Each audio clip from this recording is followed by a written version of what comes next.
Okay. Good morning and welcome to the Calaveras County Board of Supervisors meeting for June 27th, 2023. We will be going into closed session. If we can get the clerk to please read closed session. Closed session for today, June 27th. Item 1, pursuant to Government Code 54957A, consultation with counsel and CCSO regarding matters posing a threat to the security of public buildings, essential public services, or the public's right of access to public services or facilities. Are there any public comments? I don't see anyone in the room. Are there any online? There are no online public comments. Okay, so we will convene to closed session and return at 9 a.m.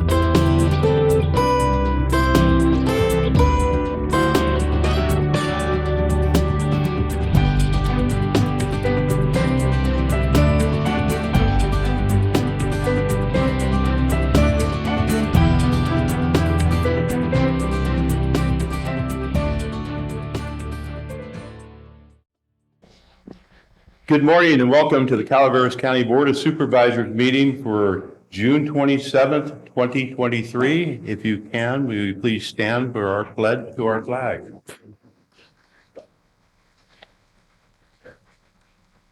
Sarah, can you please look this? Stands under God.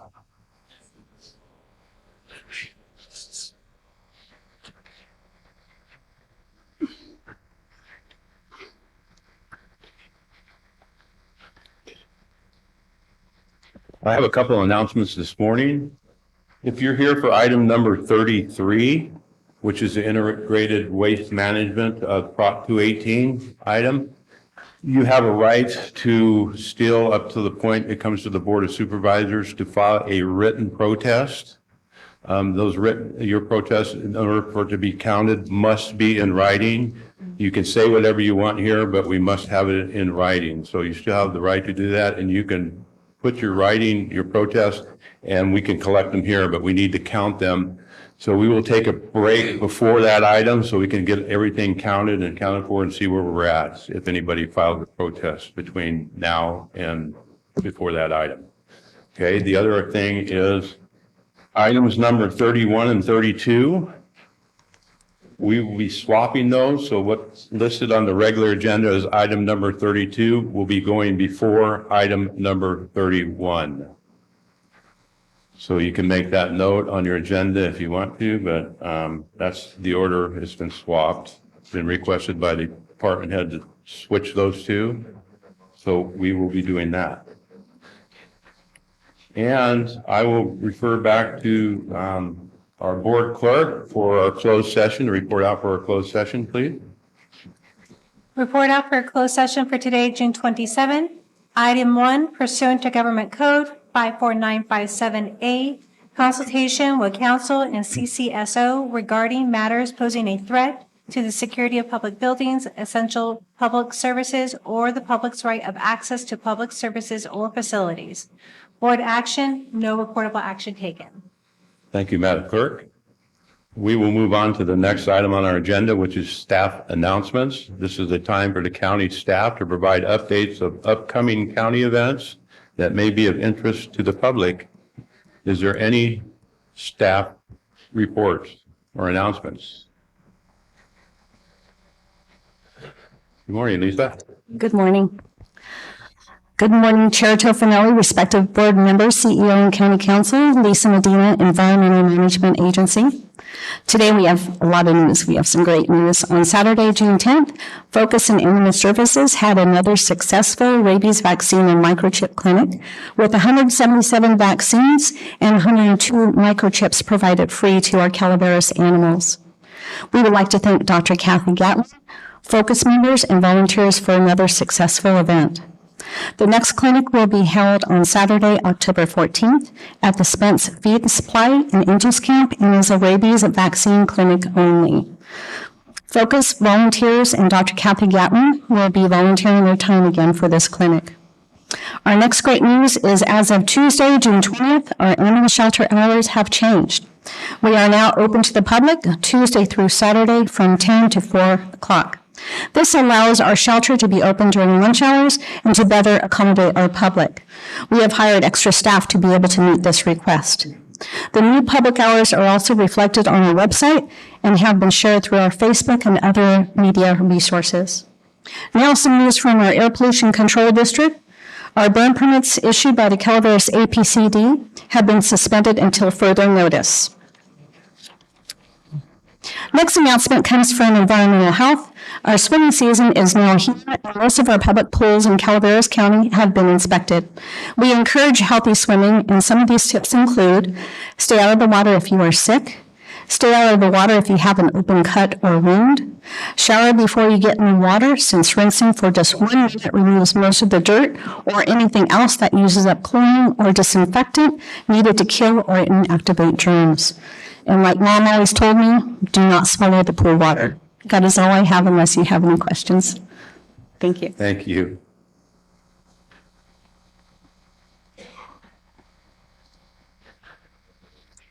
Good morning. Good morning. Chair Toffenelli, honorable members of the board, CEO Hitchcock, and council. Larry Durham, assessor. Last Wednesday on June 21st, we closed our annual assessment roll for 2023. We had a $9.5 billion assessed value, which was about $761 million over last year's and about 8.63% increase. Last year's increase from 21 to 22 was 7.41, and we actually closed it a month earlier than last year. Over the last 2 weeks, we've sent out over 1,100 notices, and in the coming weeks, we will be sending out over 10,000. I want to let you know the property owners of the county that if you have any questions regarding your value, please come see us. And if any of you are primary residents in the county, you do qualify for a property homeowners tax exemption, which is about $7,000 off your assessed value and about $70 off your tax bill a year. I want to give you a status of our work and what we did. We processed 2 years of escape assessments for our unsecured roll. This included vessels, aircrafts, and businesses. Plus, we completed the current roll for the unsecured. We completed over 6,300 change of ownership and new construction events and processed roll corrections for them as well. We continue to work on our backlog. It's a challenge because doing past work takes extra work, and it's also extra work for the tax collector and the auditor as well. So hopefully with becoming fully staffed and some new automation we can use through our property tax system, we can shore up that backlog. I want to say I'm extremely proud of our staff and the work they performed this past year. They came together to do the work that was needed to close the roll, and I truly appreciate their hard work and dedication. Last but not least, I would like to take a moment and echo the words of our sheriff last week. We need to find a way to compensate our undercompensated employees. They bring skill sets to the workforce that some we can't find around here. And if we're not paying them comparable to other counties, they're not going to stay. And it's costing the county more money to train these employees, and then they leave. And it's very unproductive. So please consider looking into the salaries. And any questions for me? Thank you. Great job. Thank you Good for your job. time. Thank you.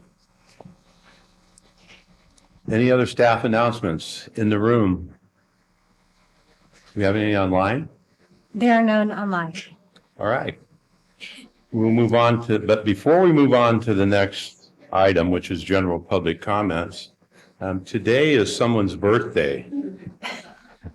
Our clerk's birthday is today, Stacy. So can we all wish Stacy happy birthday? Happy birthday.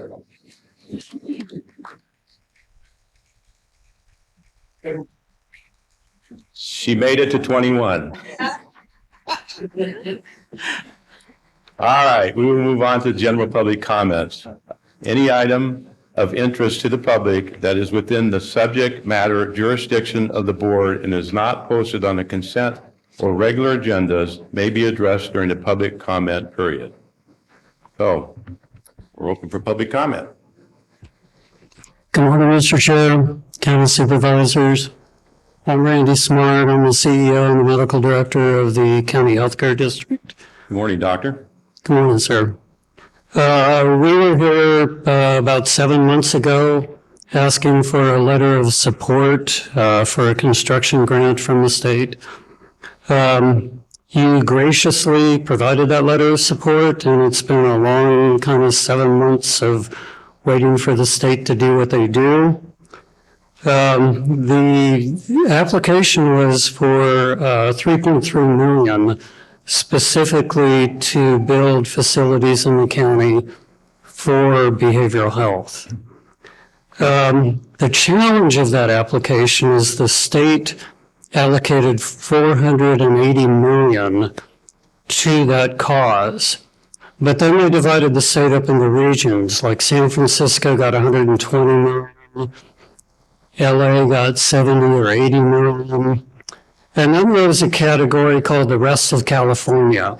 In Sacramento, they think of us as the rest of California. And that was 23 counties competing for $15 million. The priority was tribal priorities, also included inpatient priorities. I am here to tell you Friday we were notified that we received the award. All right, yay.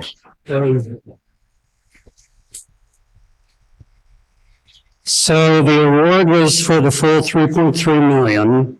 It will be to expand Valley Springs Clinic another 1,600 feet. It'll provide 10 new behavioral health providers. We think we may be able to start construction by the end of the year. There's some hurdles like county permitting. But we think we may be able to do it by the end of the year, if not certainly early next year. And we believe we'll be able to open late next year, maybe toward the end of summer, early fall. Fantastic. What I'm here to do really is to thank you for your letter of support and your support for everything we do all along. We have a little thank you letter I'd like to provide.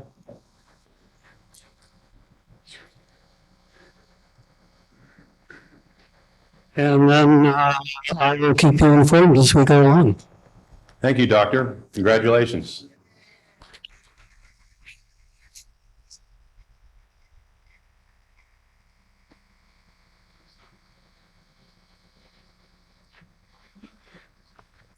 Good morning, folks. Good morning, Bonnie. Bonnie from Double Springs, and I have a complaint, but I'm not going to voice it today. Today I'm going to talk about the importance of Double Springs to Calaveras County. Some of you know, most of you don't, that Calaveras County was our first county seat of government. 175 years ago, Calaveras County was really wild. I mean, we're known as the county of the river of the Valley of Skulls, a death county. The Indians fought with each other for centuries over the hunting rights and gathering rights, mainly in the valley, down by Valley Springs. Double Springs was once known as the Springs.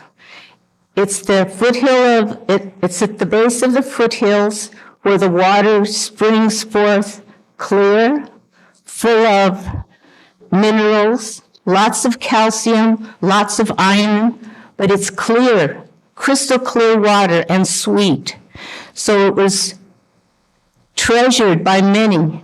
When the Europeans came to America, the springs is one of the places they displaced the Indians, and they set up establishments, settlements And when the white man or the Europeans first started traveling by wagon, they realized when you got to the base of the foothills, you can't drive your team up the hills without hurting the animals.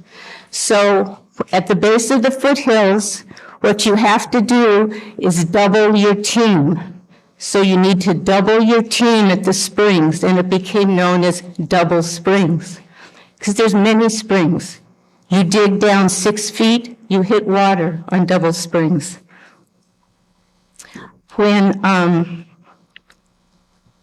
the Indians were displaced, they felt that they needed to move away, and Double Springs became a hub of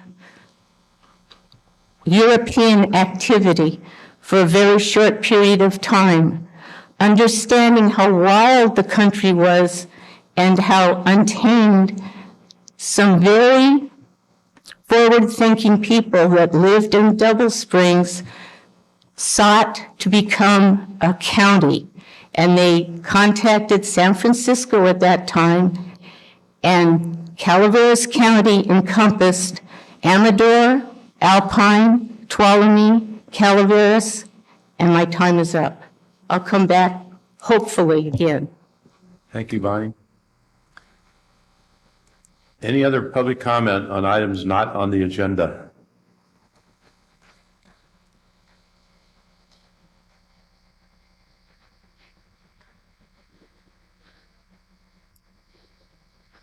Good morning, all.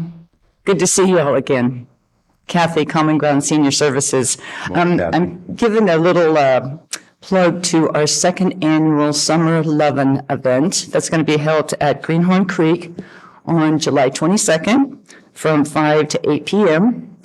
Tickets are $50 a piece. We will have dinner, silent auction, raffles, bocce ball tournament. So if you've never played, you might want to learn. Really good. So please, if you can make it, you can buy tickets online or spread the word. Thank you. Thank you, Kathy. Any other public comments? Items not on our agenda?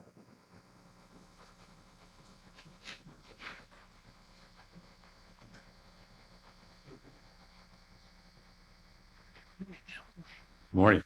My name is Dave Peters. I live down in Burson, and I was waiting to stick around for the Section 31 or whatever, but I got a text I have an emergency to go to. But I wanted to thank you for being in Burson. I personally have witnessed many accidents at Burson and 12, and I wanted to check that article we got that said July 9th you're going to put in stop signs.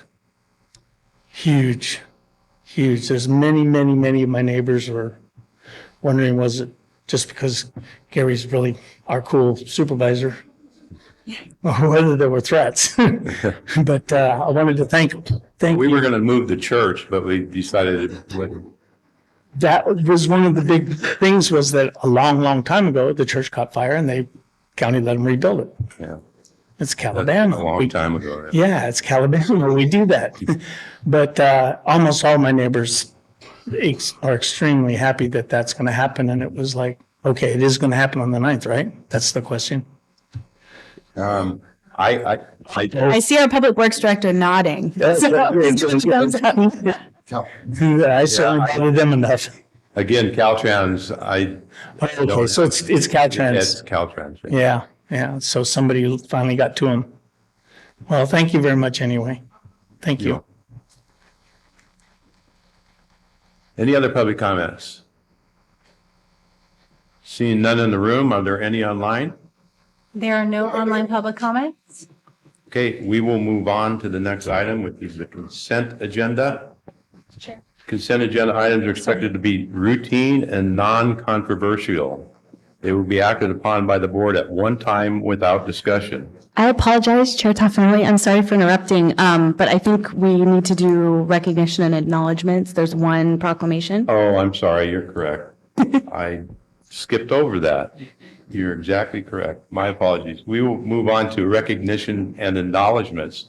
This is a proclamation from Environmental Management Agency has adopted proclamation recognizing Animal Services Department volunteers for their ongoing commitment to our animal shelters animals. And I apologize, I skipped over that. It wasn't intentional.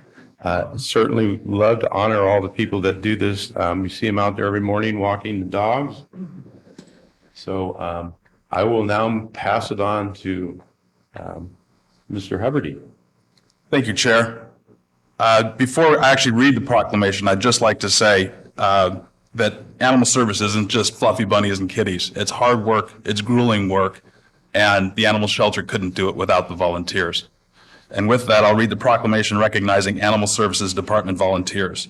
Whereas volunteers assist shelter operations with various duties, including walking dogs and socializing dogs and cats available for adoption and providing them with mental stimulation, creating a healthier, happier, and more adoptable companion animal.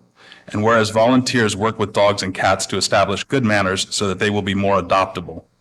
And whereas volunteers provide support and care for dogs, cats, and other domestic and farm animals, including guinea pigs, chickens, pigs, goats, rabbits, horses, sheep, and the occasional llama or two. And whereas volunteers promote adoptable animals by taking adorable photos and featuring them on Facebook and other media outlets. And whereas volunteers participate in special events on-site and off-site, which help promote the adoption of shelter animals through education and building positive relationships with our community members. And whereas volunteers provide support to animal services staff and assist the department beyond measure in maintaining daily operations. And with that, I'd like to open it up to any public comment.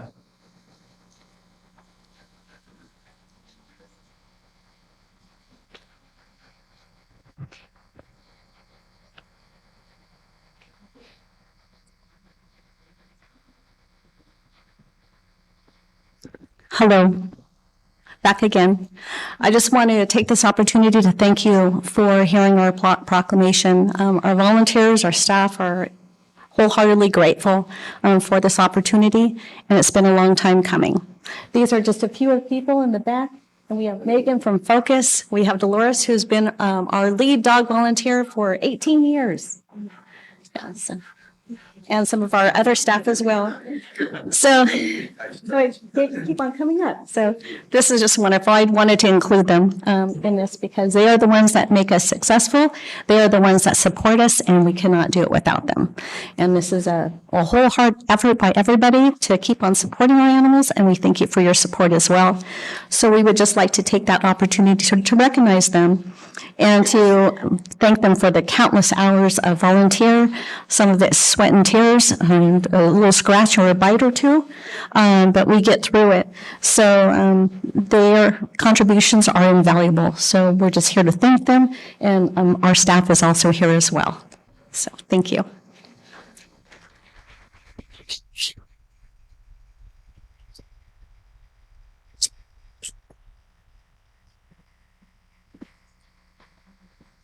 Any comment online? And with that, I'll bring it back to the board. Any board comments? Could we have a vote? I'll move. I'll second. All in favor? Aye. Sorry about that. And with that, therefore, be it proclaimed that the Calaveras County Board of Supervisors recognize Animal Services Department volunteers and commends their invaluable volunteer time and commitment to shelter animals and staff. This is passed and adopted by the Board of Supervisors of the County of Calaveras, State of California, this 27th day of June, 2023.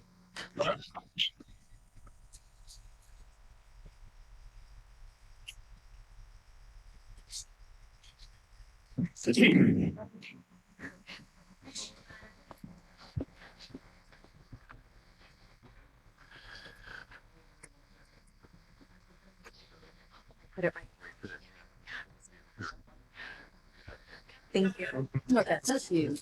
Thank you. Come on in. What's right?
Okay.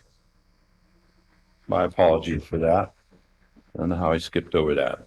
Now we'll move on to consent agenda. Consent agenda items are expected to be routine and non-controversial. They will be acted upon by the board at one time without discussion. Any board member, staff member, or interested party may request removal of an item for the consent agenda for later discussion. Is there any board member wish to remove an item from the consent? Chair Toffenelli, I don't wish to remove it, but I wish to recuse myself. I am employed by the CVB and was employed by the chamber, and to avoid any appearance of bias or conflict of interest, I will be recusing myself from the vote on item 13 and 14. Okay. Any other board member? I would like to remove myself item number 15 for further discussion.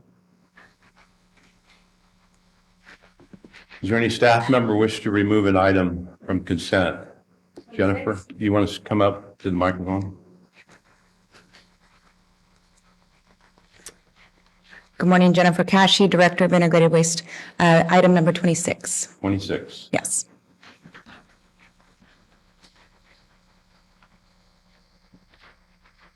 Is there any member of the public wish to remove an item? Any staff or public member online? There are no online public requests or staff requests. Okay. Because of the fact that removal of 15 is, and we changed anything on it, it would affect the rest of the items. It could possibly affect them, that I will do 15 first and then come back to the rest of the consent agenda. Well, actually, I'll do 26 too, and then we'll come back. So I pulled item 15 because this item is $287,000 of TOT money going into what it says is Parks and Recreation Departments. And I'm not in favor of spending at least the $212,000 that was put in there. I don't think it's the right time to do it. As I said at that time, maybe at mid-year when we see where we are at TOT taxes, there's a possibility the state may be doing something that could drastically affect us and that income. And if we take that money and we give it and use it, then we'll have to go into contingency to make up that difference. However, I would like to at least say that maybe the board can consider, if not using that money for this item, and just go forward with the rest of it, which was a plan. We were going to have somebody do a master plan for us to show us what we need to do in order to put this department together and what the scope of it would be.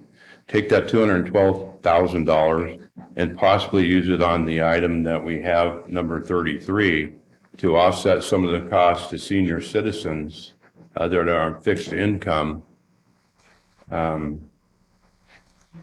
order to offset some of the costs that they're going to be facing coming into the coming year on their property taxes. I think that money would be better spent for that. It would be for all of our constituents. The money being spent right now, there's only parks in 2 districts. And that master plan may show that we need to get parks going in other districts, and that means we would have to have money for buy land, equipment, maintenance, and everything else. I think that's a big thing that needs to be looked at different, other than right now. after we see the master plan. But I think immediately we could, because most of what I'm hearing, and I've been around, at least in my district and hearing from other district people, is senior citizens, this increase for the solid waste fee on fixed income and them struggling to maintain their property, keep their property, it's going to be a big hit to them. Although $127 increase, it doesn't sound like a lot, but to them it is.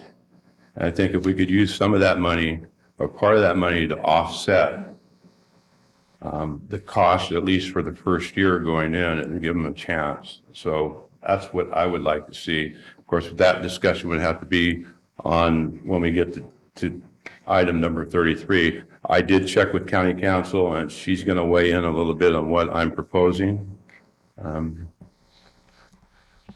Supervisor Toffenelli, I don't think it actually would affect item 33. I think it would sort of be a separate, what you're proposing might be a separate sort of, I don't know what we would call it, as some sort of subsidy or rebate for a certain population. And that's certainly something that we can explore. I would ask that if a majority of the board is inclined to explore that the CEO's office and my office have an opportunity to explore, how, if we could set that up and what it would look like and make a subsequent recommendation to the board. And I understand that, and we had that conversation yesterday, probably between now and when we do final budget, but I'm saying I don't want to commit this $212,000 to this item right now and possibly use it. Right, no, I understand. Not going into item 33, but I just brought up 33 because that's where I want to use it for at some time to offset the costs to our senior citizens that are on fixed income. So that's what I would like to see done. So I will not be voting for this at this time. I don't think it's the right time. Possibly bring it back at mid-year when we see where we're at, if we can commit those funds. But again, this is adding to a deficit that we've been working towards trying to reduce. And if you take the $300,000 that could be coming to us that we're going to be acting upon for the trees, there's already over $500,000. We're going to be $3 million when we're trying to reduce that deficit. So is there any other board comments or staff comments, board comments? I support the master plan. I don't have any issue with supporting that because I think it'll drive what we need to spend the money on and what that's going to look like and more direction. And I would feel more confident about supporting. I know this is something we've been talking about for years. I just want to see more of what that process is going to look like before throwing money at it. And then my other concern is what are some of the other contingencies that are going to be coming before us before final budget? And Gary just mentioned the tree from OES, and that with unaccounted matching funds for up to $300,000. So adding those, I mean, I'm getting concerned about it. When we've been working so hard to hit the deficit and bring it down, I don't want to be bringing it back up without a better plan. Any other board comments? Supervisor Hopper? That separate 212,000 isn't fully allocated. It's pretty much being held in a spot. So it isn't all being spent now. The 80,000 for the master plan, there was a discussion about the position, but that $212,000 is not specifically just for that position. The thought process was for that to be a holder for possible future thoughts on that. So it isn't necessarily being spent at this time. Number one. We've taken these steps to reduce the structural deficit that, was boosted up in 2017 and 18 exponentially when we, stopped taking $11 million in taxes in a certain industry. And then the Board of Supervisors at that time decided to put in recurring expenses that totaled that amount, which, finally, to this day, we're starting to work it back. And that's part of what I ran on in 2019 was to work on getting the structural deficit down. It's down to about 2 odd million, almost $3 million now, as opposed to the $9 million. And this Parks and Recs plan is not just a shot in the dark. It's something that's successful in every county that follows through with it and actually makes something happen. It's an economic booster. It provides trails for elderly people. It provides dog parks for people that want to walk their dogs in communities, and it actually raises the value on people's homes. So they have more value on what they have in the communities that we put parks in. We've talked about it for years, and I thoroughly support this for the sheer fact that it's not just being talked about anymore. I'm willing to follow through on something that's going to help the community out as a whole. Any other board comments? I'll open it up to public comment. Is there any public comment?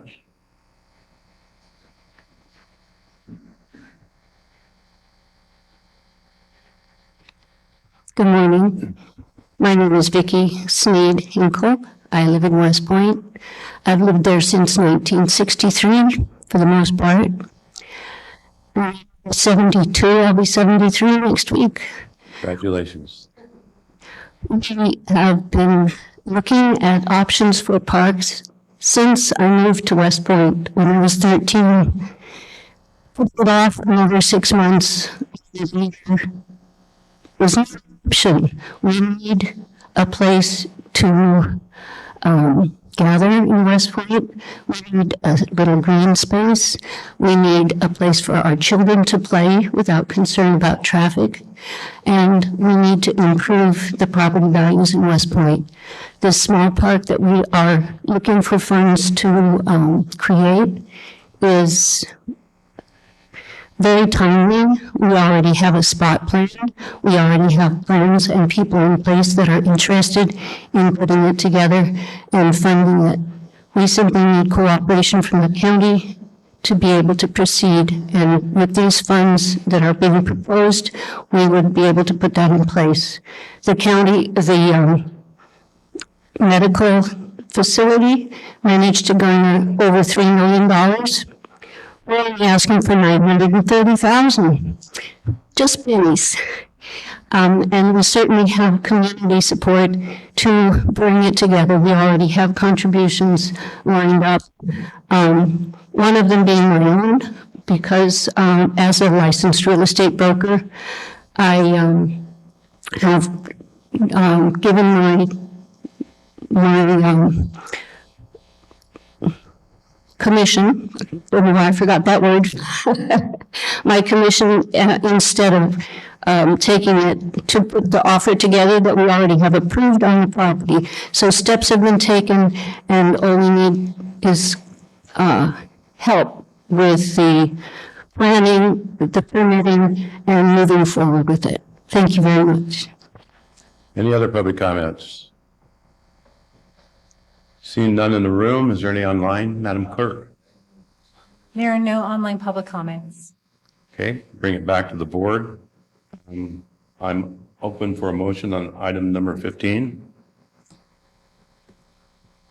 I'll move forward with keeping it the way we have the money located at this time. Second? Second? Call for a vote. All in favor? Aye. Opposed? No. All right, we'll move on to item number 26. Jennifer, you pulled this item? Good morning, Chair Toffanelli, honorable members of the board. Jennifer Cashy, Director of Integrated Waste Management. I pulled this item because yesterday afternoon I received an email with some slight, very minor changes to this agreement from Caltrans, and I do have this agreement available for review.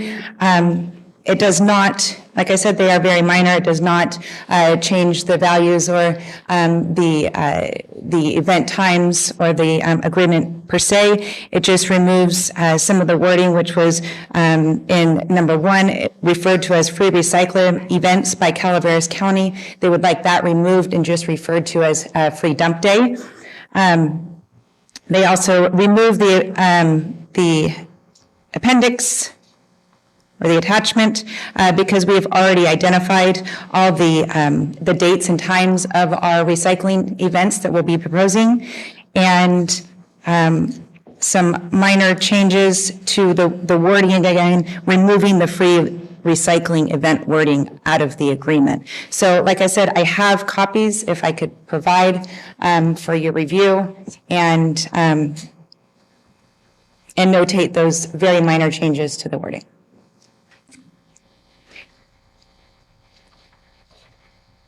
I'm open to any questions you may have about those changes.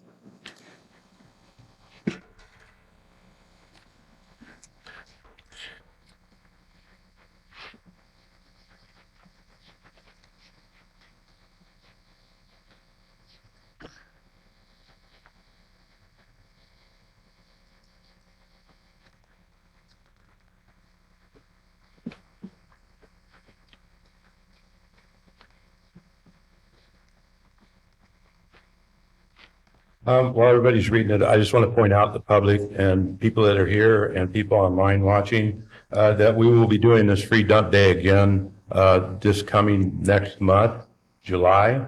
On July 8th, we will be at West Point Elementary School. July 15th, we will be at Hazel Fisher School. July 29th, we will be here at Calaveras Government Center. August 12th, we'll be at Jenny Lind Veterans Memorial Park. August 19th, we'll be at Calaveras County Fairgrounds, and September 9th, Copperopolis Community Center. And I don't know if everybody was aware of what you did last year. It was tremendously successful. You can, and I'll let Jennifer explain to it, but you're absolutely free. You can pull stuff up, tires, mattresses, appliances, whatever you have that you can take absolutely free to those stations at those days, and they will take them for no cost and no cost to the county. All of it will be reimbursed by Caltrans. That is correct, Supervisor Toffanelli. It was wildly successful last year. We have included disposal and accepting of e-waste at these new events.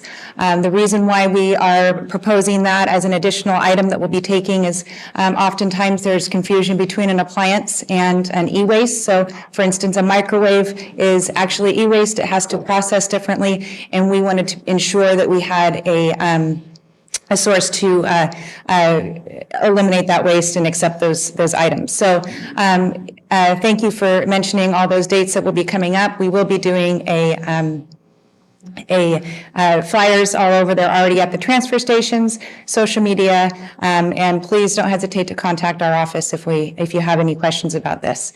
And as Supervisor Toffanelli mentioned, this is at no cost to the county. This agreement is with Caltrans.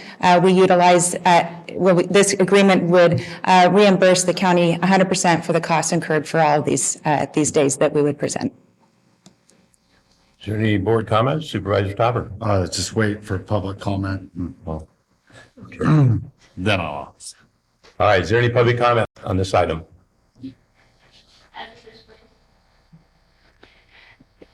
This would not be including hazardous waste. We offer 7-day-a-week household hazardous waste disposal at no charge. And in addition, we have household hazardous waste disposal at 3 other centers, Wilseyville, San Andreas, and Red Hill, at no charge as well. Any other public comments? Is there any online? There are no online public comments. All right, I'll bring it back to the board. I'll move this item as amended. Second? Second. Motion and a second. All in favor? Aye. Opposed? Passes 4-0. Thank you, Ms. Christie. Now we will move on back to the remainder of the consent agenda. Is there any public? Are we separating 2 of them? Separating 2 of them, we just did the 2 that we were going to separate. Now we have the remainder of the consent. Is there any public? Supervisor? I was going to give it to Sarah. What's that? No, I think it's Supervisor Hubbard already said he would be recusing himself from voting on the two. So when we report out the vote, it will just be, he'll be excluded from those He two. recorded that he's going to recuse himself from that. So is there any other public comment on the remainder of the consent? Seeing none in the room, is there any online? There is none online. Okay, so I am open for a motion. So moved. Second? A motion and a second. All in favor? Aye. Opposed? Passes 5-0. We were going to take a 5-minute Just- break before we go into regular. Sorry, I was gonna say, just to clarify, it passes 5-0 with the exception of items 13 and 14, which are 4-0 with one abstaining. Thank you for clarifying that, council. We've had that clarified at least 3 times now, so we're good. I don't know legally if we need a fourth, but minus 13 and 14 from Supervisor Hubbard. All right, we're going to take a 5-minute break before we continue with regular agenda.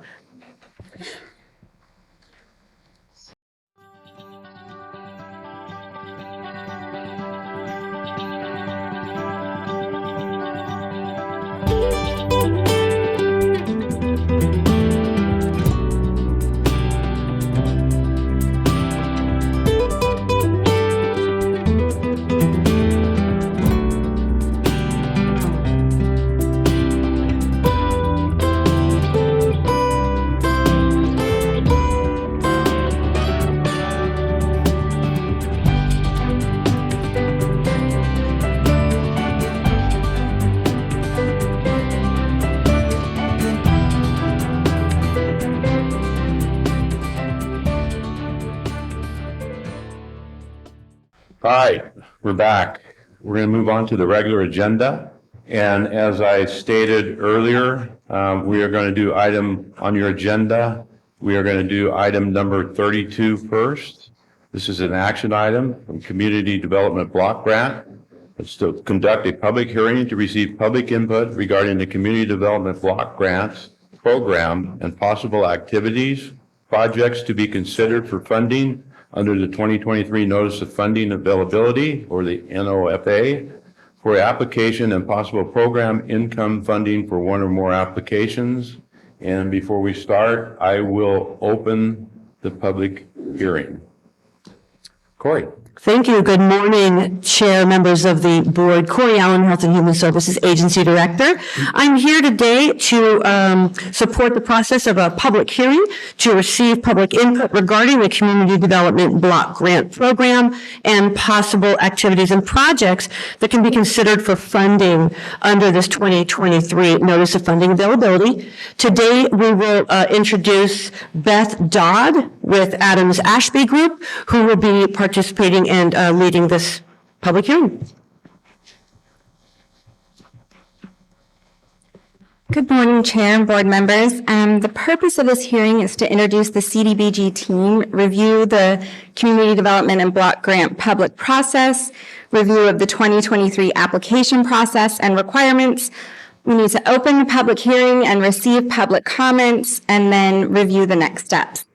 I'm Beth Dodd with Adams Ashby Group. I work with Lori Adams. We work with the Department of Social Services with Corey Allen and Chris Redman.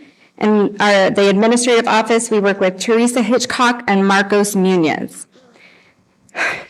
So the purpose of this hearing is to ensure that the units of general local government receiving Community Development Block Grant funds meet the requirements for citizen participation.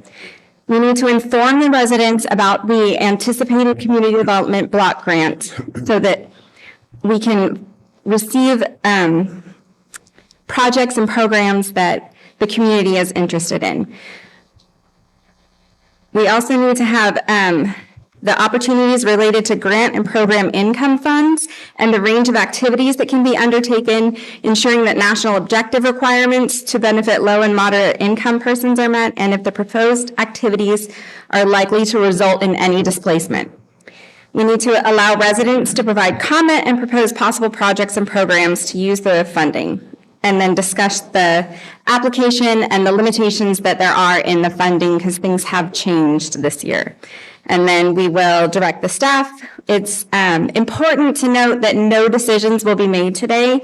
We need to collect all the information, and then staff will present the ones that are ready, because there are requirements for that. So under the 2023, it's the notice of funding availability that's projected to come out at the end of July. They've changed the funding limits. There's a total of $3.25 million available, but of that, there's only 2 applications per jurisdiction are available. So it's 2 competitive or 1 competitive and 1 over-the-counter. An over-the-counter includes public facilities and infrastructure, housing programs, and economic development programs. For the competitive applications, there's public service and planning grants up to $250,000 each. Under public facilities, it's up to the full $3.25 million. Under housing programs, it's $1.5 million. And under economic development programs, it's $1.5 million. So they just tried to make it more complicated this year. The CDBG, the Community Development and Block Grant Application timeline, they're saying it will come out July 31st. We have bets running of when it actually will come out, so we'll take pool later. It will be published for 30 days to let people read through the application and prepare. After those 30 days are over, they're going to take the competitive and the over-the-counters from 2019 that they're funding, which doesn't apply to Calaveras, but then they will do the OTCs, which are the over-the-counter public infrastructure, and then that will go until the money is gone. So now we need to first ask you guys if you have questions, and then we need to open it for the public. Any board questions at this time? No, so we will open up the public comments. This is a public hearing, so this is your time to state what you'd like to see these funds used for.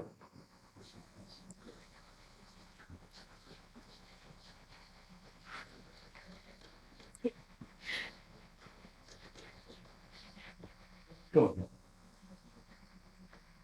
ahead. Good morning. My name is Tina Mather, and I am the director of the Resource Connection Food Bank. I am a current CDBG block grant recipient, and in the 26 months that our current contract has been in place, 5,900 individuals have benefited from this program.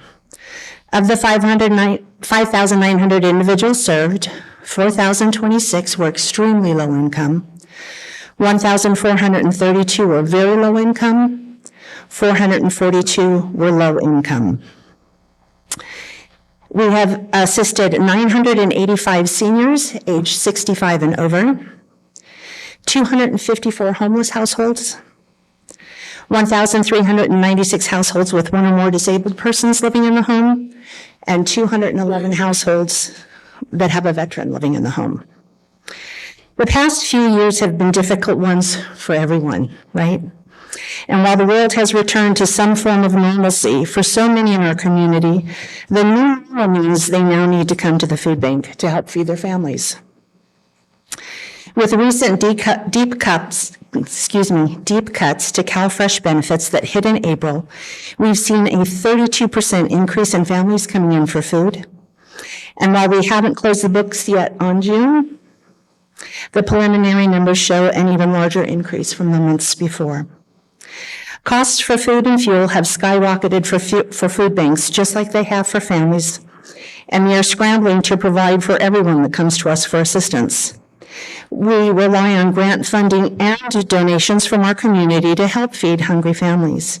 Funding is more competitive now, apparently even more so, than ever before, and because of the rising costs of everything for everyone, we are experiencing a decline in donations, which makes grant funding even more vital than ever before. I provided you with some statistics for those that have benefited from our current CDBG funding, but I would like to share some additional information with you. The numbers that I gave you earlier were for unduplicated visits during a fiscal year. The reality is that most of those that seek help from our programs to feed their families often come several times during the year. Many of them are coming every month. In 2022, the food bank distributed 1,096,988 pounds of food to hungry Calaveras County families. We served an average of 3,718 people a month. We don't see the need for food assistance going away anytime soon. Our community needs our help, and we would appreciate your support. Thank you. Any questions? Thank you.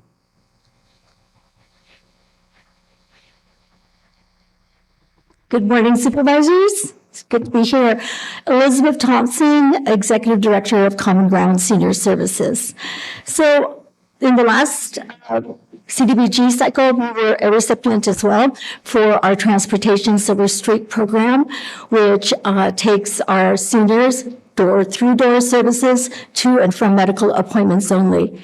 At one point in time, we were trying to do shopping and pharmacy stuff, but we had to kind of take that away just because the medical appointments were so great that we couldn't fit the shopping parts into it. So, but it's been a blessing to have those CDBG funds for the transportation program. We probably provided over 2,000 trips. Most of them are out of county and all to Sonora, but we do go to Lodi and Sacramento. We go to the VA hospitals, not to Palo Alto, but we do go to Mather. And so it's been the cost, as you can see, with the fuel and everything else, and the time for drivers and staff is great. So we were very, very appreciative of that. This year, for this upcoming CDBG funding, Common Ground, as you know, and maybe not, we've been in existence for about 24 years now. Actually 23 years, 2003. Our program started over in Amador County, and we took on the Meals on Wheels and other senior programs, transportation and other programs there. So in the last 19 years, we've been over in Amador County. We've never had a home here in Calaveras County. However, in 2004, we did start providing Meals on Wheels, transportation. We had chore homemaker information assistance program here in this county, but it's all operated in Calaveras County. The changes for this year for us is that in 2001, this last two fiscal years, this fiscal year and last fiscal year, the Amador Senior Center was awarded the Meals on Wheels program for Amador and the congregate meal programs for Amador as well. In doing that, and 5 years ago, they did not renew our lease, so we moved to a separate location in Amador County. Our landlord is the Rancheria, which they've been so gracious and very helpful in supporting the programs that we did have. The cost for fuel and transports and everything else for Meals on Wheels coming from Sutter Creek to deliver all over to Calaveras County and to West Point and Copperopolis and all the way up to Dorrington and as far down as Burson and even probably further is great. This year with the CDBG grant, I'm looking to see if we can bring. Elizabeth, your time is up. Oh, I'm so sorry. I wasn't paying attention to that. I didn't know public hearings had timers. Sorry. Good morning, Chair Toffanelli, Honorable Board. Great to see you guys. I'm here today actually as Board Chair of Common Ground Senior Services Board of Directors. I've been with the organization 6 years now, and I found that you step out to the bathroom just for like 2 minutes, they make you Board Chair. So anyway, we very much appreciate the opportunity to speak with you guys about this. Building on what Elizabeth has said, 3 minutes is not enough time to extol the virtues of this organization. What Common Ground Senior Services does for our senior population is it's monumental. The opportunity that we have to bring this home to Calaveras County, it's huge. We've got so many dedicated staff and volunteers. Some folks that live in Copperopolis drive all the way to Sutter Creek to pick up a specialized vehicle just to come back to our county to deliver meals as far up as Dorrington and West Point. It's really awesome what I've seen, our staff and volunteers do. So I would really like the consideration of the board on this. I think this is a no-brainer. This is no cost to the county. It's my understanding. These are all federal and state dollars that we've already paid into as taxpayers. Seems like a very good opportunity to further add to the resiliency of our rural community. So thank you guys very much. And on July 22nd, if you guys are free, as Kathy said, we're out having a fundraiser at Greenhorn Creek. And I think they've floated the idea of putting me in a dunk tank, so that might interest a couple of you guys. And I've got tickets for sale if you guys would like some. Yeah, it's only $50. It's a deal. Thank you guys very much. Thank you, Mark.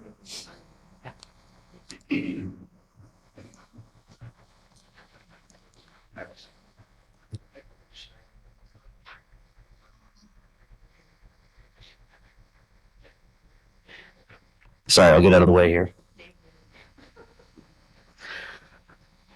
Good morning, fellow chairmen and superintendents. My name is Greg Smith. I'm the current Habitat for Humanity of Calaveras board president.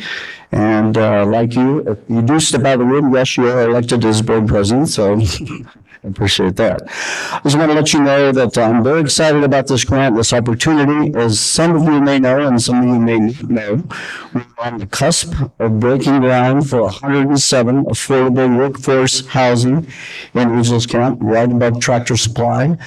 We are waiting for our infrastructure grant to come in, but I'm very interested in your grant because we will need down payment assistance for many of the home buyers who are going to qualify for these homes.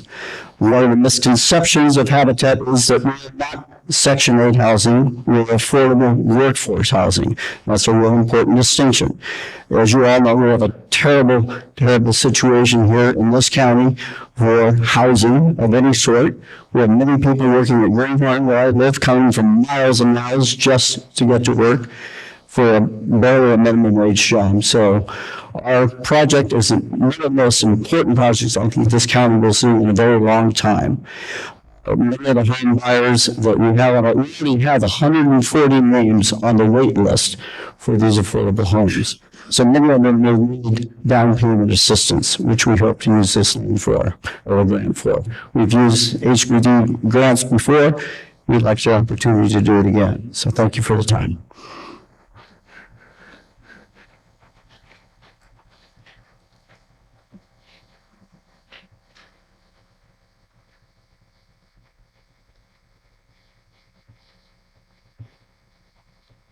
I thought it sounded on there.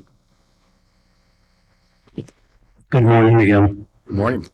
At the clinic we have in Valley Springs, we were selected to be one of 15 organizations in the state to pilot a program called Integrated Behavioral Health. And what integrated behavioral health is it used to be that mental health, behavioral health was way over on this side of town and conventional medicine was on the other side of town. They didn't talk. And that's still going on today quite a bit. We think that's a flawed idea. And so we were selected to try to integrate those two services. And we've been at that for about 1.5 years down in the clinic. It's had I think as a pilot program, it's had a lot of success. We do a lot of screenings. We've helped a lot of people. To date, we've registered over 7,000 patients. And probably 65% of those patients are Medi-Cal low-income patients. They have no other place to go. There isn't another source of care for them. While we've been involved with these 15 other organizations, we've had an opportunity to look at best practices in California. And one of the best practices in California is the idea of a behavioral health navigator and a behavioral health consultant to help meet that demand and to help these patients. The role of the navigator is to get the right patient in the right appointment at the right time with the right information. Sounds easy? Not easy. Big job.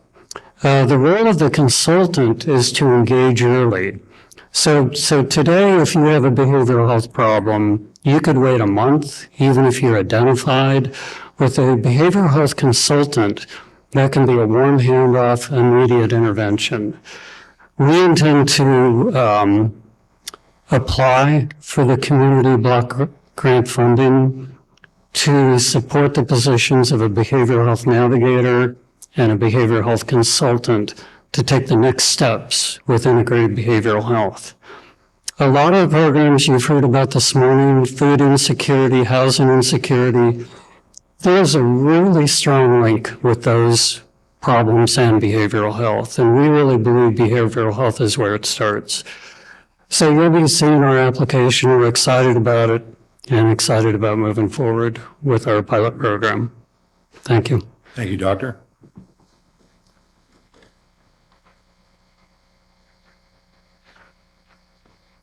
Hello, my name is Kayla Gaffney, and I am with the County Office of Education.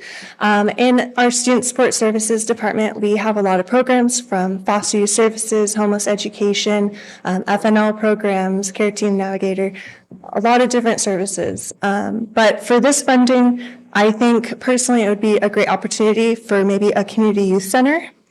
I know there's a lot of programs from CASA to our mentoring programs to Resource Connection that could utilize something like that with these funds. So I appreciate the opportunity and thank you.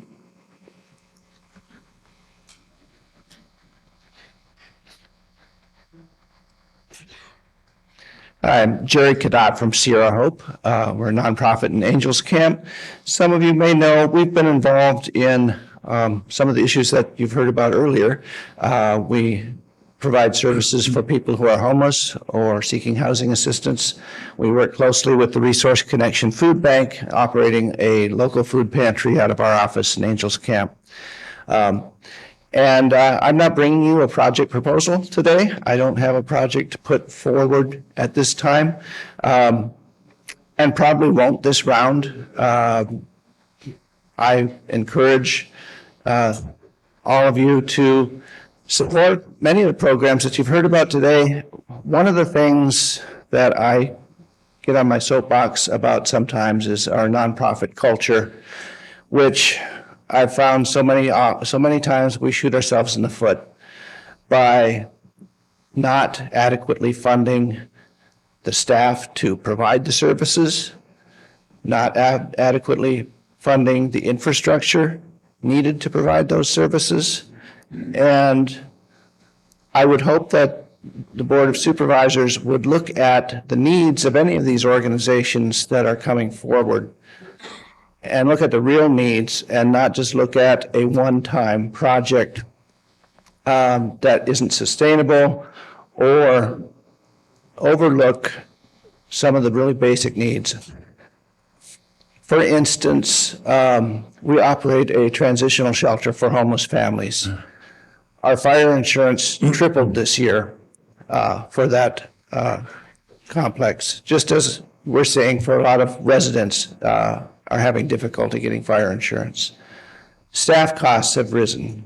All of our staff are dealing with inflation. One of our staff members recently almost became homeless because her landlord decided that he wanted to turn their place into a vacation rental. Fortunately, she was able to find a place in another county. So, considering the many problems that our county faces, food insecurity, mental health, transportation, homelessness, take a good look and do what we can. Let's address those problems here. Thank you. Thank you.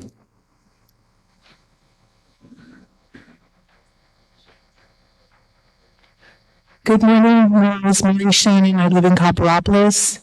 I wear a couple hats. I am the president of the Lake Tulloch Lions Club. I am on the Calaveras Mentoring Foundation, and as well as the Copperopolis Food Pantry. And I'm just here in support of this grant to be used for parks in Copperopolis. There is no public park. And if you look at where maybe the low-income people live, there's no facility for those children to use. And in the food pantry, we did have a 25% increase in the number of people getting food. And as Tina mentioned, they're elderly, they're disabled, and many of them are large families with 5 people living in the family. I'm also with the Calaveras Mentoring Foundation.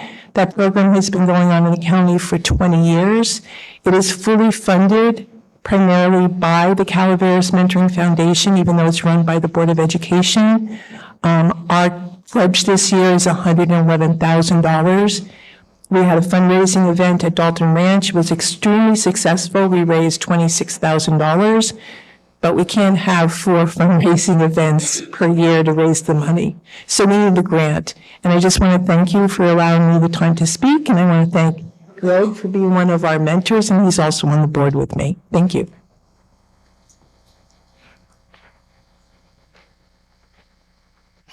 Good morning, everybody. Donna Vile here from Glencoe. I'm here to support the idea that Vicki Sneed put forth about a community park up in West Point. You know, we're talking about parks and what it does to the community, what it does to the sociability of the people there. We talk about what it does to property values, and we all know that's all a good thing. We have identified the piece of property right downtown in West Point. It's a vacant lot right now. We have an offer on that will expire in a couple of months. The good thing about this is that it's right next to the youth center. They are going to share with us some of the responsibilities of the park, some of the maintenance and some of the insurance of their next door neighbor, which is the park. So I want to encourage you to keep an open mind about putting rural communities and behavioral health and community health at the top of our list. Okay, thank you. Any other public comments?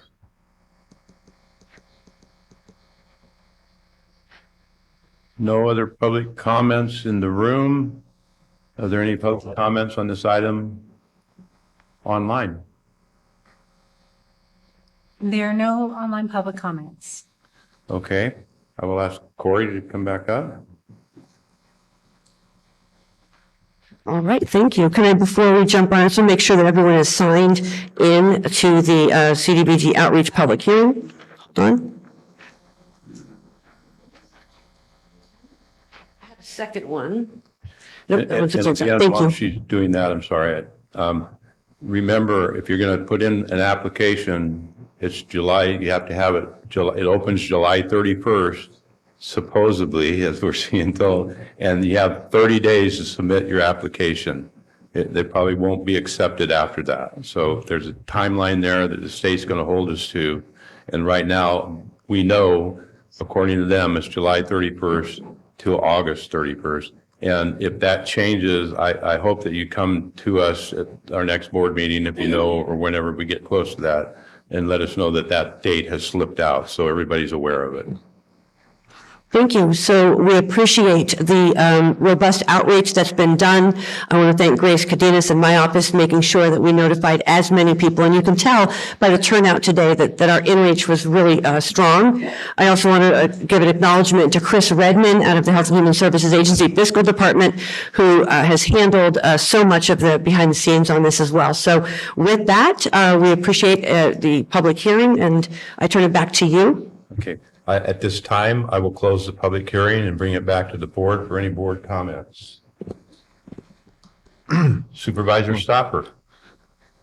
I appreciate everyone showing up. There is a lot of need throughout Calaveras County. Just somebody's phone. Can you please turn your phone off? Everybody, if you're in here. Thank you. Here it says, maximum of 2 activities, but only 1 per category. So, and we have multiple categories here. We have, a lot of needs that were spoken about today. Are we able to fit some of these needs into, one, like have them work together as 2 different entities possibly in certain situations such as, no? No, I'm looking at my So consultants. we are limited on how many. Correct. This will be a limited year. I apologize, Supervisor. That answers my question. I had a question on clarification on the public facility infrastructure. So that means San Andreas sanitary.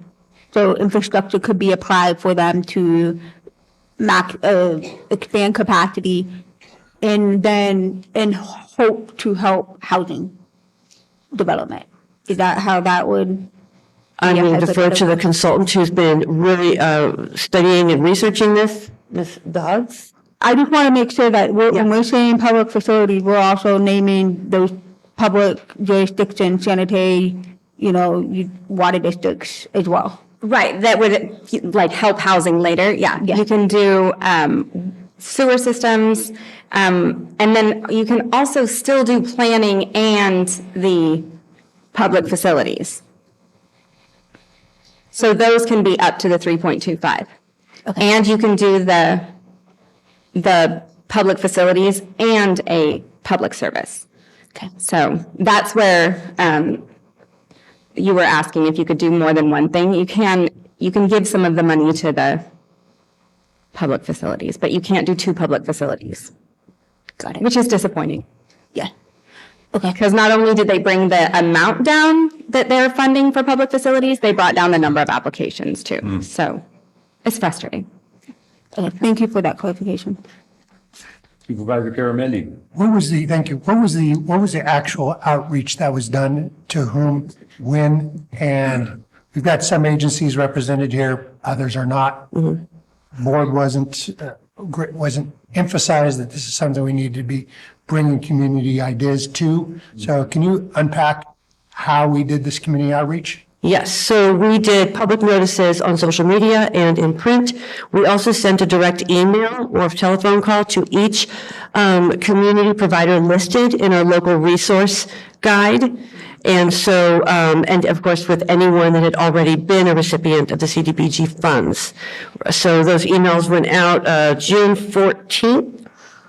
And then any follow-up was handled directly with our consultants, specifically with Lori Adams. I'd like to see the list if that's possible. Not now, but if you could send them to me, I'd like to see, because I think some are on and some are not on. So I'd like to review your lists. I'm happy to provide you that right now. I have that list. It's okay. I'll get it after. Okay, thank you so much.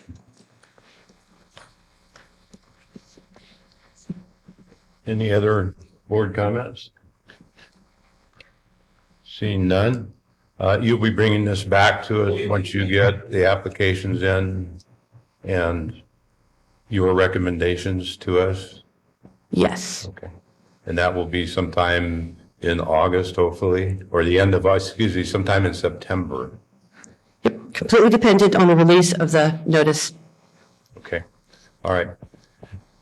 Supervisor Stopper, your light's on? Oh, just, if it says it's an action item, I think we need a motion to move forward with.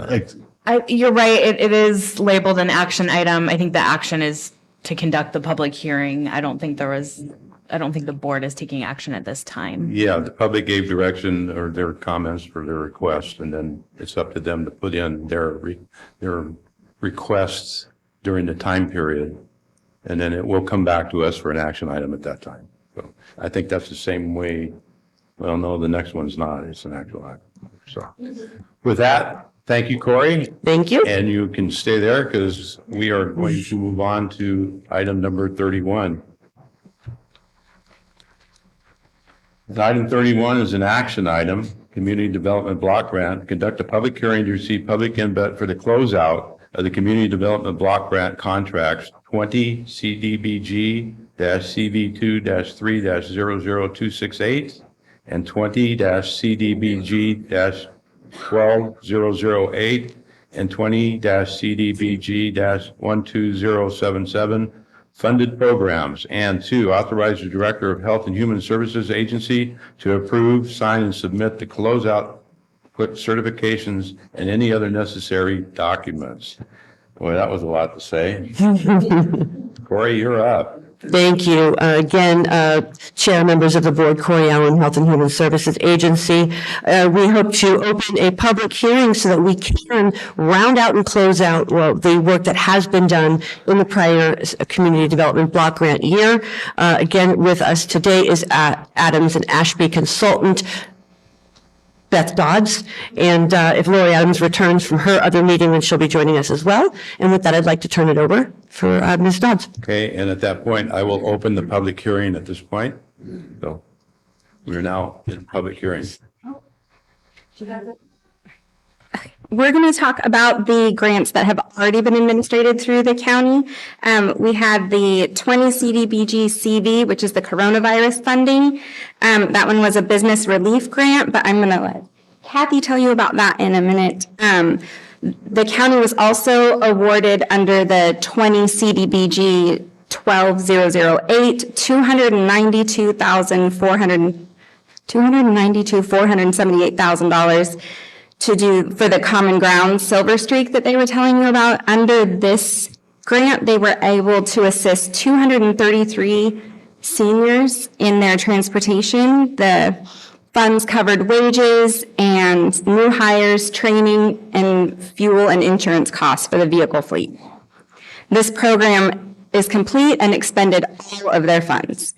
We had the 20 CDBG Economic Development Business Assistance Grant that actually did not provide any outcomes at all, and all of the funds will be returned to the state of California. There's a small clerical or administrative amount that we've been working with the state to figure out, but it's going to be disencumbered, or it's going to be applied to the grant, so that will be less $4,700.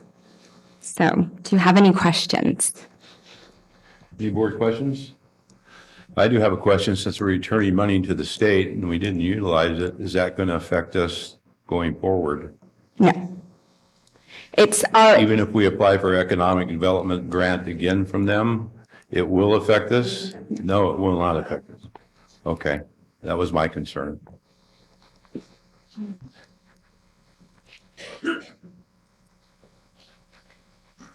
Good morning, Chair Tofinelli, Honorable Board, Kathy Galino, your Economic and Community Development Director, and I do not like giving money back.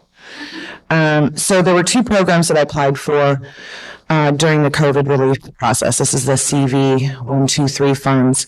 The first one I focused on was a small business grant program, which was very, very successful. We did 3 rounds of application processes for our low, moderate income businesses and or employees. If they had 51% or more of their employees were low or moderate income, then the business qualified. What I will tell you is that it was a very difficult process to get this information from the business community. So during the first round, which opened in March of 2022, there were 13 approved grants out of 25 applications. $440,000 was awarded to these 13 businesses, and they ranged from $15,000 to $50,000 based on their need and number of employees. The second round, which opened in September of 2022, there was 5 approved grants out of 10 applications for $125,000. At this point, CDBG required a little bit more documentation, a little bit more records. It was very time intensive, and yes, I did this program on my own with no staff. I wanted to get money out to our community, and I thought I could do it relatively quickly. The third round of grants opened on March of 2023 this year. I had 0 approved applications out of 3. I reached out. I had a waiting list. I reached out to every business I could think of that had not already applied. I advertised and simply could not get any more responses. I had milked that program dry. With that being said, and having to return $159,000 on that program, what I can tell you is that I was asked by HCD, our Housing and Community Development Department in California, to actually present on my program because it was one of the most successful programs in California. I was shocked. And so that is the Small Business Grant Program. On the second program, which was to be a Small Business Revolving Loan Fund program, that was for the $500,000. Again, I was thinking I can get capital into our businesses. Trying to get them to qualify is another matter. Even harder still was trying to find an entity that would help underwrite these loans. I started back in 21 through 22 and into 23, trying to find anybody that would underwrite these loans.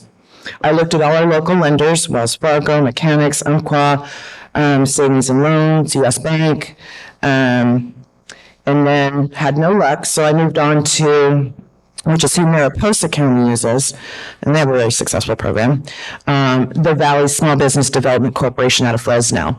They initially accepted to be partners with me, with us, and was really excited. I got the contract together and had it reviewed by county council and sent it over, and the next day they emailed me and said, you know, we're just not really, don't have the capacity. We really can't help Calaveras.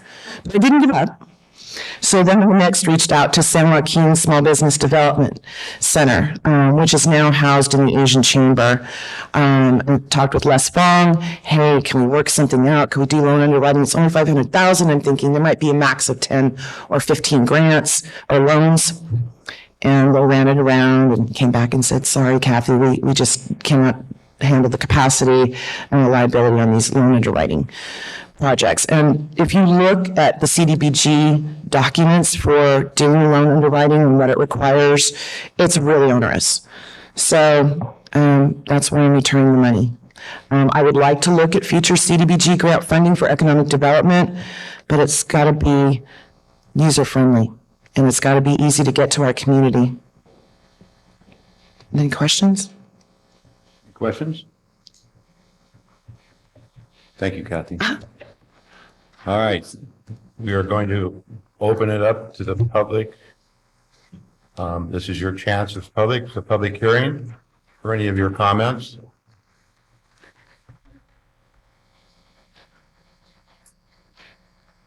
No public comments in the room? Do we have any online? There are no online public comments. Okay, well, I will close the public hearing and bring it back to the board. Corey, you have any other things you would like to say? You might have a question by Supervisor Stopper, his light's on. Okay. Go ahead, Corey, and I'll follow you. Thank you so much. I just wanted to acknowledge the hard work done by those in our community that have been the recipients of the CDBG dollars. They have turned those dollars around and done fantastic things for our community. And with that, I turn it over to the board. Here under discussion, under your agenda submittal, Corey, discussion summary. Per the requirements of the State of California Department of Housing and Community Development Block Grant Program, the county is required to hold a public hearing to review the use of funds and program performance for the CDBG program contracts. And I'm not going to say all those numbers.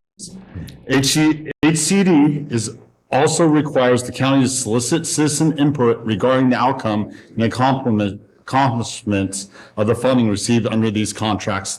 And the following actions are requested: review background of project and accomplishments and receive staff reports. And then it goes through the bullet points of what we're going through this meeting here.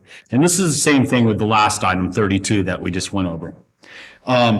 When you submitted these, we have a agenda submittal and, you know, that basic information on what these agenda items are about and your public notices to the people.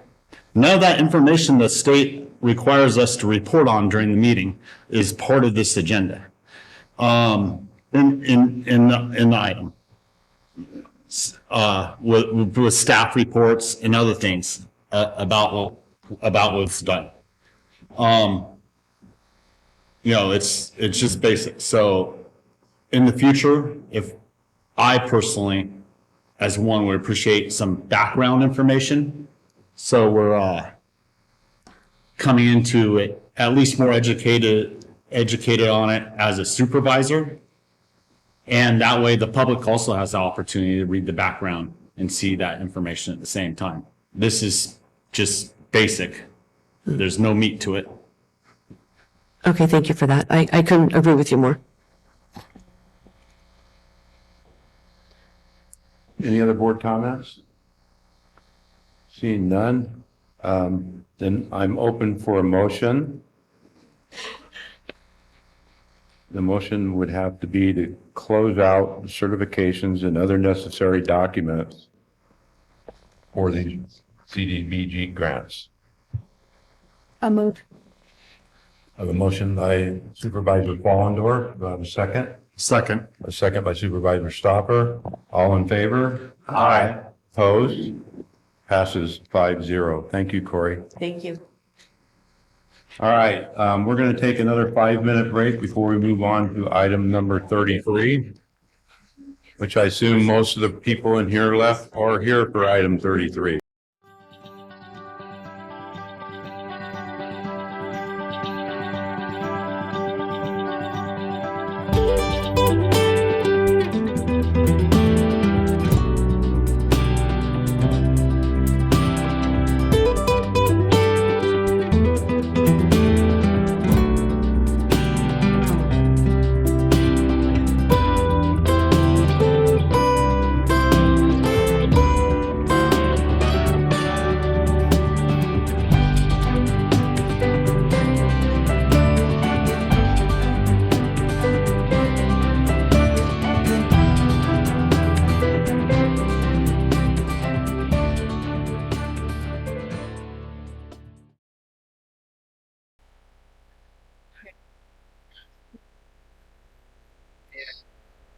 All right, we are back in session and we're going to move on to item number 33. Number 33 is a resolution for integrated waste management to conduct a public hearing to amend the county's solid waste parcel fee resolution to establish new land use categories. Count and consider timely submitted written protests and increase the solid waste parcel fee as described in the May 9th, 2023 hearing. And 2, adopt a resolution pursuant to Government Code 25830, establishing the annual solid waste parcel fee schedule for the 2023-2024 fiscal year. And 3, authorize recording by the county recorder. Jennifer? And before you start, I'm going to open the public hearing right now. Jennifer, you're up. Thank you. Chair Toffanelli, respective members of the board, Jennifer Cashy, Director of Integrated Waste Management. On April 25th, your board received a presentation from Chris Lund with GBB and Terry Boveri with Raftelis. In that presentation, we did a comprehensive review of our solid waste system and received a presentation regarding a nexus fee study. During that nexus fee study, it identified the cost of service.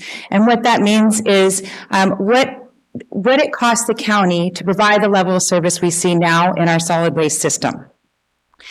Before I move on, I wanted to give a brief parcel fee history for those members of the public that may not know. In 1977, we established our parcel fee at $26. Over the course of some years, it increased. By 1985, we were at $42. 1988, we were at $75, 1989, $140, and in 1991, it was $150. So for 32 years, this parcel fee has not been increased. I also want to note that this is not the first time that we've increased the parcel fee. The parcel fee must adjust based upon the cost of service that we see as a county to provide, again, this level of service that we do. The parcel fee supports the entire solid waste system of Calaveras County. That includes the 6 transfer stations, 7-day-a-week landfill operations, all the maintenance equipment costs, and future cell development. Through this Nexus fee study, like I said, we identified the cost of service. It was determined that the cost for the county to process our own solid waste at $75 per ton. When we consider the alternatives to the $75 per ton, and when we received the proposal to go to an alternative model, it would potentially cost the county $155 per ton to process it. This is also subject to a yearly CPI increase and adjustment. That cost would absorb our entire budget we see now, and we would have to eliminate the transfer stations. Why I'm bringing this up is to understand that that $75 invests in our future development of the landfill. It supports all the operations. It supports all of our transfer stations. That would provide, we're thinking for the future and ensuring that we have this resource for many generations to come. Calaveras County presents a geographic challenge when it comes to providing service, especially for solid waste. 75% of our residents utilize one of our disposal facilities for their primary means of solid waste disposal. With that in mind, the county must take responsibility for a public health initiative. It is imperative that we provide solid waste service to all the residents at the most cost-effective way we can possible.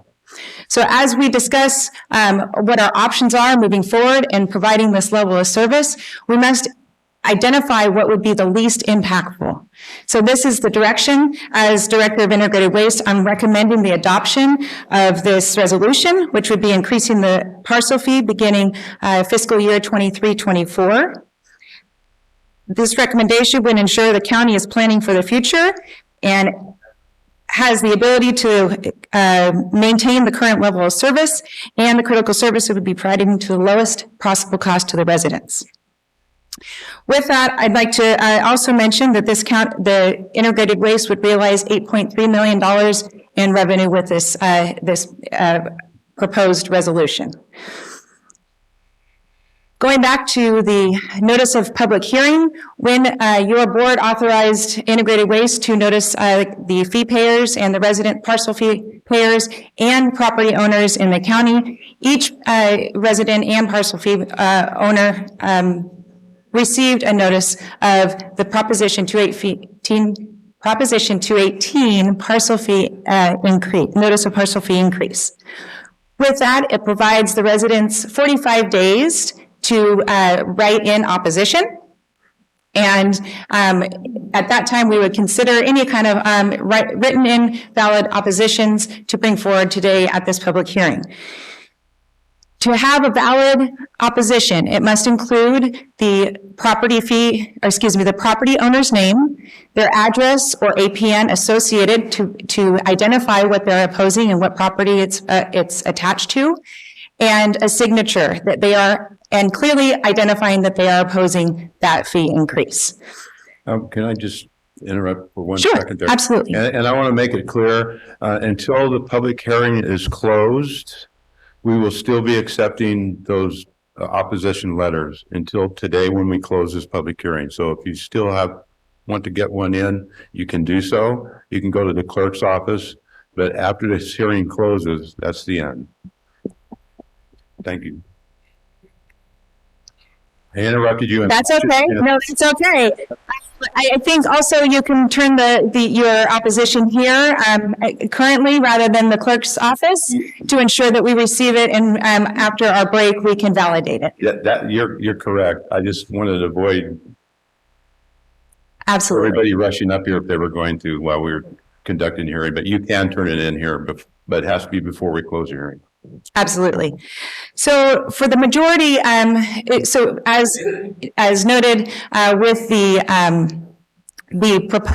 oppositions, In order for that to be successful, you would need the majority of the fee payers to write in valid oppositions. That would require the county to receive 13,450 letters of opposition for that to be a successful opposition. At the time of us starting this public hearing, we had received a total of 308 valid oppositions, which allows us to move forward with this public hearing. And I also would like to mention that during this process of our review and fee study, it was not considered lightly. It was a difficult process to go through. Personally, as Director of Integrated Waste, I wore many hats from the standpoint of, as a resident, how it's going to affect us, each and every one of us, as maybe somebody on a fixed income, as my mother is on a fixed income. I can understand how it would also affect them. I wanted to consider how it would affect integrated waste and also our elected officials. I think it was important that all those considerations are being recognized. And I would also like to take the opportunity to thank our current leadership for having the courage to embark on this journey and recognize the importance of providing this level of service to our residents, because it's not an easy thing to do. And as I mentioned, it's been 32 years since it's been done. And I appreciate all the support that I've received since I brought forward this proposal in October. Is there any board questions? None? Okay, I will open it up to public comments. And again, you can turn in your opposition letters here in the boardroom or the clerk's office.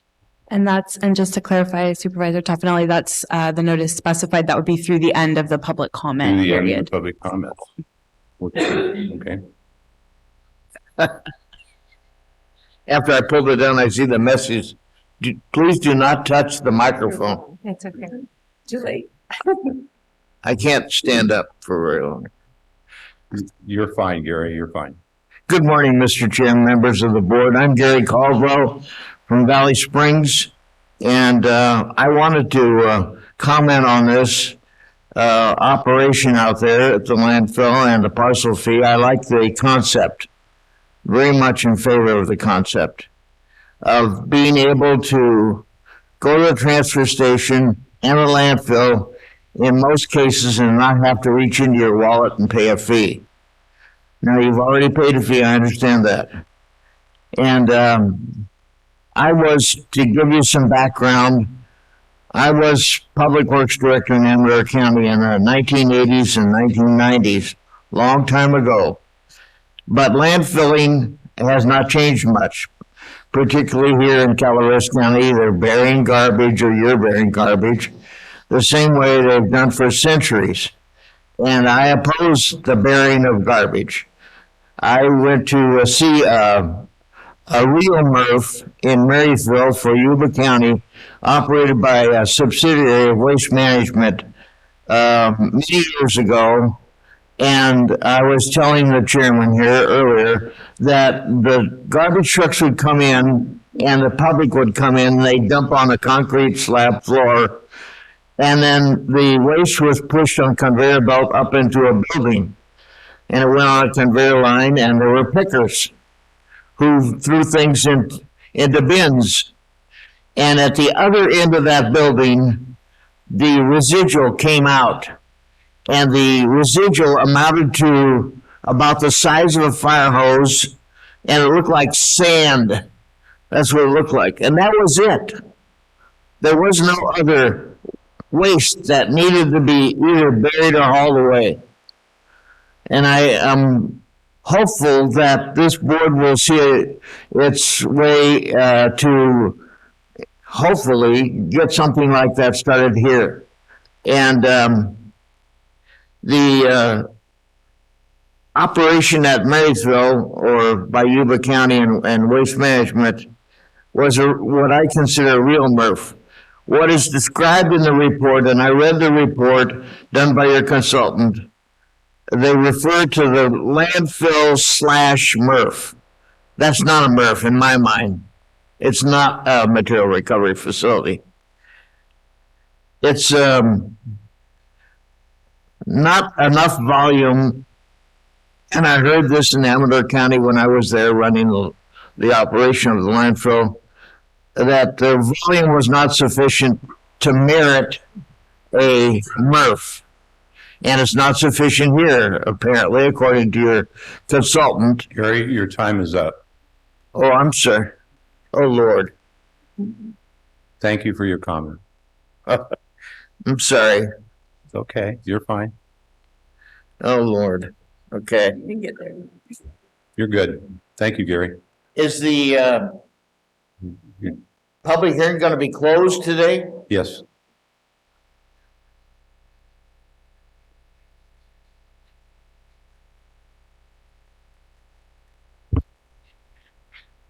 Hi, my name is Bernard Jorick. I'm from Valley Springs. I appreciate the opportunity to address the board today. A free dump, what a concept. You can take your garbage to the dump for free and have it disposed of. You know, when you have something like that, you have no excuse for dumping on the sides of the roadways in Calaveras County. When you start to increase fees and you make it impossible, when people go to the dump and they've got to pay a lot of money, they're going to take it to the side of the road. So I think having a public dump for free is beneficial to us, and we should keep it that way. Lately, more and more over the years that I've lived in Valley Springs, I've seen more and more fees start to pile up. Fees for concrete, fees for wood, fees for, you know, different things. So there's already fees being assessed. So it's no longer really a free dump. So I think we need to look at that. I'm not against an increase. You know, things cost money. Things need to be taken care of. I understand that. There hasn't been a fee increase for a while. But, you know, you guys just assessed me. The assessor just assessed my property again. And there's another couple $100 gone out of my property that I'm not going to have. Okay.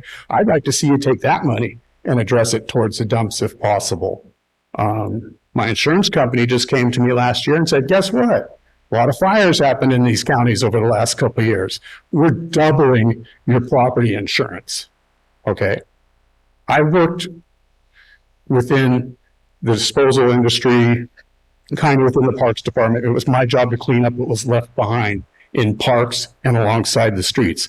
On the weekends, people where I worked came and dumped their garbage in the parks rather than take it to the dumps. If the dumps was free, they should have no reason. And in fact, they're actually advertising in San Joaquin County right now that you're going to start getting fined for this stuff. It's so bad. Okay. Well, I'm retired now. I've put in my time. I'm on a fixed income now. I get one set amount of money. And every time somebody jacks my rates up somewhere, you're going to get me up off the couch and I'm going to come in, I'm going to talk to you about it. Okay. Because I'm concerned about that. You know, with the inflation like it is right now, it's just not the dumps that wants more money. It's everybody wants more money. And this is just simply not the economy to do that in. You know, I would rather see you guys, instead of just go ahead and improving this like we're talking about here, I'd rather see you guys put it to a 2/3 vote, because you're not going to get a lot of citizens that will come in here and talk about something like this.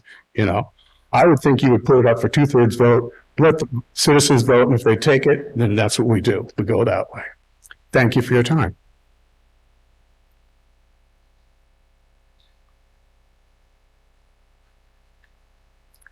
Hi, my name is Robin Barrick. I'm from Mountain Ranch. I agree with the gentleman who just spoke in that I understand the increase. I also am on a fixed income. We've been hearing all day this morning about how people are suffering in this county. They can't pay their bills. They can't feed their families. I understand the point of the increase. I truly do.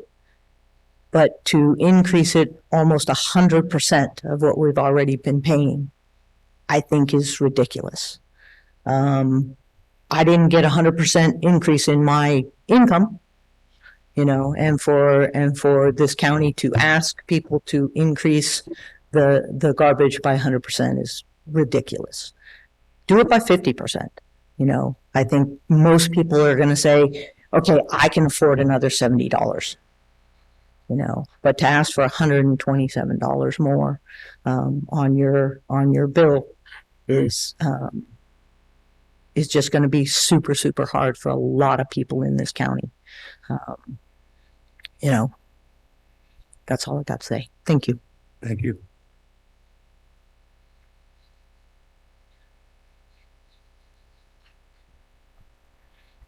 My name is Jamie Yeagers. My husband and I have owned a second home in the uppermost unit of Big Trees Village subdivision for 31 years.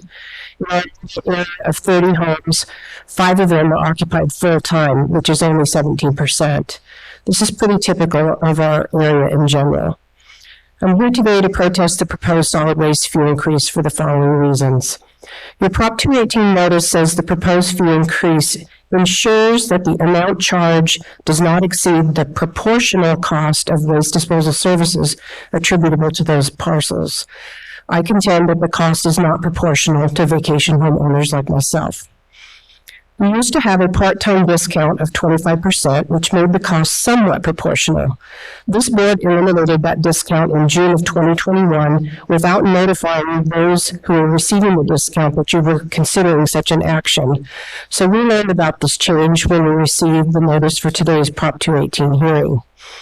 In our 31 years of homeownership, we have paid over $3,500 in parcel fees. And during that time, we've made only one visit to the Avery transfer station. That's a pretty costly single visit to that transfer station of over $3,500, and it doesn't seem proportional to me. When we eliminated the part-time discount, the only options considered were either to leave it alone or eliminate it, nothing else, when other options could have been considered. Today's action is similar to that in that your rate study considered only an increase to the parcel fee and nothing else. I understand that costs increase over 30-plus years, yet you're considering just increasing parcel fees and not increasing the landfill tip and gate fees, when they too have not been increased for 30 years. You should be doing both to have proportionality.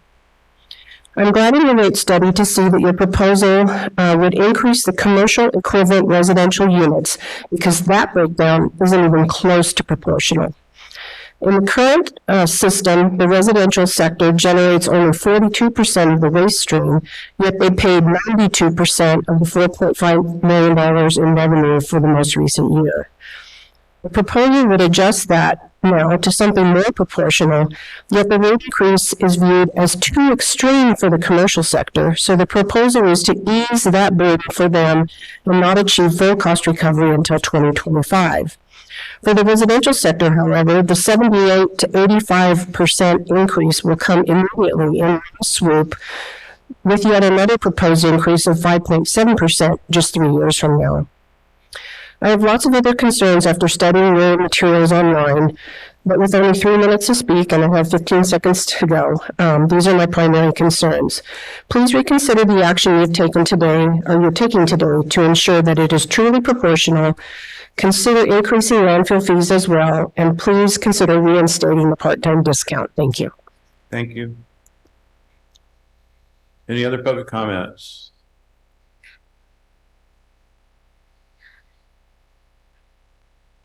Good morning. My name is Bernard Thomas. I got the notice in the mail like everyone did in the county. I was reading through it.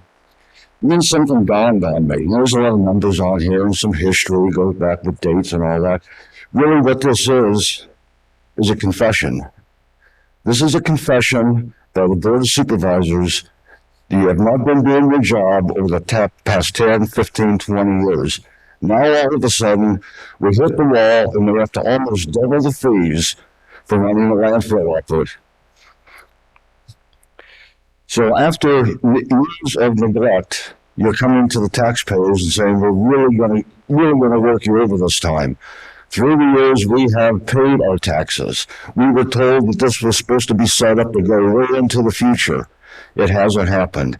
In the last couple of years, and I attended a lot of meetings when the public works person was going through contracts relating to equipment out at the down the road, down in Milton, they would always say, take the highest bid, because I know these people. I've worked with them. That's not the way government contracting works.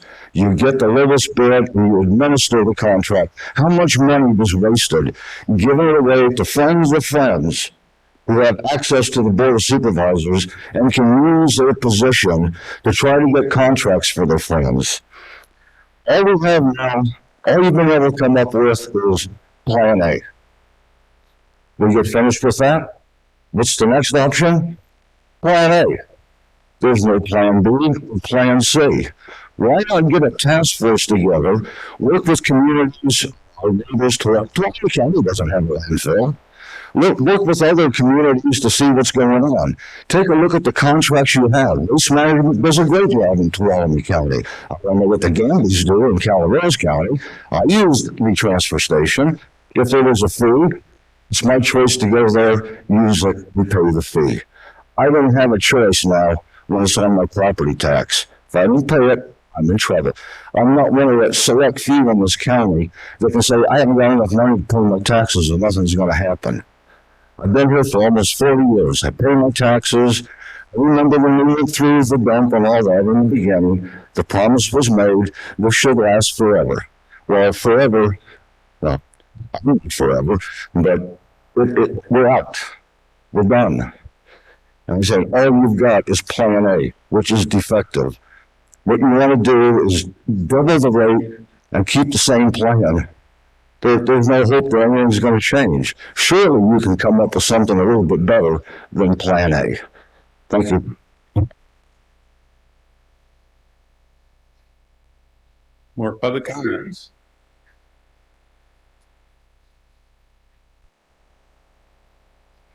Good morning, Board. Mike Castro, Valley Springs. I understand the need for the upgrade.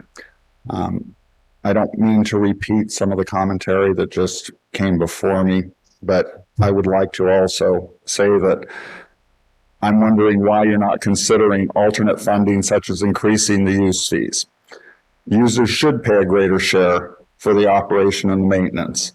Multi-unit, family units should pay more than single-family units as far as the increase on our property taxes. Secondly, you're proposing a 120% increase in 2024 and a 5.7% increase in 2026. Can't you figure out how to structure this over several years rather than front-loading it? Just a couple ideas. Maybe there's a way to slow it down so the impact's not so severe for the community. Thank you for your time.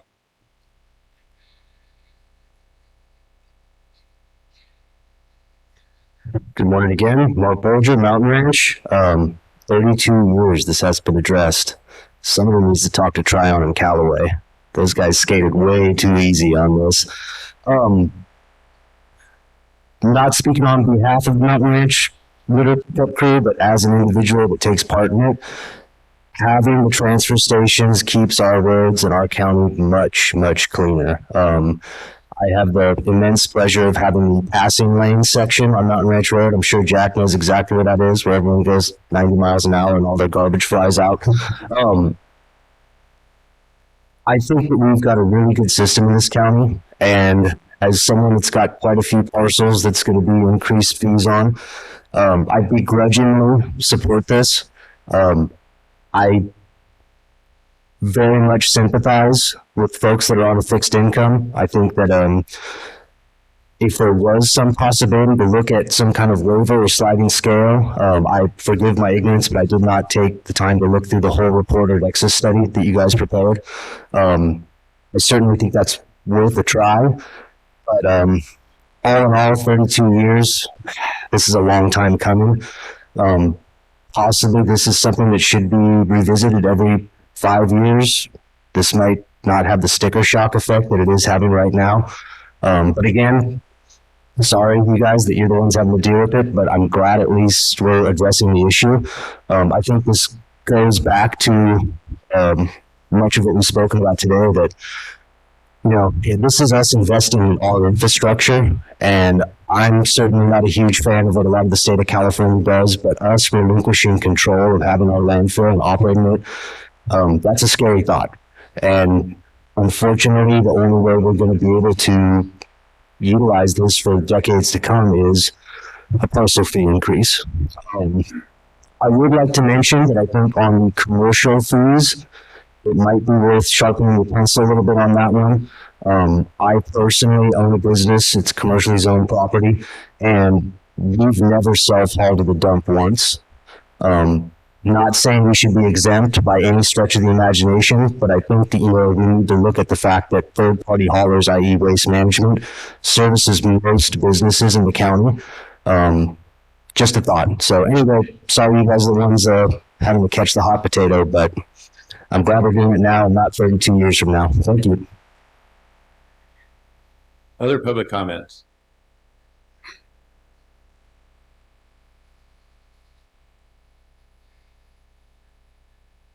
Mr. De La Cruz.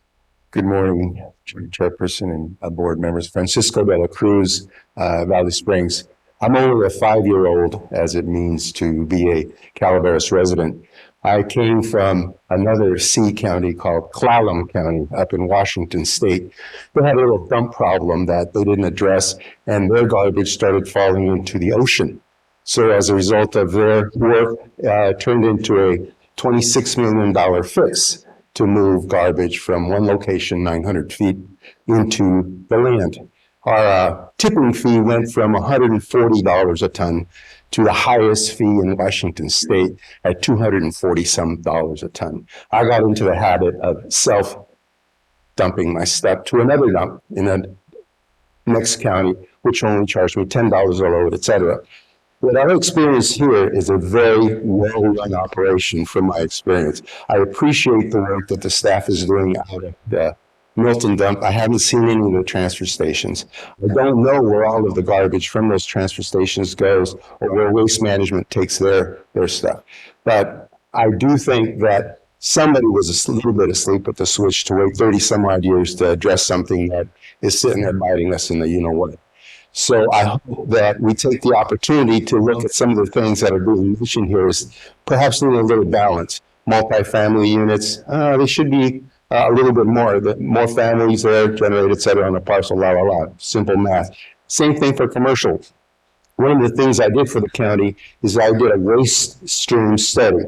And I identified for them a savings of over $449,000 if they managed their waste stream a little differently, because they weren't. They weren't doing the carpeting, recycling like you guys are doing it. They were mixing in construction debris and the regular stuff. A lot of things that they weren't doing that they now do, and they're saving some money. My point is that this needs just a little bit more work. You've seen some of the reaction that people have had as the sticker shock, et cetera. Maybe if you could spread out the introduction of some of these payments over time, maybe if there were some senior discounts or volume discounts, i.e. if you use less than 4 yards of waste per month, your fee is X. If you need more than 4 yards, your fee is Y plus X or what have you. But it doesn't seem like a flat parcel is going to hit the right balance. I appreciate the time, and I hope you take further time before you finalize the final numbers on this. Thank you. Other public comments?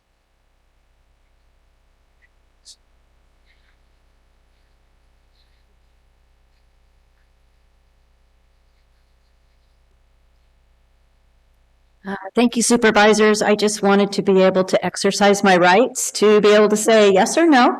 So that's what I've done here with different parcels that I own, and then plus my mother's adjacent.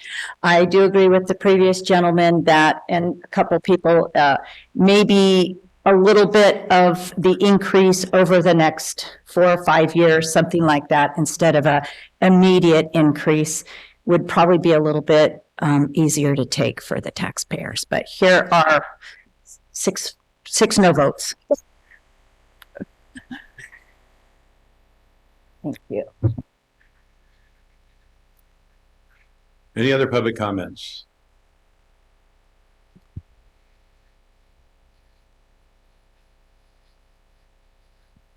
Morning, supervisors. Rick DiBasero, resident of Wallace. I've been in the county for 44 years. We've needed this increase, as somebody talked about quite a while back. I understand that. I disagree with Mr. McManus in his statement of what he said, basically. I think that what people don't understand is that if I understand this is a big increase, and I'm with some of the folks that have said it would be nice to spread it out over 3 or 4 or 5 years, however you folks can do that. But there's a cost to doing business. Cost continues to go up. Our employee costs are going up. If we don't do something now, in another 32 years, we're going to be in big, big trouble. I know that Integrated Waste Management has done quite a bit to extend the life of the current cells that we have now, which they have done. I know as a resident, when I bought my place 15 years ago down in Wallace, I was paying $42 a month for garbage service. That is now $97 a month. That's a heck of a lot more than what it costs for me to go to the landfill. I don't know, or I know that not everybody can afford to go to the landfill, nor do they have the ability to take their garbage to the landfill. So they're using a service. I think that Cal Waste is overcharging us because they have the market cornered, my personal opinion.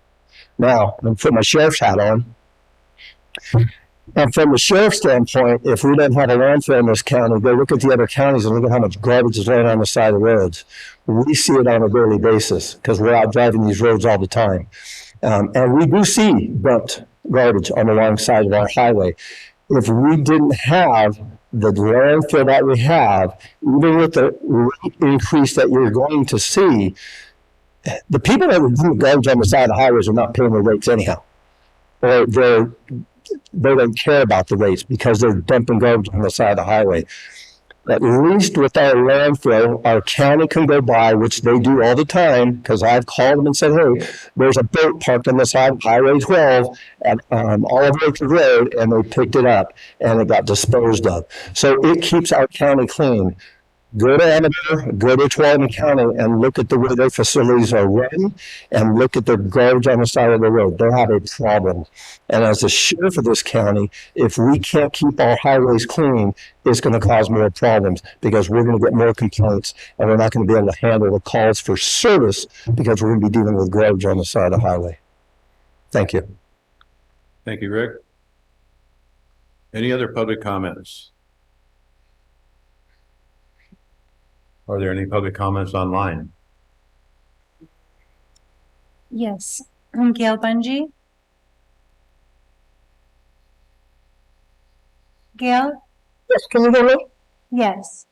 Thank you. I'm a constituent in District 3, and my husband and I both are very pleased with the waste management that we have in this county, and it's great. As a general protest, I do not like the idea of raising rates almost 100% in one fell swoop. As Jennifer, and I'm sorry, Jennifer, I don't know your last name, mentioned, this will be providing for the future. I would rather see a smaller increase now for those people, as many have stated, who are on a fixed income, and then in 10 years, add another increase for those future residents. I also was a little unclear, and I don't know if you have time to explain this, but the commercial properties will be charged 5 ERUs. Is that the same for every commercial property, whether it's a large property or a small one? Can anybody answer that at the moment?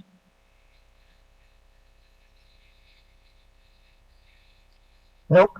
Nobody can hear me. Jennifer Cashy, Director of Integrated Waste. To answer your question, the current fee structure for commercial waste is going to be further resolved in this next year. We'd like to bring the commercial back, and the reason being is because we want to identify and get a little bit more granular on the types of businesses and have more data to identify what those waste generations are for each business. So in other words, I'm sorry, Jennifer, what you're saying is that commercial fee schedule would not go into effect in this next year, but you would be assessing it? Is that what you're saying?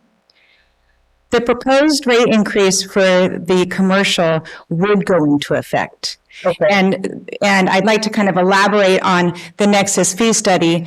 It came back with a 120% increase recommendation. So the board did decide to take the lesser impact route with an 85% increase. So with by law, they could have imposed that 120% increase. However, they chose the 85%. But that will be the same for any commercial property? The current proposal is for any commercial property right now, yes. Okay. So it seems to me there should be We some. can't get into a discussion here. You have public comments, you answered some of your questions, but you only had a 3-minute limit, and that limit is up. Okay. Thank you very much. All right, thank you. Any other public comment? Just a reminder to Zoom participants, if you would like to speak, you need to raise your hand. So at this time, I'm not seeing any other public comment. Okay, so is there any other public comments in the room? If not, I'm going to close the public hearing and bring it back to the board. And at this time, we need to take a break because we need to, when we come back, have a full tally of everything that's been turned in during this time and prior. And we will have that information when we come back from the break. Will I have time to address anything else after? You will. Wonderful. Yeah. We just need time to Sure. add tally. So. Sounds good.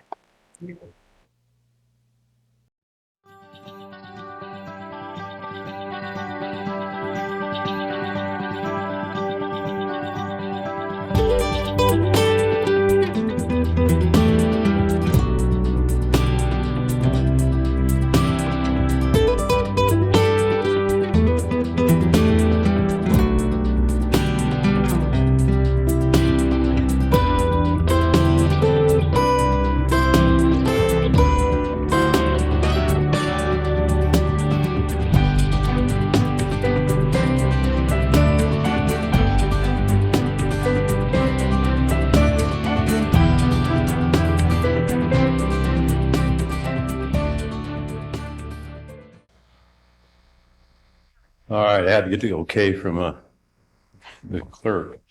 What we're going to do is, it's 12 o'clock. We're going to go to lunch because there's some tallying that needs to be done and finished up. So we're going to go to lunch and we're going to come back here at 1:15 and we'll finish up this item and go on to the next item. So we will reconvene at 1:15 after lunch.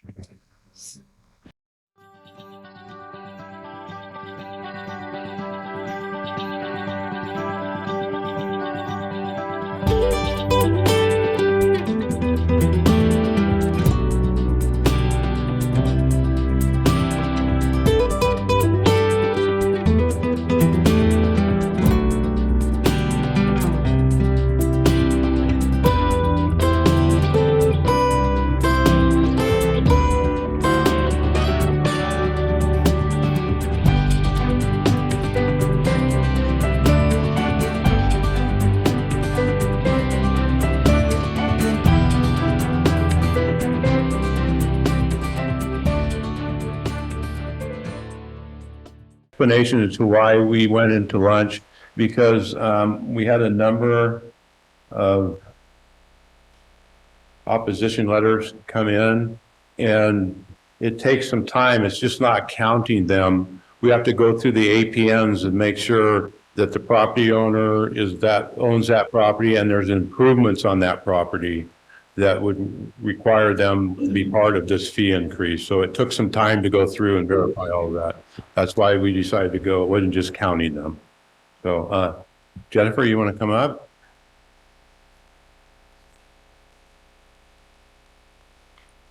Thank you. Jennifer Cashy, Director of Integrated Waste. As you mentioned, Mr. Toffanelli, we did have to verify any additional oppositions or public comment that came in. all previous oppositions that we have received have been uploaded onto our website and made public. That is a link that is in the agenda item. Any additional ones we received today have been copied and made available for your consideration. And that was a total of 23 additional valid oppositions, coming to our total of 331 valid oppositions that we've received. Okay. And you have more of your presentation, or you? Well, I would like to just a couple points of clarity. This is not a tax, this is a fee. And so I want to make sure that that's understood correctly, that this is a fee and it is not a tax. It does show up on your property tax bill, but this is a fee that would be a solid waste fee.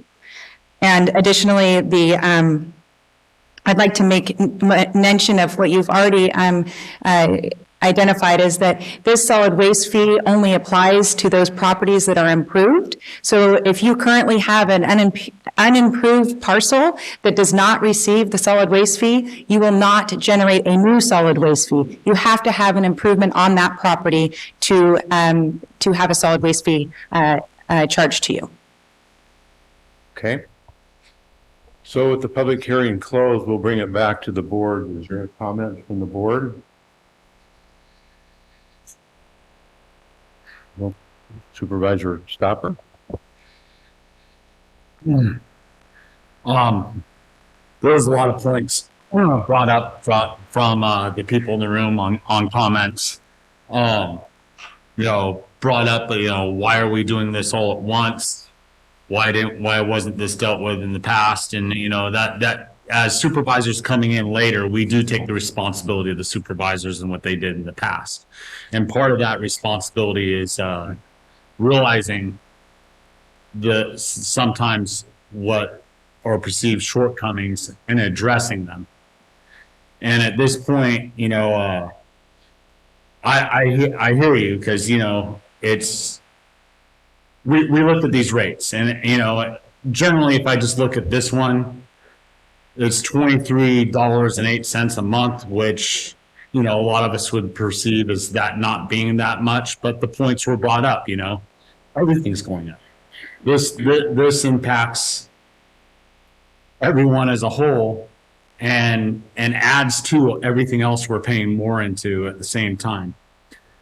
The question came up about, why do it all at once? Why wait till later? Well, when I first came on this board, I was talking about this, and I took the lead on the solid waste task force.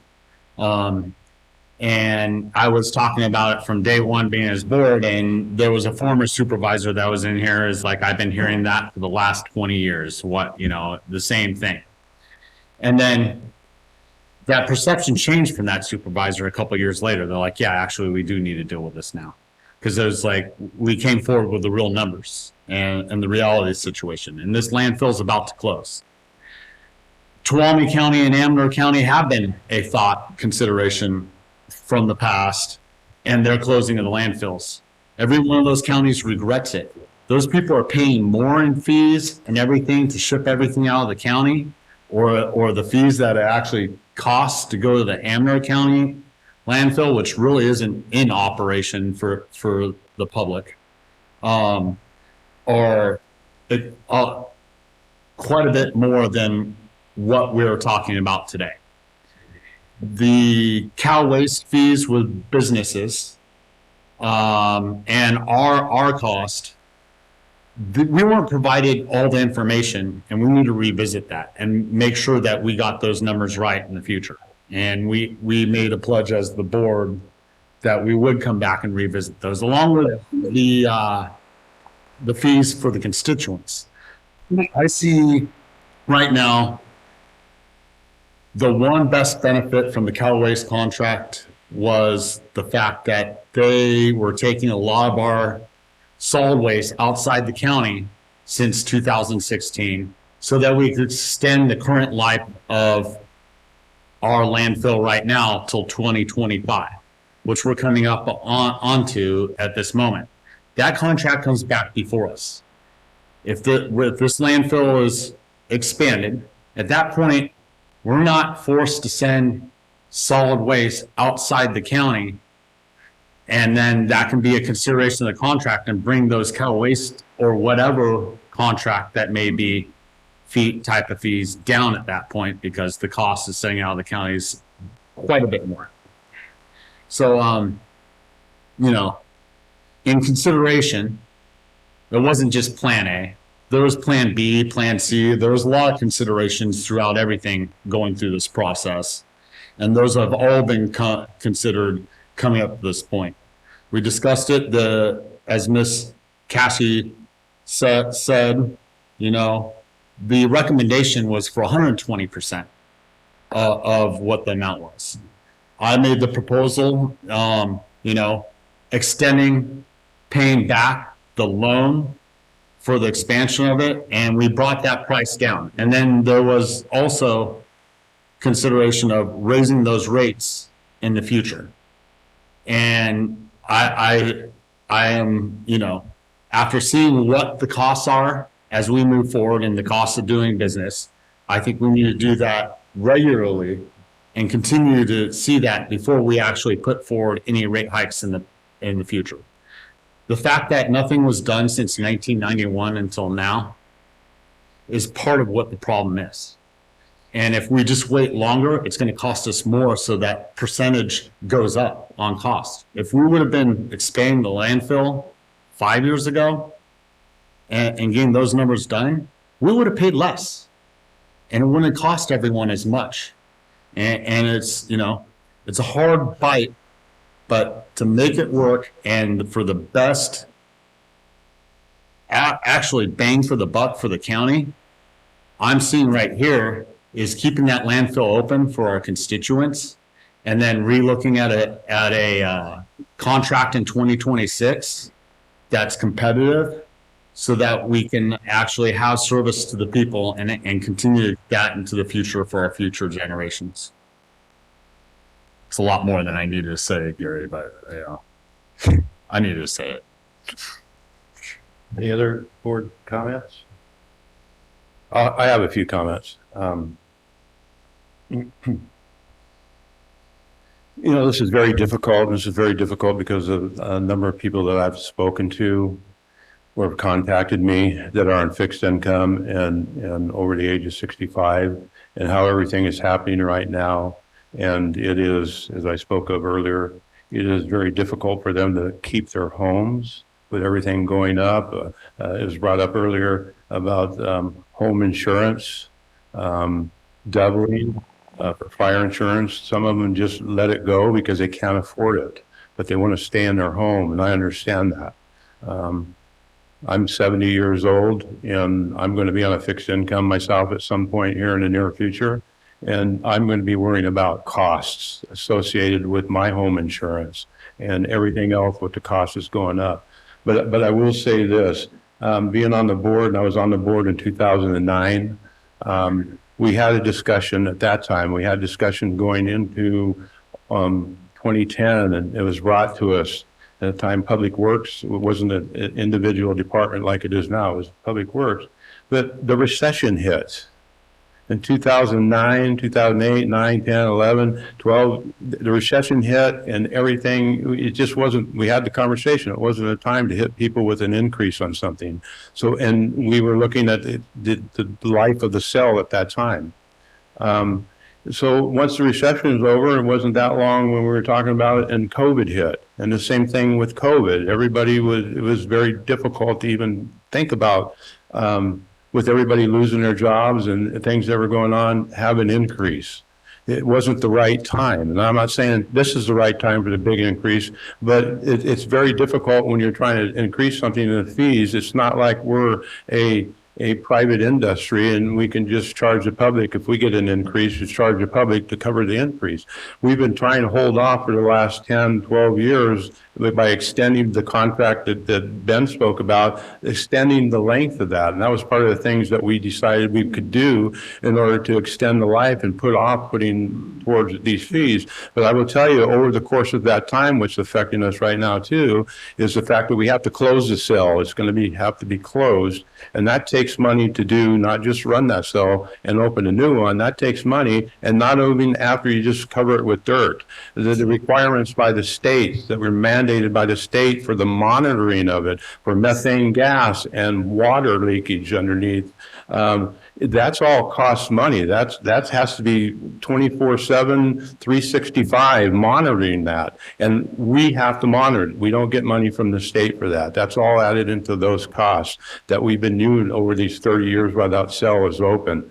And you look at what we're doing with the lining in the new cell that we're opening up. Well, we're 30 years in the future from the lining that we had to use back, that was technology back then. And we've already experienced some leakage and had to rectify some of that through the state because they monitor us and we have to turn in reports.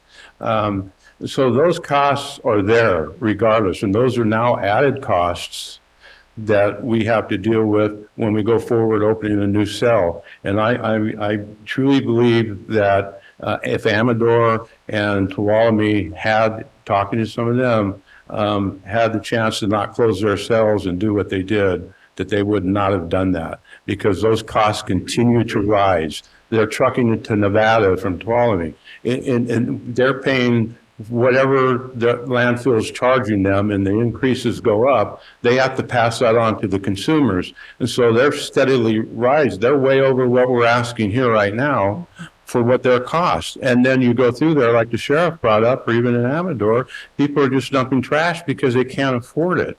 Well, this is not, I mean, we're talking about on your tax bill, a fee, additional fee of $63.50 for the 2 times that you have to pay, once in December and once in April. That's the increase for the $127 that we're looking at here. And you look at, we are going to redo and look at another look at the commercial, but you have to look at, it's commercial, it's a private business. Just like their products increase prices, they pass that on to the consumer. If their increases are going to happen for this, they're going to pass that on to the consumer. And I'm not advocating for them in any way, shape, but it's all going to be passed on. That's how it is. And we're just trying to charge you or move what we see in our study that was given to us that we had done, what our costs look like. You're looking at state of California and clean air vehicles. That's all part of it too. The equipment that we're using out there is dated, but at some point we're going to be required by the state to replace those vehicles to clean air vehicles. That's costs that we have to do associated with it. And the same thing is with the if we closed it and went out to another, like Cal Waste, their proposal, they're going to have to go to clean air vehicles too. That's going to be passed on. No matter what you do here, it's all going to be passed on, and we're trying to keep it at a minimum. Supervisor Stopper is correct, and Ms. Cassie is also correct that it came back that we needed to increase it by 120%, and the board could not do that. We reduced it down to 85%, the best that we could. So I again, I understand, and so I'm going to advocate to the board that between now and September, when we have final budget, if we could have at least admin or Jennifer look at some way that we could offset the cost to people over age 65 and on a fixed income that maybe cannot absorb all of this at one time on the 2 property bills that they have. I think that's the least we could do for our constituents to at least help in that way. For the offset, not only this cost rising, but all the other rising costs associated with trying to keep them in their homes and keep them safe and be able to not just be moved out in the street because of rising costs. So I'm an advocate for that, and I would hope the board would at least give the opportunity to admin and maybe even Corey, some of the programs they have with HHS and some of the funds they get from California to set up some type of program where if you meet the criteria that's set up on a fixed income over the age of 65, that you can become eligible to offset some of these costs associated with this. So that's my comments. I don't know where the rest of the board is on that, but Supervisor Heberty? I say well said, Chairman. Said. Supervisor Stopper, your microphone's on. Is there anything else that needs to be said before a motion's made, sir? I'd just like to make sure if we could get in the motion that at least give admin an opportunity. No, I was willing to add that into the motion. Okay. Open for a motion. I'd like to make a motion to amend the county solid waste parcel fee to establish new land use categories as per what's put forward in this at the 85th percentile.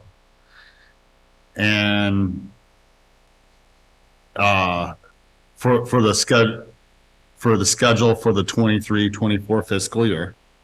Would also like to authorize the recording by the county recorder and also give direction to staff to look in possibilities for, I'm not going to say 65, Mr. Toffenelli. I'm going to, what the possibilities are for having help, or how would I say it, Council? I think, I know a lot of cities do have similar programs, and some call it utility assistance or a subsidy or rebate. Yeah. I mean, so. But yeah, anything when it comes to a informative discussion, study session or whatever, and finding out what our possibilities are legally moving forward on something that in its entirety, and not limited so much to 65, but to retirees or, I agree. people that can prove that they're having financial difficulty making ends meet. I agree. Well said. That's my motion. I think that, is that enough? Okay. Yeah. So I have a motion. Do I have a second? I'll second. I have a motion by Supervisor Stopper, second by Supervisor Huberty. All in favor? Aye. Opposed? Passes 5-0. Thank you. Thank you, Supervisor Stopper, for clarifying that. I didn't mean to put an A. No. My concerns are. No, I completely heard what you had to say, and I wanted to elaborate on it because it's not just an age. So. Okay, so we're going to move on to item number 34, and we are already set up, so we don't need to take a break. Gabriel and Julie. This is a resolution from planning, conduct a public hearing and adopt a resolution denying the appeal filed by Allison and Jonathan Nemuth of the Planning Commission's decision affirming the planning director's denial of an administrative use permit or an AUD for a series of private special events at 769 Dogtown Road in unincorporated Angels Camp. And 2, find the denial of the appeal exempt from CEQA. And so what we usually do on the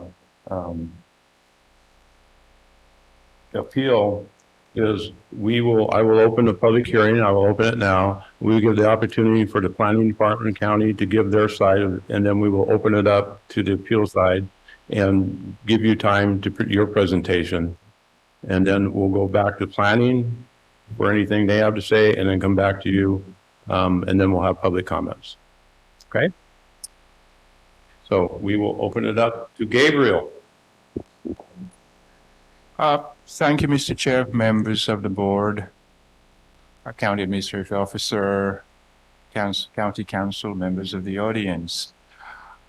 We are here today because of an appeal of an application that was decided upon by the Planning Commission. Specifically, the Nemuth had applied for an administrative use permit back in February. And the application was reviewed by the planning department, and the planning director, me at the time, was obligated to make some specific findings regarding the application. Upon those findings, the application was denied.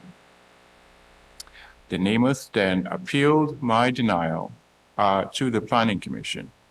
The Planning Commission held a hearing on the item and came to the conclusion that the planning director's determination was accurate, and they also passed a resolution supporting the denial of the planning director's decision. The Namaths then filed an appeal of the Planning Commission's denial. And according to county code, such denial would actually come to the board.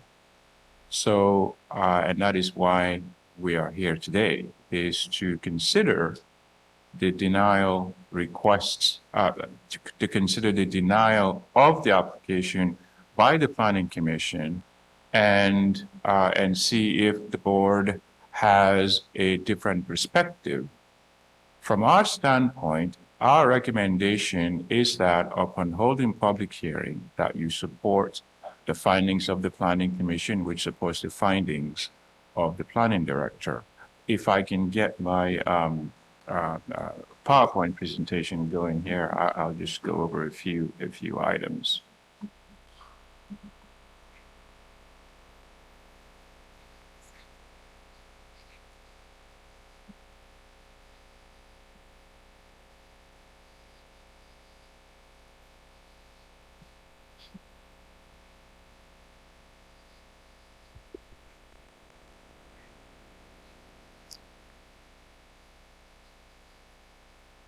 So specifically, the application for the special event was for 5 specific events, which included 4 private weddings and a fireman's ball on the property, which is zoned RRX.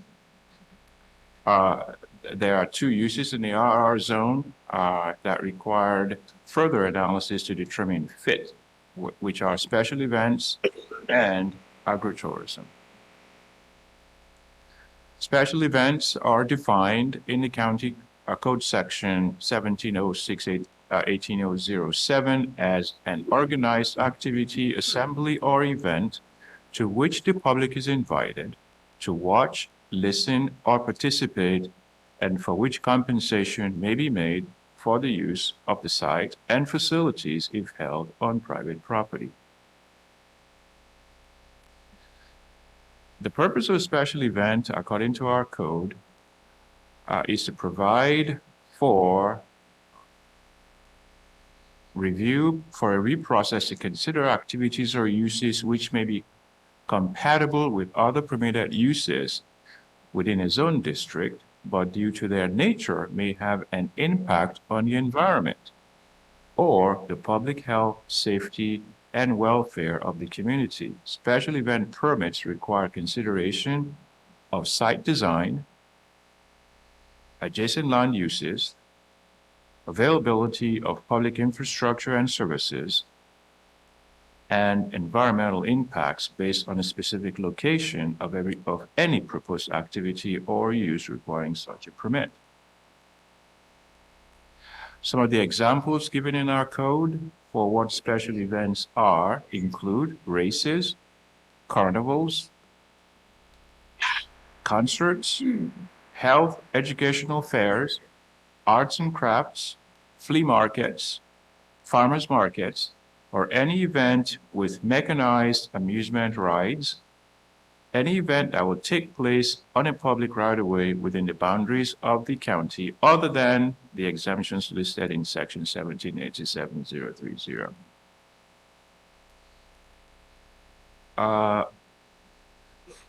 Let me go to the next slide.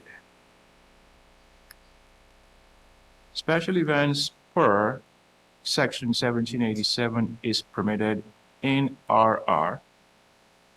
Private events are not special events as defined by a county code. Special event must be open to the public. Private weddings are by definition not open to the public.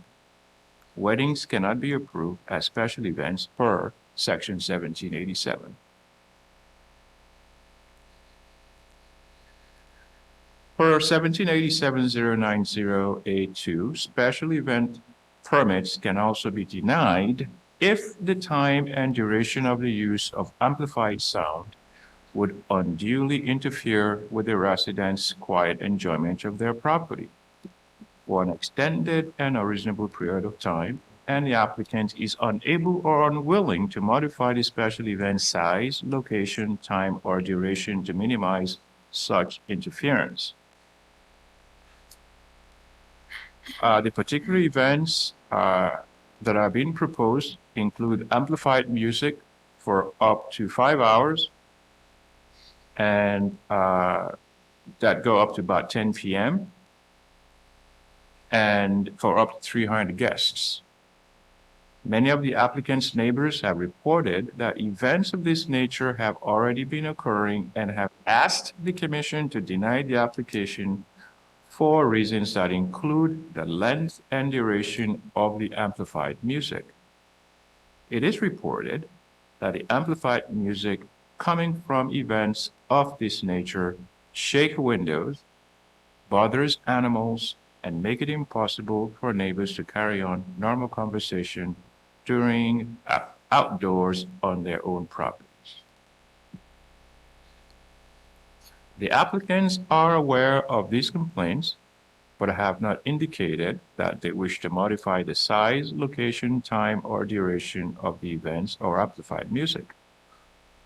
While the dates of all events applied for have passed, applicants acknowledge that they seek to apply for permits for similar events in the future and to permanently develop their property into a special events venue for these types of events. So even if weddings were special events, the permit would still need to be denied under Section 1787 of the Code due to the proposed use of amplified music. Similarly, if the fireman's ball, and this is argument from a planning commission's hearing, is open to the public and it does a special event under 1787, or if it involves a similar use of amplified sound, it would need to be denied under 1787 for the same reasons. In Section 1783, denying or approving a special event come with 4 specific findings. The first finding requires that the use must be consistent with the general plan and the zoning ordinance. The Planning Commission agreed that these findings could not be made. The Planning Commission decided that the second finding, requiring a big enough land area for the proposed event, was met. Property is, I think, on about 24.6 acres or something of that nature. The third finding requires a finding that the proposed use will not even potentially affect the public health, safety, and general welfare. The Planning Commission agreed that this finding could not be made. The fourth finding requires that conditions have been applied to the permit to protect the environment and general health, safety, and welfare. The Planning Commission agreed that the application of conditions would not be adequate to remedy the reasons for denial. Thus, the Commission found that only one of the 4 required findings were met. As part of the AEP process, the Planning Department sent public notices to property owners within a 300-foot radius of the proposed event location. 11 notices, including a notice to the applicant as a landowner, were sent. 8 surrounding property owners responded to the notice. And the responding property owners map, as you could see on the screen, show the properties northerly, westerly, easterly, southeasterly, and southwesterly surrounding the Nemeth property. Many of the applicant's neighbors have reported that events of this nature have already been occurring and have asked the Commission to deny the application for reasons that include the length and duration of amplified music. It is reported that the amplified music coming from events of this nature shakes windows, bothers animals, makes it impossible for neighbors to carry on conversation outdoors on their properties. These are some of the, to the top right-hand corner is a map showing the property in question. The bottom right-hand corner is a tent facility that some of these events have taken place in. Most of the events are sometimes held outdoors, and the tent is a temporary structure which was approved in 2022, is the only covered event structure. There are no walls or other sound barriers protecting the neighbors from the traffic sounds and amplified music, even though the applicant informed me that they actually planted some trees or attempted to plant some trees to act as buffer.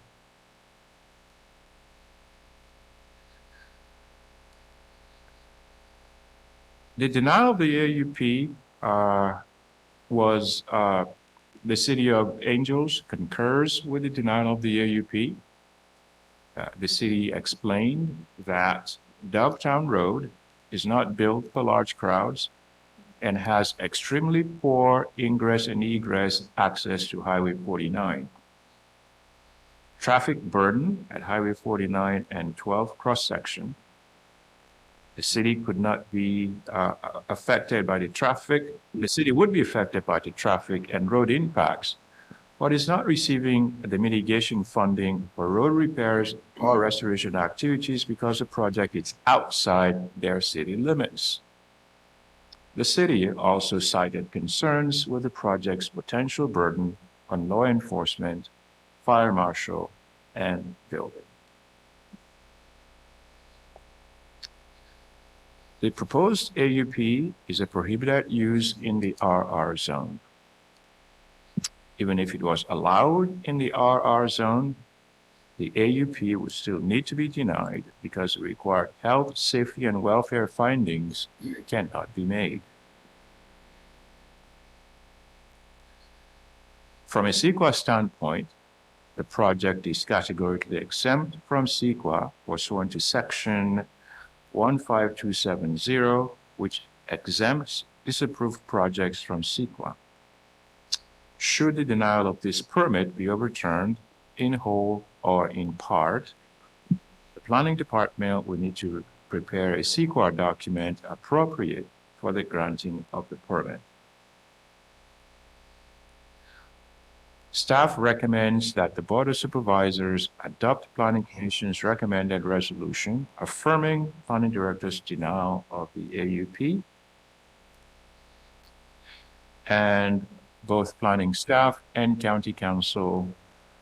Are there any board questions so far? None?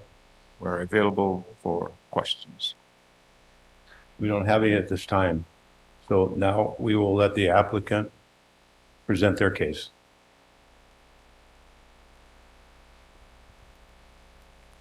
Thank you. Good afternoon, Chair and board members. My name is Diane Kinderman. I'm an attorney with the law firm of Abbott and Kinderman based in Sacramento, and I represent the appellant in this matter, the Nemeth, and the owner, Mrs. Allison Nemeth, who is also here today, as is Jonathan Nemeth.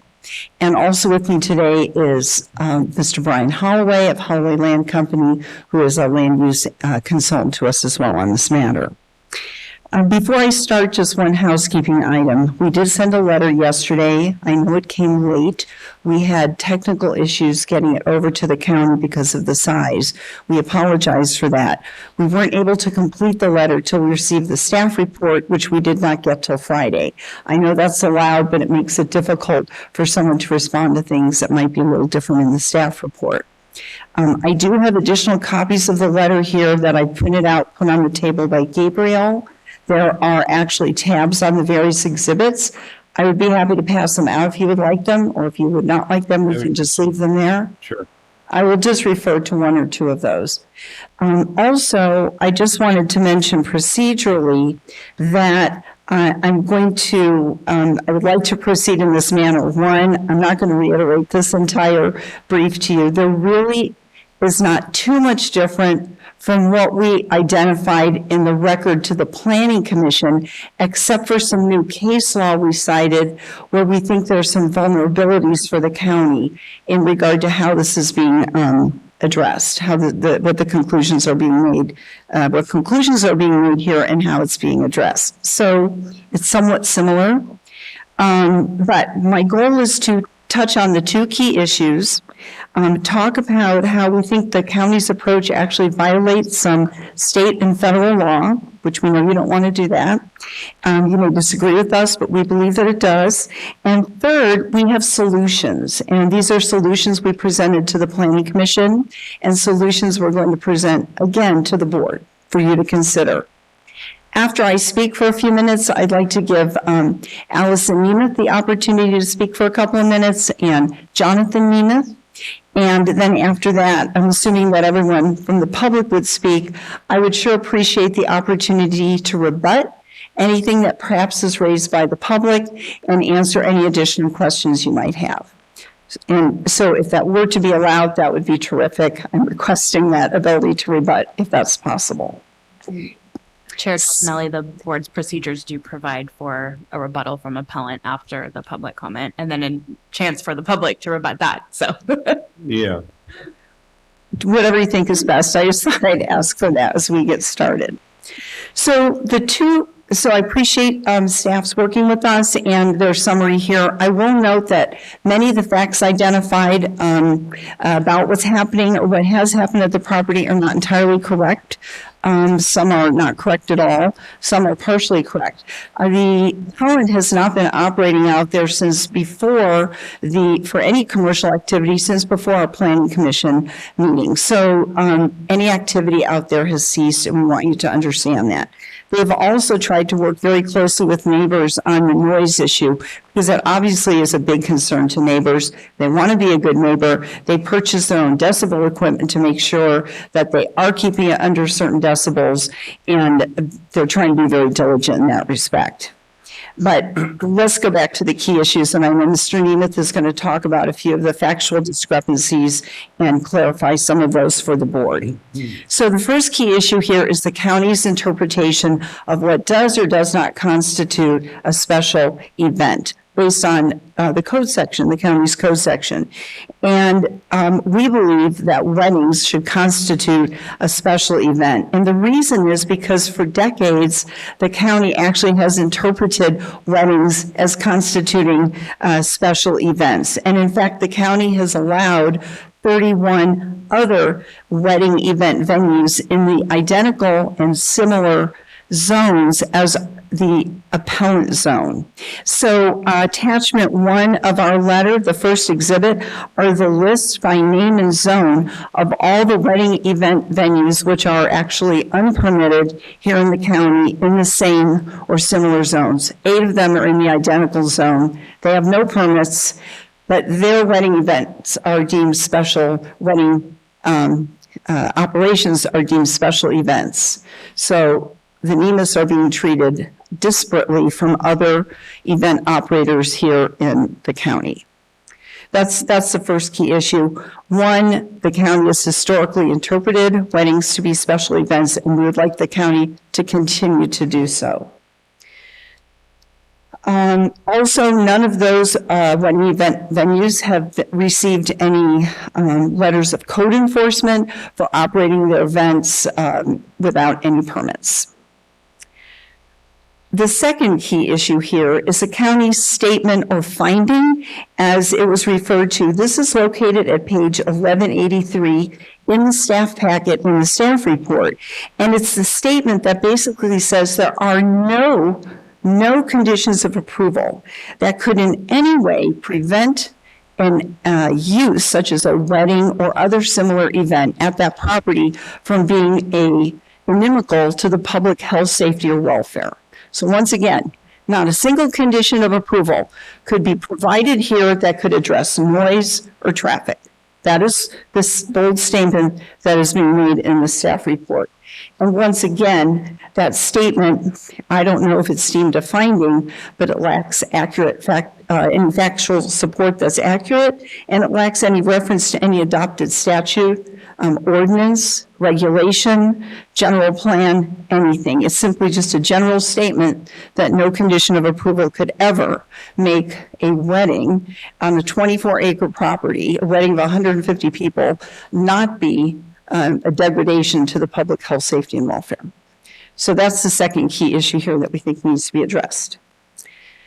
Next, I want to talk about what we believe this interpretation, how it results in a violation of the law. It results in a violation of local, state, and federal law, and here in this regard. So first of all, it violates state law regarding uniformity of zoning. And uniformity of zoning is required not only for content of your ordinance, but for the application of your ordinance. And the application of your ordinance is not being applied equally here. It's being applied in one way to the Nemeth, to the applicants, and it's being applied another way to 31 other venues in same and similar zones here. And I cite to the code sections that refer to uniformity of zoning. This disparate treatment of the appellant also results in a violation of the equal protection clauses of both the state and the federal constitution. Now, I've practiced land use law and environmental law for a long time. Some of you here at the county know my firm. We do not make this claim lightly. We have a lot of clients who call and say they're violating my constitutional rights. And I say, I know it feels that way, but they actually can do that. And I say that more often than we would make this kind of a conclusion. But we really believe that this interpretation of your ordinance on weddings and the way this has been handled with the NEMIS, in fact, is a violation of their equal protection rights under the clauses under both the state and federal constitution. Finally, and this is something I didn't realize, but weddings and other similar gatherings are also protected speech. And we cite to the case law in there that says so. And because they are protected speech, the criteria for denying that type of an event, it has a higher standard. It's not just the rational basis standard, it's a little bit higher. And there's a specific case cited, I believe this is all at page 14 of the letter, if you want to glance at the comparison. But in that case, it says Ventura, it involves Ventura County. It says Ventura based their denial of a permit for the wedding venue on these following findings. And all three of those findings are listed at the top of the page. The court held those standards were ambiguous, and they granted an impermissible degree of discretion in granting or denying the wedding venue permit to the director. And then you look at our standards, we're listed right below that, and they're very remarkably similar. And we believe they're similar enough that they are vague enough and ambiguous enough, because here we are talking about them, that in fact it does violate protected speech. So those are the key three legal issues that once again, this is not something we often allege, but we think they're valid arguments here. Once again, we've included case references, statutory references on those as well. The other thing I wanted to mention is what is really a pretty provocative case at page 12, if you go back, and it's the Hardesty case out of Sacramento. Maybe some of you had heard of it because you do sit on a board. And what happened here was a federal court, a jury, found the Sacramento County liable for violating plaintiff's substantive due process rights. Now here we're not talking about substantive due process. We are talking about other constitutional rights in a land use context, and that's what that case was about. And in that case, the jury awarded $30 million to a landowner for violation of their substantive due process rights. And one of the board members, the planning director, and a senior planner were also found personally, individually liable for violating this landowner's due process rights, and in the millions of dollars. Those awards were appealed, of course, but this is what a jury found in terms of constitutional rights and land use in a land use context here. We believe that the county's selective enforcement of the ordinance and the determination of what constitutes a special event and a wedding, that they are singling out the appellant and treating them differently than they've treated the other 31 property owners that are listed in attachment 1 here, and there could be more property owners as well in the same or similar zoning. We just didn't happen to find those. So, in light of all that, we have a solution, and these were three solutions that we recommended to the Planning Commission. One of them was that the board overturn the denial of the administrative use permit here, finding that weddings and similar events actually are deemed consistent with the current ordinance. In other words, you continue to interpret your ordinance in the way that you've been interpreting it for decades. That's our first suggestion.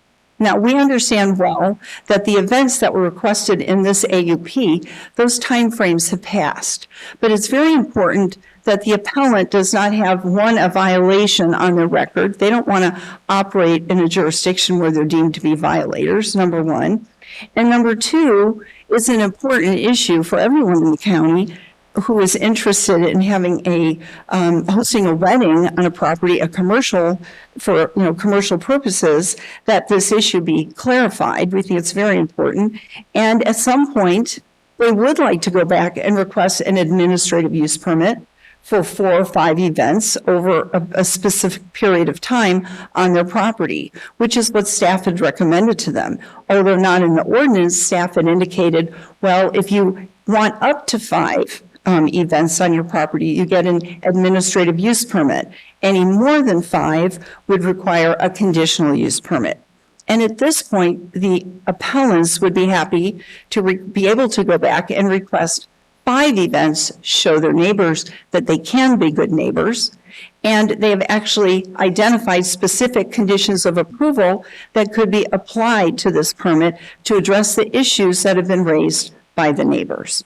And those conditions of approval are also included in our material, those proposed conditions, and they were presented to the Planning Commission as well. So that's the first option. The second option is overturn the denial of the AUP and direct the Planning Commission to recommend a modification to the zoning ordinance to include weddings as special events in the ordinance itself. That sample language is set forth in Exhibit 3 of your materials. So that would be the amendment to that code section. And number 9 and 10 are highlighted, and that would be the modified language if you looked at attachment 3.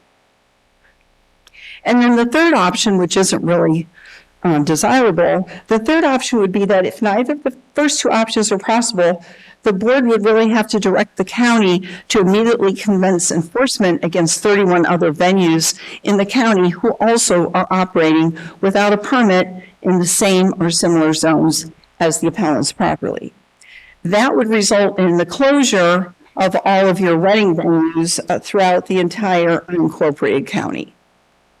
And clearly, that is not what the appellants would desire here, but I don't know what the other option is.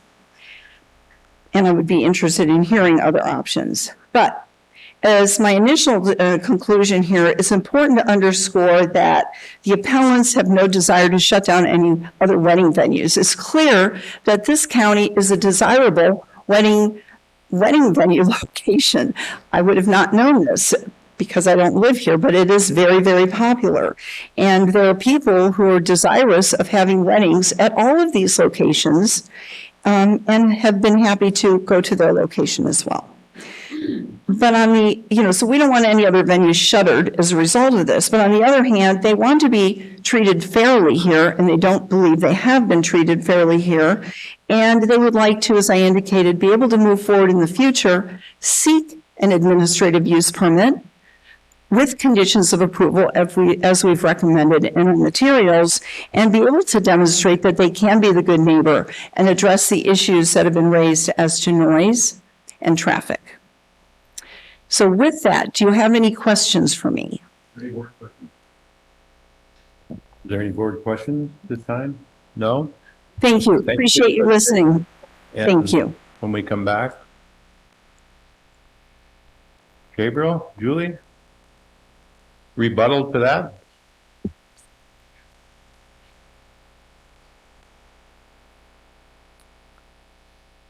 There's quite a lot to respond to from that particular brief. And I'm just going to take it one at a time. Let me take the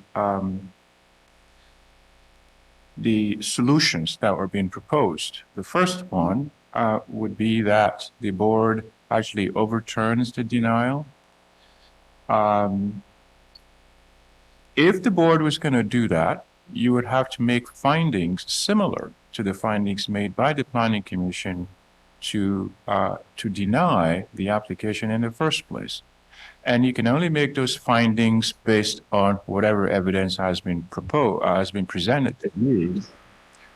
Some of the information being presented this evening, the attorney has alluded to that came yesterday. So I don't think you've actually had adequate time to digest them. But I think you have enough time. You've had enough time to look at the staff report, you look at the findings of your Planning Commission, and the letters in favor or against the proposal in front of you. The second proposal would be for you to overturn the denial and then ask the Planning Commission to do a code amendment to change the definition of a special event to include weddings. I can't speak for the board on that particular issue, but I don't think we have at any time in my tenure with the county made an interpretation that is contrary to what the definition is in the code. And as far as the 32 other wedding venues in the county, some of them, first of all, the county operates strictly on a complaint basis. So I have no idea actually how many wedding venues are out there. There might be some that are operating illegally. There might be some that are operating under the agritourism umbrella. But there are several different scenarios. And I think we cannot just group all wedding venues together and say, oh, the county is trying to ban wedding. We're not trying to do that. What we're actually trying to do is to look at each individual property, each individual location, each individual circumstance, and then make the appropriate decisions based on what we find. I cannot speak to the fact that we are violating somebody's First Amendment rights. I'm not an attorney, but as a practicing planner, I don't think that I'm just going to have to defer to county council to handle that. So with regards to any kind of efforts being made by the applicant, I have never been approached by the applicant to reduce the number of attendees to the weddings. I've been quite open with communicating with the applicant on that particular regard. I have never been told that they're going to reduce the intensity of the activities on the properties. In fact, we have information to the contrary. The big plan really is to make this a wedding venue, and the issue with that is still going to be the same. How do you exist when you are surrounded by other similarly zoned properties in a wide open setting? And that is the crux of the matter, in my opinion. Julie? Yes, I think a lot of the points that Mr. Elliott's making are very well taken. I would like to address some of the more technical or constitutional issues. And I think the first thing I need to say is that in our county code, in the zoning code, we specifically say that issues that are not given to the planning commission to review are not proper before the appellate body. We're here to decide whether the planning commission, using the evidence and the arguments presented to it at that hearing, made the correct decision. There's a lawyer on the planning commission who would have been perfectly capable of reviewing any of these constitutional issues. They could have been made at the time, and I don't see how it would not be a violation of our existing county code to allow those arguments to come into play at this later appellate stage. So let me just start with that. There was definitely no mention of the uniformity rule. I guess I shouldn't say definitely. My memory is not perfect. I don't remember any discussion of the uniformity rule. I don't remember any discussion of constitutional violations or equal protection. There's nothing unfair about how Mr. Elliott interpreted the code, and the board is certainly free to interpret it differently. The board is also free to direct us to broaden our definition of special events and come back with a new ordinance. But as Mr. Elliott said, that's not necessarily going to resolve the issue of the other bases for denial that the Planning Commission noted, which was the evidence that was before them of the impact of these events on the neighboring properties. So I'm hearing Ms. Kinderman saying there's no evidence to support the finding, and therefore we're violating their constitutional rights, and it's about banning weddings. There's nothing in our county code that bans weddings. There's in our county code a provision that if your use is listed in your zone, it's allowed. And in the RR zone, if it's not listed, it's not allowed. There's nothing in there that says weddings aren't allowed. It is true that wedding venue or special event venue, private special event venue is not, in my knowledge, listed in the code. But there's nothing illegal about not having it listed in the code. There are other zones, like the REC zone, where the planning director would have the authority to find that the types of events that the Namaths want are indeed allowed in that zone. But there was no application to rezone the property to one that would allow these events. We were limited by the application that was filed. So the evidence that the Planning Commission looked at and that Mr. Elliott looked at was, first of all, the language of the code, which if it has a clear, plain read, such as events to which the public are invited, there would be no need for Mr. Elliott to go into the bowels of history and try to understand what was meant by that. It was clear as far as Mr. Elliott was concerned. So that was the first piece of evidence. Now, this brief came in at the very last minute. I haven't had time to digest it, but I did take a glance. And there's some legislative history documents that were proposed as evidence that the board intended private special events to be included. However, all it shows is that a special definition for private event was crossed out, and a special definition for public event was crossed out. And what was left is the definition we have today, where the board says events to which the public are invited. That evidence can support Mr. Elliott's read of the code by suggesting the board actually thought about having a separate definition for private events and chose not to actually implement it for a reason. And I submit to you that the reason, if you look at all of the 9 examples of special events that are listed in our definition, every one of those are community-oriented events, like parades, like flea markets, like other cultural activities that are occasional, that are for the community to enjoy. And that is what the board was thinking about, we submit, when it decided to look at the definition of special events.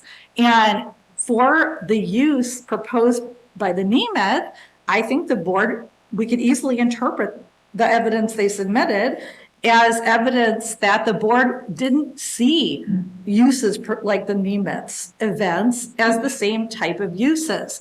A special event venue for purposes of permanent, fixed commercial events to be held outside all the time, that is not something that we believe the board intended to place in the RR zone. It's not listed there. Nothing similar is listed there. And frankly, in the RR zone, even if something similar was listed there, we can't even approve similar uses in that particular zone.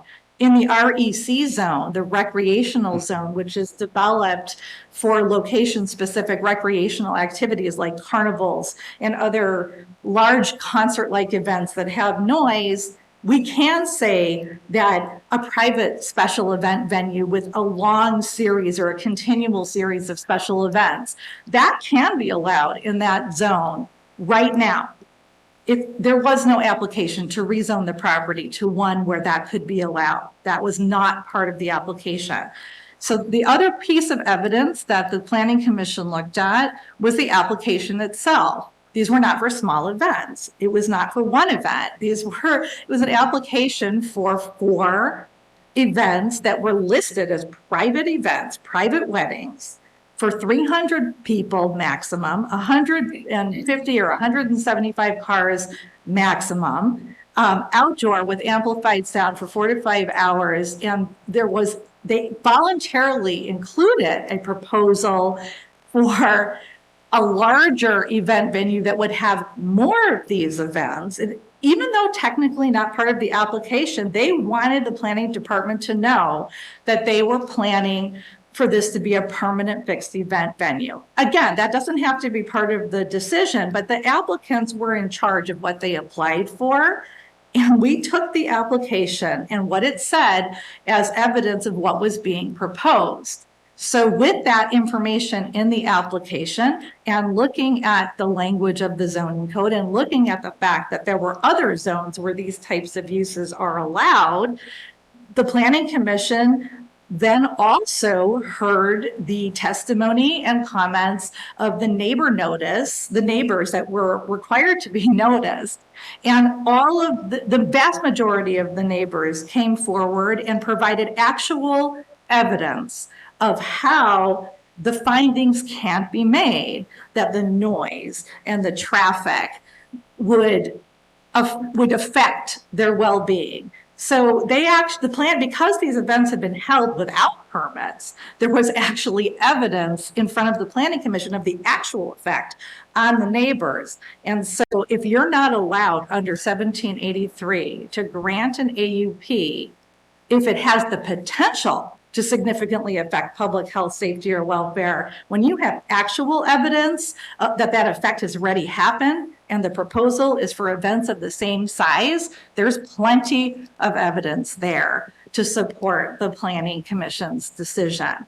As far as uniformity in zoning, the uniformity rule, and I forgot what the government code section is, stands for the notion that if you have a parcel, if you have a zone and there's multiple parcels in that zone, you're not allowed to say, well, even though I'm going to say Supervisor Garamendi, you have a parcel in the RR zone. Supervisor Follendorf, you have a parcel in the RR zone. Even though it says that special events are not allowed in the RR zone, we're just going to say that that's what it says, then I'm going to still find, as the planning director, that your parcel, Ms. Supervisor Garamendi, yours is somehow special, and we kind of like your special events, so we're going to go ahead and treat those differently. That would be an abuse of the uniformity principle. As far as I know, none of these other wedding venues have applied for a permit and been analyzed in this way by the planning director. So yes, if the NEMIS are the very first application, then the NEMIS are going to be a case of one. So there's no evidence that was placed in the record of Mr. Elliott making contrary decisions with similarly zoned properties where similar events were proposed. So there's no violation of that. This is not an enforcement hearing. The fact that enforcement in this county is complaint-based is not going to give rise to a violation of equal protection. It's also not going to give rise to a violation of the uniformity rule because our ordinance for code compliance does not live in the zoning code. And the uniformity rule is about the zoning code. And so the fact that enforcement, Mr. Elliott's job is not to enforce the code. If people make complaints, then code compliance has, I know they have some sort of a triage structure that they use to look at the complaints. So when Ms. Kinderman says in her brief, it's not fair, you're going to have feisty neighbors and then you're more likely to have some enforcement, that's absolutely correct. If somebody's committing a crime and the person who's been hurt by the crime reports it, that criminal is more likely to be arrested. That's not a violation of equal protection. It just so happens that somebody had the guts to report it. So anyway, I know I've gone a little longer than I should, but I felt it important to address some of these new issues that were never looked at before and disabuse the board of the notion that Mr. Elliott has somehow been unfair to the NEMIS, because that's just simply not true. Supervisor Stopper? Miss Julie Moss Lewis, you sort of started out with this. I think Mr. Elliott brought it up. Now, I know you haven't had the time to fully go through this. This is somewhat new to us. How much of this was presented to the planning commission? None of the brief. None of this was in there. I mean, I can't sit here. I would say maybe a little bit of it here and there, but I can't recall, right, as I sit here, everything that was in the brief, but I don't remember having seen or heard any of the arguments made to do with. Is it true our policies and how we move forward as a board is when we consider this, that we consider facts that are presented to the planning commission moving forward? Yes, Supervisor Stopper, I did have an opportunity to flip through the brief that was submitted, I think late last night and then in hard copy just now.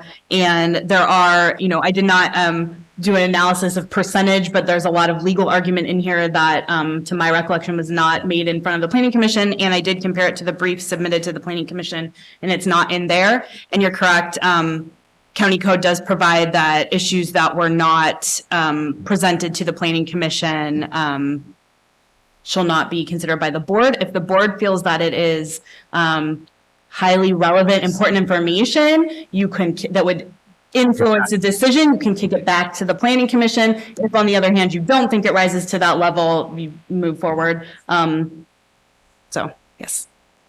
Okay. I have more questions, but I can hold for a rebuttal.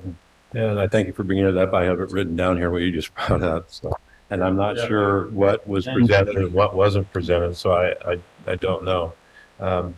So any other questions by the board for Julie or Gabriel? If not, the applicant. Thank you. Appreciate the opportunity to respond. It is our impression, our understanding that this appeal hearing is de novo, which is why those additional issues were brought in. And so I'd be interested in being referenced to the code section that says it's not de novo. Ms. Kinderman, it's 17.98.070 has of the zoning code, Calaveras County Code has procedures and states that all relevant and known facts must be presented to the planning department staff and to the planning commission. And that if new information is presented at this stage, if the board feels the board has discretion to remand. Right, but those are facts. I'm not presenting new facts. I'm presenting law.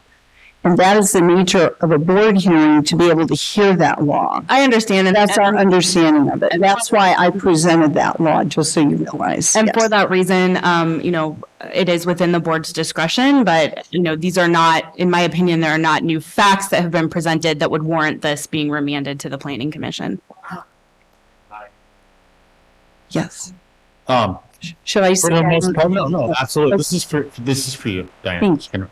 Yeah. Number one, are these parcels that you noted here law, or are they facts that you're presenting? They were presented to the planning commission. Okay. That exhibit was presented to them. Yeah. That exhibit was. Oh, yeah. That was presented to them. See, I don't know that Yes. because that's. No, of course not. Yes. Very good. Now I understand. Thank you. And I just want you to understand where we're coming from. This is de novo. In terms of the law, and the facts that were presented are the same. We've not presented any other facts. Okay.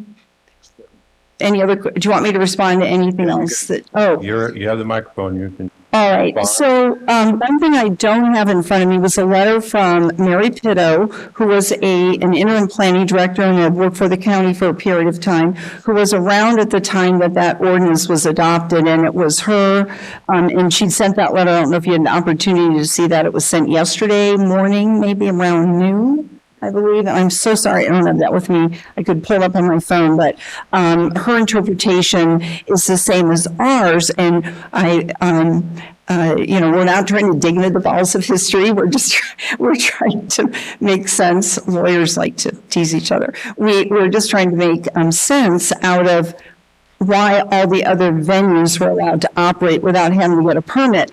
When my client went to staff and said, we want to do the right thing, for 2 years, they talked to staff. Staff knew they wanted to have a wedding or two at their property. Staff knew this. Staff said, go get an AUP.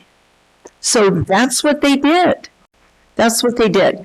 If they had just decided to do whatever all the other 31 people did, or 31 landowners, they would just started to have weddings. They wanted to be good neighbors. So the staff was trying to be helpful to them. We get that. I talk about some of the dialogue and some of the inconsistency because there is some inconsistency in your code. Also, nowhere in your ordinances does it define weddings. It doesn't say weddings anywhere, but yet they're being held here, which is why we think it makes sense for someone to provide an interpretation really of what a special event is. So I don't think the neighbors would be too excited. I also don't think that my client would get a permit to have a circus on their property. It is 24 acres. There's a lot of room to move, but I don't think, I think it was like car races, carnivals. I don't think that would be very welcome at the property either. I think 4 weddings of 150 people in the middle of their property on 24 acres, I don't see how that's going to interrupt the peace and welfare of the neighbors. And I do know politically that neighbors' complaints are important. They're very important to a community. My client wants to be a good neighbor.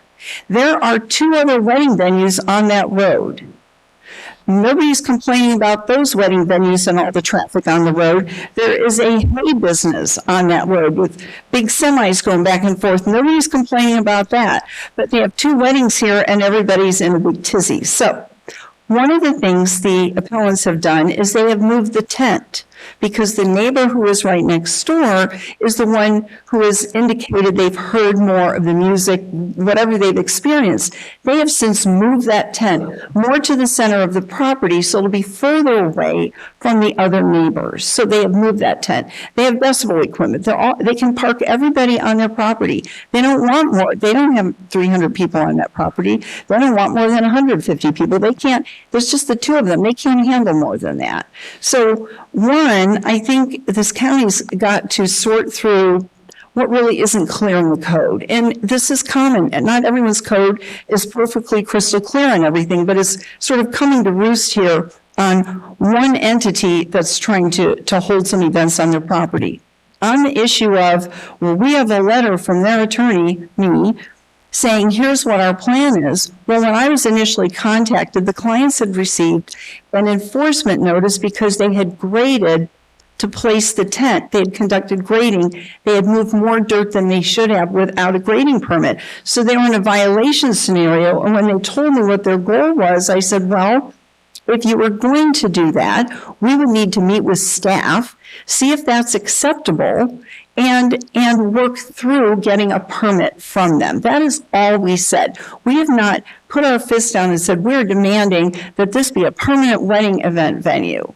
You know, they obviously came forward with an application for 4 events. One was a fireman's ball and 4 weddings. That was it. This is all we're talking about. We're not talking about a CUP for the next 100 years for a wedding event venue like's going on at these 31 other locations. That's not what we're dealing with here.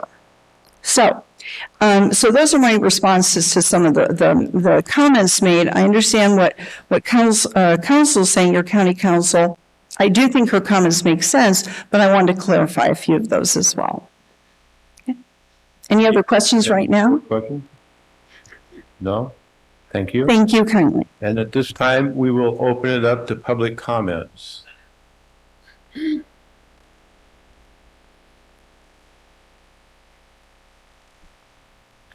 Good afternoon, Board of Supervisors. Thank you for your time and consideration on the subject. Before I begin, I want everyone to take a second, pause. Think about when you started off your career, business, or being an entrepreneur. Think about how hard it was to do things for the first time and try to do everything right.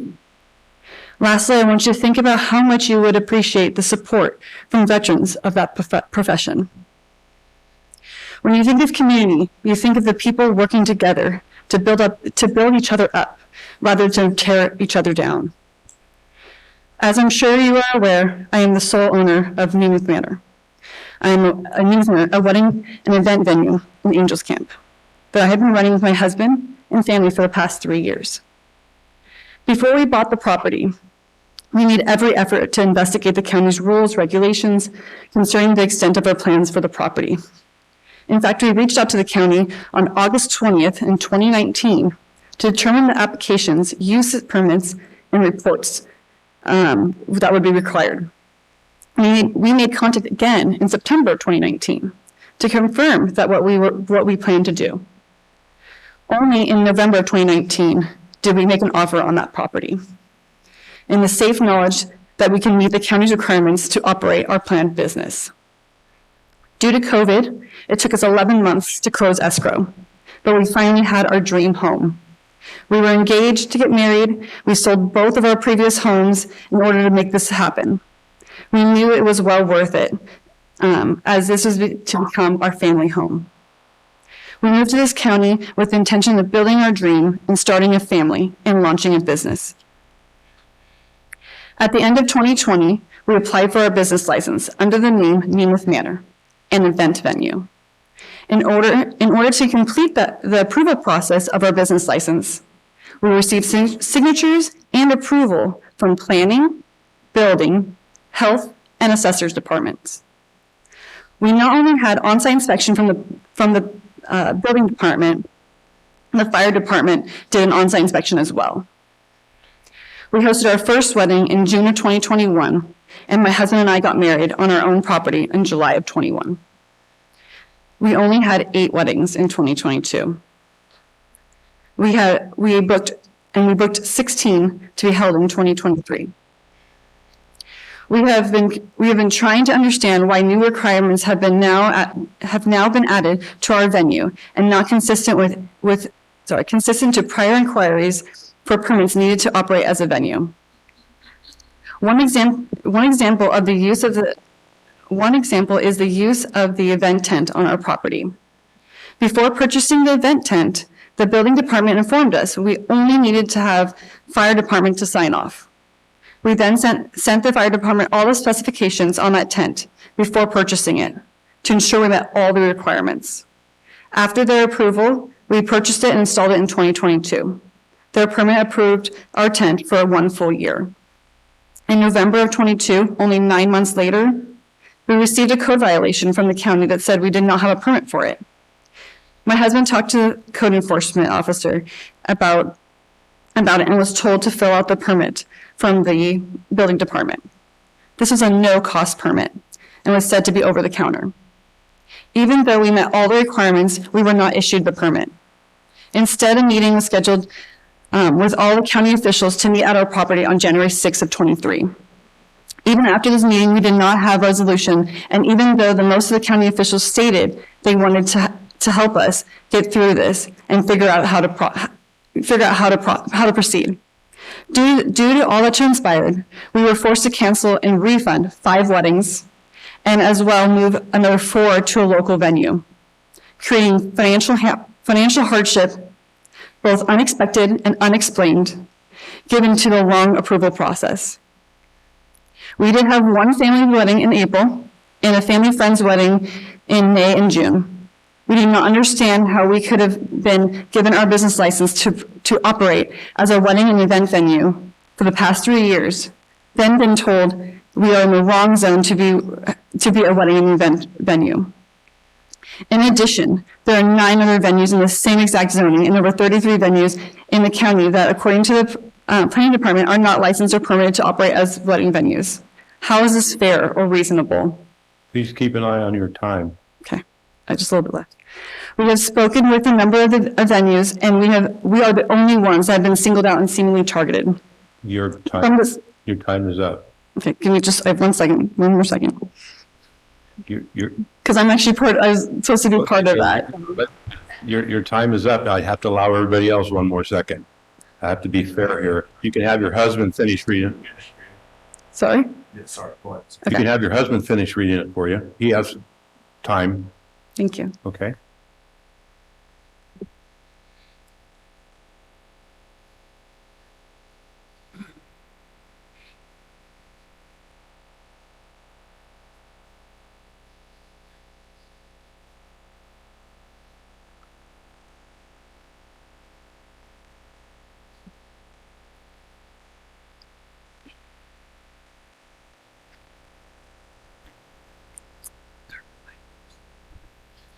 Hi, my name is Jennifer Buenismin. I'm going to be finishing up the last part and then speaking on behalf of Morgan Gassier, a 7-year resident of Calaveras County. So from where was left off by Allison Nemeth, from the start, we have tried to meet all of the county's requirements. Each time we do, more barriers pop up in our path. Who is behind these shifting requirements? We are not asking for preferential treatment. We are asking for the fair and equal treatment, like those shown of the more than 33 wedding venues already established and flourishing in this county. We've made this community our home, been honest about our intentions, and are good, responsible neighbors. We're asking that our appeal be successful so that we may receive a permit to resume our business. She just wants you to go back and think about that first thing she talked about, and remember that you guys are leaders of this community, and what you say holds a lot of value. Please support a family business with reasonable solutions, not barriers. She just wanted to say thank you for your time. And then I know I have a few more minutes, so I'm going to read a letter from, like I said, Morgan Gassier. Like I said, she's a business owner here in Calaveras County. She said, "Good afternoon, supervisors. I knew the Nemeths when they were considering buying property in Calaveras County. They chose to come to Calaveras to build their home and their businesses with intention to be rooted and invested in the community. The Nemeths spent considerable time prior to placing an offer on the property, investigating what could be done and how to do it best. I understand that the planning department is proposing the conversations were held by the beginning that the Nemeths could not hold weddings on location, but this must have been a miscommunication. Logically, I find it difficult to understand why a young couple would put everything they have into developing a property for weddings if they knew they wouldn't be approved. This situation is so disheartening and difficult. While I understand perspectives on both sides of the coin, my concern is what this means for prospective Calaveras County owners. I had similar challenges when my husband and I first opened our business in Calaveras County. We were told conflicting information, even found the county code and law had conflicts, or at best gray areas, between each other at times. This story is more than about the Nemeths. It's more than wedding venues in general. It's a story to ask how the local government makes it difficult to do business in Calaveras County. I hope that we can continue to improve systems and processes so further business owners don't find themselves in a similar situation like the Nemeths, investing everything just to lose it all. Thank you for your consideration and an additional perspective as she wasn't able to be here today. Respectfully, Morgan Gassier. Thank you.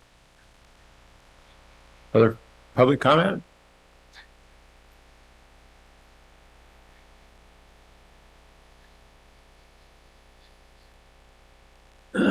Yes, Bill McManus again.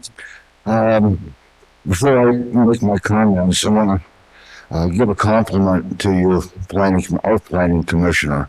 Over the last 6 or 8 years, we've been involved in ordinances, appeals, every kind of legal mumbo jumbo you could get into. I have never seen such a pristine, well put together document as what Mr. Elliott and his staff have put together. It is concise. It has all the citations in it. I checked them. They're all there. It flows nicely.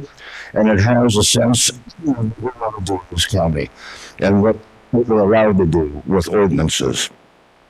Now, sometimes you can say, well, this barely fits into this category, and maybe we can squeeze that in. Then you have to ask another question in a county like Calaveras. Does it make sense? Is it appropriate? What about the county noise ordinance? I haven't heard that come up anywhere. I went through all this years ago with the Richardson case. You know, we wanted to have special events. All the neighbors were upset because they live in this county. They live out in the topography that if you leave a radio on, your neighbor 2 lots down can probably hear it. Sound travels. Having, you know, Bob Marley and the Wailers playing 300 feet away from you, you're not going to be able to shut that out. So that's not appropriate. And as we see a lot of times when there's conflict between applicants and county ordinance and all the rest of it, when they find themselves sideways to the ordinance, what they do instead is start changing the definitions. They want to change the conversation. And that, in effect, changes the meaning of the ordinance. And we'll argue that point. I don't think there's any shortage of wedding venues in Calaveras County. You know, some of the most famous would be like Ironstone. You know, they do it all the time. They do a great job. We go down Murphy's almost every weekend. There's several of them down there. There's wedding venues all over the place. When there's one at Vice Station, I live 2 miles away from Vice Station. At night, summer evening, I can hear the music. Doesn't bother me that much. I just turn mine up a little bit louder. But citizens have a right to enjoy their property, what they expect from their property. You know, most of the citizens in this county, if you would take a census, they're probably not as old as I am, but they're sneaking up on me. And they came up here after working hard all their lives to get money, to buy a house, to find a place, whether they're still raising kids or it's just a mom pa sitting at home enjoying the fruits of their lifetime labors. They want to be able to enjoy that. This county has had assaults from every kind of industry, and we've had to fight it off because it impacts the citizens. You know, we don't care about someone's profit. We care about someone's solitude. We care about the covenant that is made with property owners, and that's called zoning. It's there to protect the citizens and the property owners. And if you want to go around that, it's a long ways. And, you know, I trust the Planning Commission. I don't think I ever said that before, but I think the Planning Commission probably looked at it. And if it were 3 rooms at Tomato, I don't know what you're going to appeal it on. You know, either that or you're telling the Planning Commission they don't know what they're doing. I've seen them do hundreds, and they're usually pretty thorough. They go through it. You know, they hear from the applicants, the appellants, and everything else. So, it would have to be just some huge problem, you know, with the denial to even consider it. So, you know, I'd ask you to say, support your planning commissioner, support your planning director, support your planning commission, and respect the needs of people who live in this county. There may not be a district. I guarantee some of them are in each one of your districts. So, you know, I'd hate to see it overturned. You know, a lot of work's been done, very thoughtful, seemed absolutely accurate, and I would encourage the board to support the planning director and the planning commission. Thank you.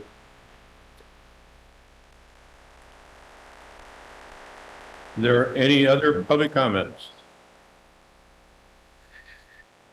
My name is Christopher Benner. I'll be reading from a prepared statement. I've been a Murphy's resident since June of 2015. I'm speaking today in support of Jonathan and Allison Nemus' appeal of this county's selective business suppression.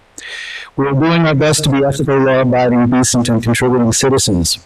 First, Calaveras weddings represent $24 million annually to this county. I've addressed this issue during my last appearance before the Board of Supervisors. This matter has the wedding industry in this county on edge. Second, I too, as an event planner, have been on the receiving end of entrepreneurial coercion and business suppression and have had my rights violated. Third, Martin, Hubbard, and the Fairwell family are wedding venue owners. I am an event professional. I own the Murphy's Witch Walk. In 3 iterations of my management since 2019, my annual Murphy's Witch Walk event has put an estimated $3 million into District 3 and 4 economies. The 2023 event would have brought an estimated $1.5 million into the county economy in one day. I'm suspending the Murphy's Witch Walk until October 2025 to focus my financial resources and time reserved for the Murphy's Witch Walk into the following activities for the long-term betterment of Calaveras County. I am tired of this institutionalized suppression of new business. This morning, I've launched Calaveras2024election.com and its companion website, murphyscalifornia.biz. They are both live. They are populated with multiple posts detailing in part this county government's financial misconduct and negligence of public safety described in 3 recent grand jury complaints. My new efforts, the Murphy's Economic Development Alliance at murphyscalifornia.biz, represented by legal counsel, is a unified, ethical, and non-conflicted collective of highly experienced and seasoned Calaveras County-based business owners, entrepreneurs, and supporters specializing in traditional and digital marketing, public relations, sales, tourism, entertainment, hospitality, special event production, software and computer technologies, construction, agriculture, accounting, corporate risk analysis, military and government communications, accounting, law. This undertaking is a nonpartisan citizen initiative to enact change and elect non-conflicted, fiscally responsible community and business leaders to the Board of Supervisors to serve all county residents fairly and equitably. Underrepresented Calaveras County business owners and citizens have reached the limits of our tolerance with ineffective and conflicted Calaveras County government, and we're doing something about it in the 2024 election. In conclusion, I must quote Mark Twain: politicians and diapers must be changed often and for the same reason. Thank you.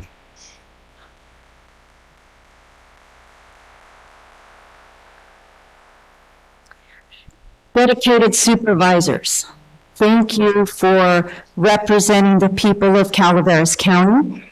And I'm one of the 11 that are throwing a tizzy, I guess, regarding the venue across the street from us.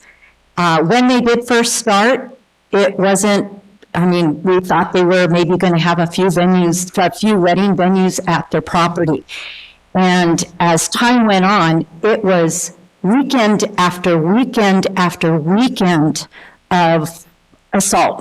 They never did come to us as a neighbor and say, hey, we're planning on doing this on our property. What do you feel about this?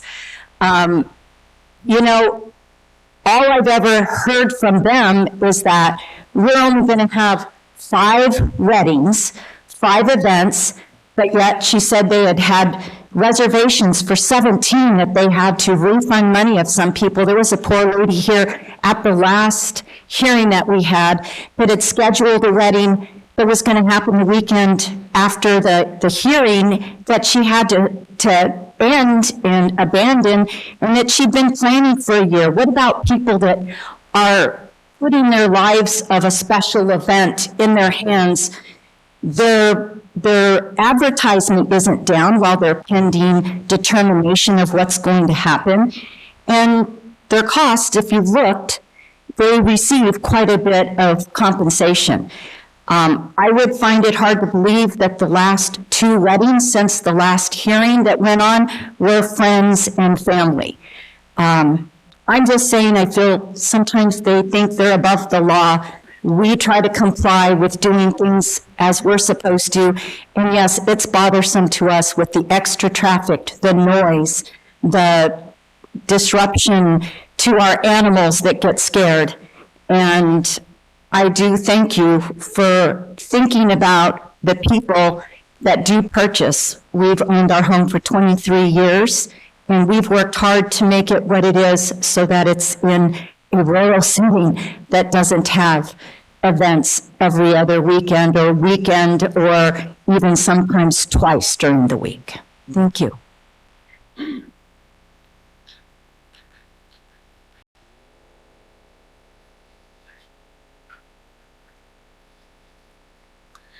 Good afternoon. Good afternoon, Chair and Supervisors. My name is Stuart Raggio. I'm from Angels Camp, 1011 Dogtown Road. Chair, Supervisors, thank you for the opportunity to comment on this item. My wife and I live at 1011 Dogtown Road and are part owners of 941 Dogtown Road, directly connected to the NEMIS. We are here to ask the Board of Supervisors, the board to support Director Elliott. Is denial of this application and support the County Planning Commission decision in denying the application. The NEMIS have operated over the past year and a half in Norway and intentionally violating county zoning codes with a total disregard for the neighborhood. This is a rural residential neighborhood, as we're all aware, and no place for a commercial business. Even after the County Planning Department and Planning Commission denied the NEMIS, they continued multiple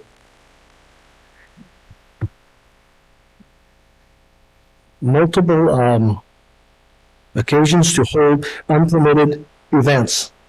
Okay, again, with no regard or respect for our county regulations and codes. I ask the board to please support Planning Director Elliott's and the Planning Commission's decision and deny their application again. And I do agree with Jesse there. The last two weddings, one held on I believe the 27th and 28th, and the 9th and 10th, I believe. I could be off on those, but I don't believe those were family or friends. I happen to know one of the couples that were married there, and I find it hard to believe they're related to him. The other was a Swiss couple, and I'm not sure that these people are Swiss, but I know they're Swiss because the neighbors across the street are Swiss, and they knew the people that were getting married there. So whether that's true or not, I find it very hard to believe. And another thing I just want to throw in there was, I don't believe the NEMIS went to the Planning Commission until I filed a complaint. And I filed a complaint after talking to Mr. Nemeth at our fence and saying, hey, this is really bugging the heck out of me. Could you do something about this? His answer was, oh yeah, we just got to get through one or two more, 9 or 10 later. Another thing, they will say that they've had 16 events where you can double those because there's an event Friday night and there's an event Saturday night. So if they had 16, they had 32. So I'm going to cut it off at there. I've got a couple minutes left, but I think that should do it. Thank you for listening to me.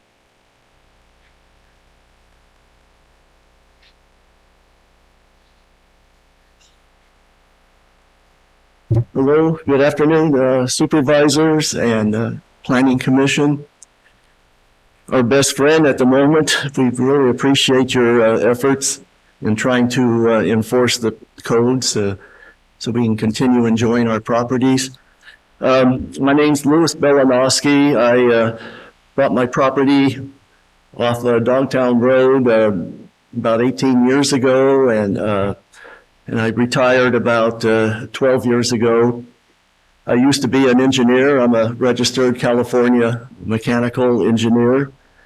And I hate to say this, but the class I hated most in college was sound and vibrations, which is coming back to haunt me here. I never heard so much junk about sound and vibrations. They just have no idea. You're going to plant a row of trees. Trees are worthless for stopping sound and vibration. And how many of us got 100 years for them to grow and even do anything to help? That's the dumbest idea I've ever heard. What about moving the tent? I'm the neighbor who lives probably closest to the tent. Oh, no, maybe, Sir, Tony. you need to talk to the board. Oh, okay. You need to... Moving the tent a few hundred feet, it's not going to change anything. They blast their music so loud that you can't even hold a conversation on my patio. Talk about the sound distance. I'm about a few thousand feet from there, less than that, probably 1,500 feet. I can hear these loudspeakers at Bret Harte, which is about 2 miles away. The terrain's fairly level around there, so if it's calm, the sound will travel quite far. Noise is by far our biggest problem with the NEMUs.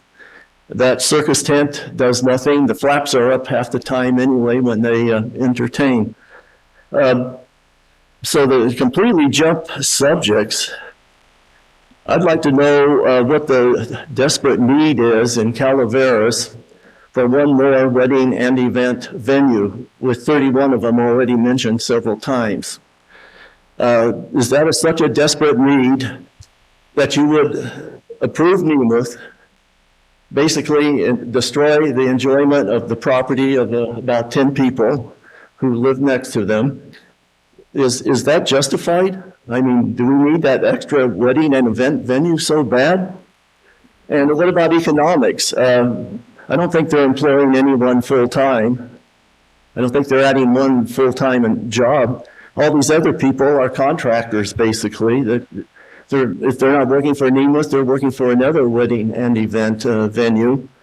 So I don't really see any great economic benefit that's not already here. You know, you basically got a pie of so many weddings and events and organizations having events in a year. You got 31 slices of the pie now, and you got a big operation like Nemeth. I mean, they want to be another Ironstone, apparently.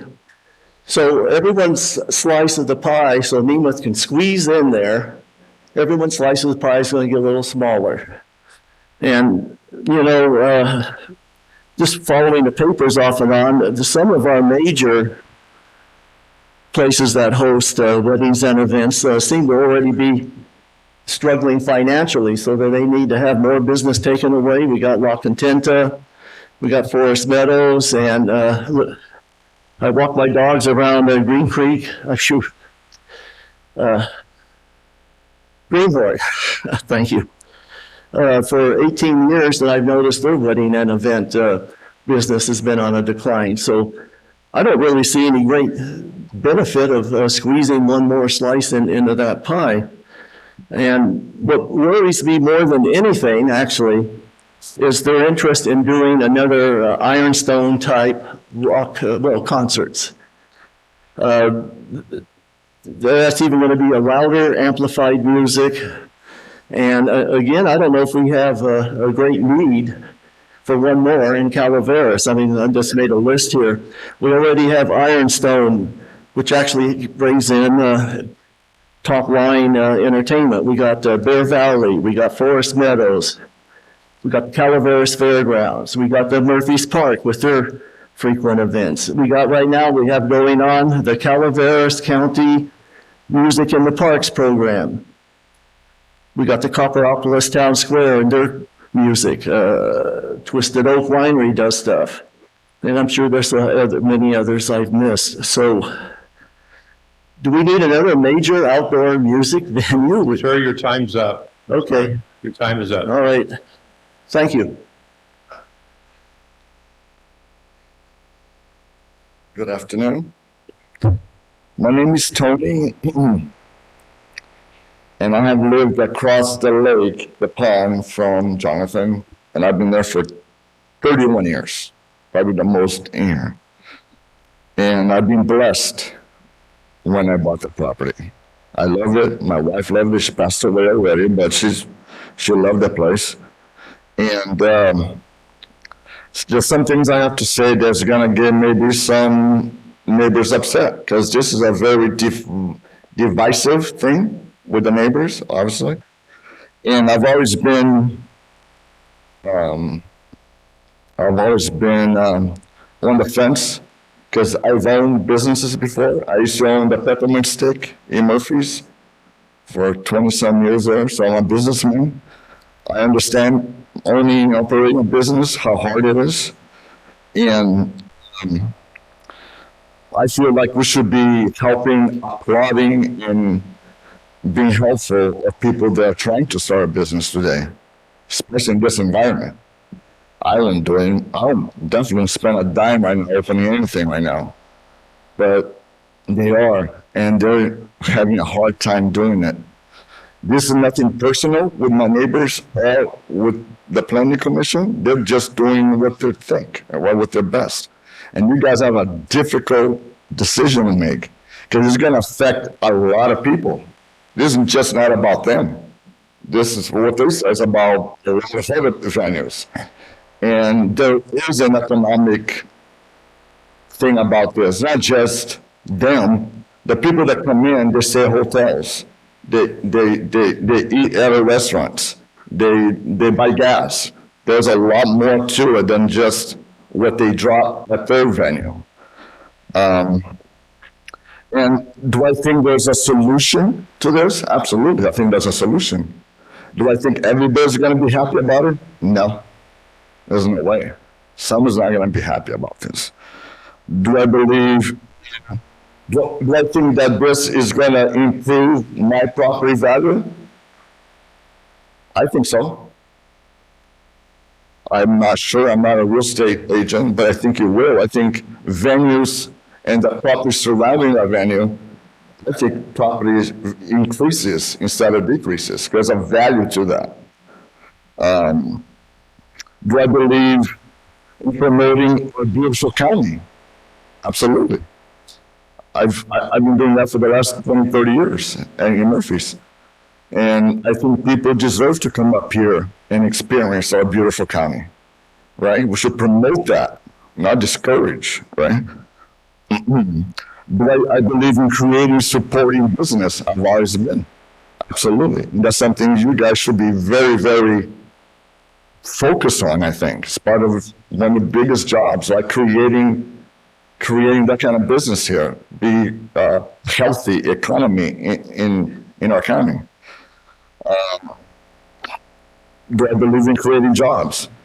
They might not be able to have a lot of people working for them. Like you said, only 2 people or whatever. We're not talking about just them. Restaurant's gonna need more people to work, you know, and it trickles down to everybody in one way or another. Do I believe there's a compromise? I think they're very willing to compromise, in my opinion. I think they love to work with the planning commission and you guys to find a way that can make everybody sort of happy. No one's going to be happy about this, but sort of happy. Do I mind the music? When they first moved in, I got 15 seconds. When they first moved in, it kind of bothered me a little bit. It was something new, unexpected. I even wrote a letter to the planning commission saying that I wasn't that crazy about the music, but I believe in property rights. I believe that they have the right to try to own a business out of the property. So I've been in the fence. I never came to one of these things. I don't even want to be here today. And I spent a lot more time than I thought I was. I've been here since 9 o'clock. But anyways, and there's a simple decision. I get 10 seconds. And there's a simple decision, I think. This is how I'm going to end it. It's actually a simple decision. You have to decide what's more important. Your property of many isn't done. Your time is up. For the benefit of a few. Thank you. Yeah, so, thank you. Thank you, sir.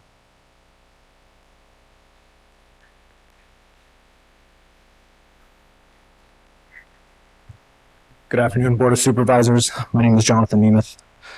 Thank you for your time and attention on this item. It is with great concern and trepidation I stand before you to speak at the issue at hand. However, I feel that it needs to be said and documented. This is not a permitting issue, a traffic issue, or even a noise issue, and I will demonstrate why and how. If this was a permit issue, then all 33 other venues would have been put on notice since the Planning Commission hearing on March 23rd, when we submitted who the 33 venues were. We are in contact with several of those venues, and not one has received any notice or letter from the county. If this was a traffic issue, then the other 2 venues on our same road would have been put on notice, as well as the hay business that has semi-trucks of hay being delivered weekly, not to mention their own semi-trucks that go out for delivery, as well as the general customer base that comes daily to pick up the hay. We've been blamed for having cars parked on Dogtown Road. We have enough space on our property to accommodate the events we have had, and I've never had any cars park on Dogtown Road. In fact, here's documentation of an event of one of our immediate neighbors to the south having a line of cars parked on Dogtown Road in which one vehicle is even partially blocking the lane where cars have to wait for oncoming traffic to pass in order to move forward. This was not a one-time occurrence. This has already happened twice this year, And the property owners have said that event alone had 400 to 500 people there. If this was a noise issue, again, the venue just 3 properties away would have been put on notice and have visits from the sheriff as we have, but no action has been taken against anyone but us. Neighbor Louis Belanowski even asked during the March 23rd hearing, how many people is noise one of their main concerns? Could you put a hand up or say something? Only 2 people raised their hand, and Mr. Belanowski immediately responded with, "That's not too impressive," and laughed it off. The county noise ordinance stated we have to be at 60 decibels at the property line to be within appropriate sound levels. We have decibel readers, and during our event, take readings periodically to make sure we are below the 60 decibel limit. If we are above, we go back and turn down the speakers.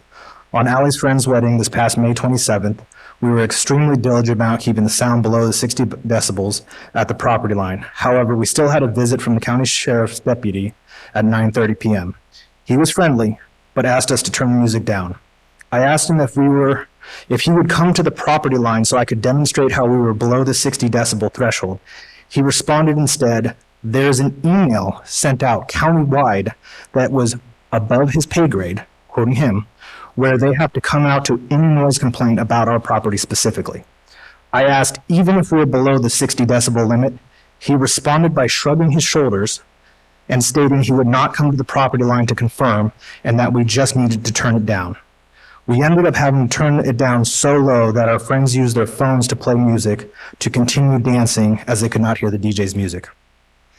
We have had several Angels Camp business owners, county business owners, and employees, as well as other venue owners, come forward since the last hearing stating they completely support us, but for fear out of retaliation or being targeted, either in the past or fear of being next, they cannot come forward publicly. As my wife said, we are not looking for special treatment. We are looking for fair and equal treatment with reasonable solutions. Thank you very much.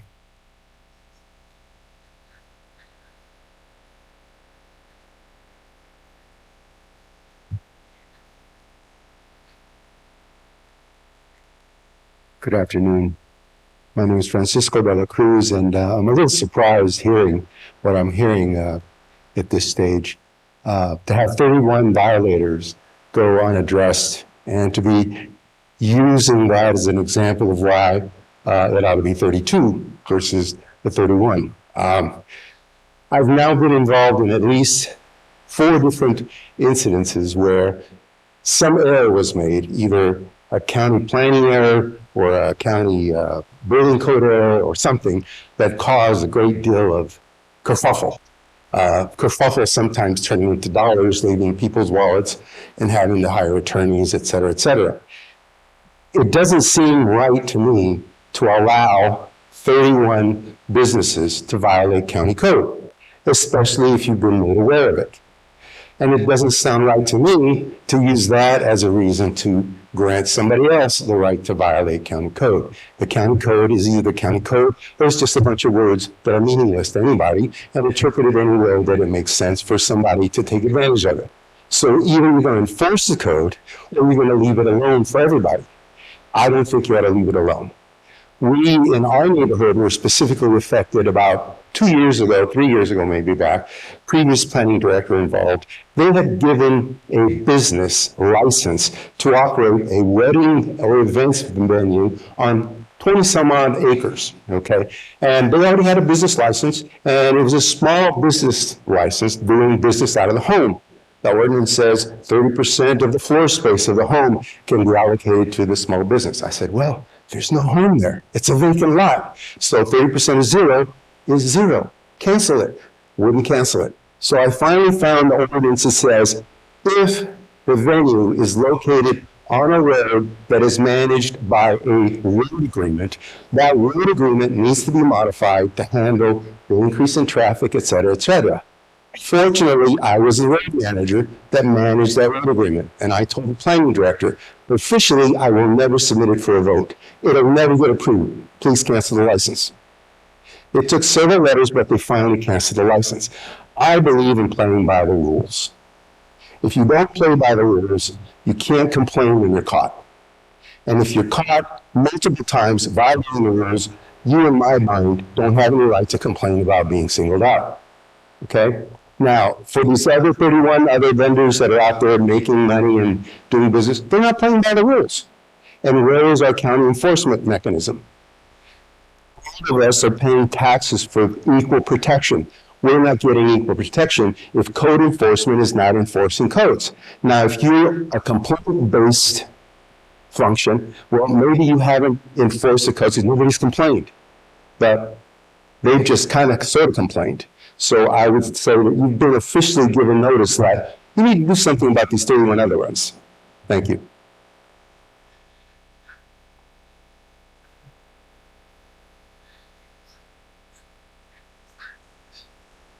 Hello, my name is Nora Warnick. I work at the Calaveras County Fair. I've probably listened to everybody's parties, and I live there at the fairgrounds. I'm the manager at the RV park, so I listen to everybody's parties. I'm not dead, so I board my horses at Jonathan and Allison's. They are not frightened from the noise. They are maybe 30 feet from the tent, so my horses are fine. Also, it's been 3 years.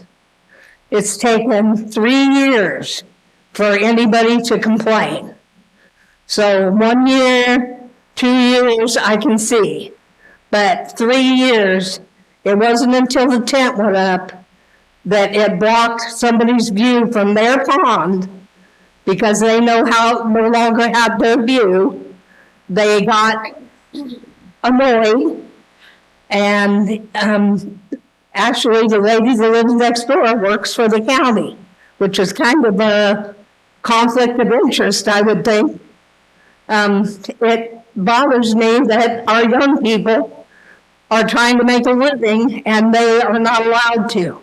After they put their money in, let them go for 3 years, let them spend all their money and set up shop, and then they complain. I think that's wrong. I hope that you see that. I hope that you all make a decision in favor of Jonathan. And I just can't hardly think how it would take so long for their animals to be afraid or, for them to complain. I just can't see it. So thank you. Any other public comments?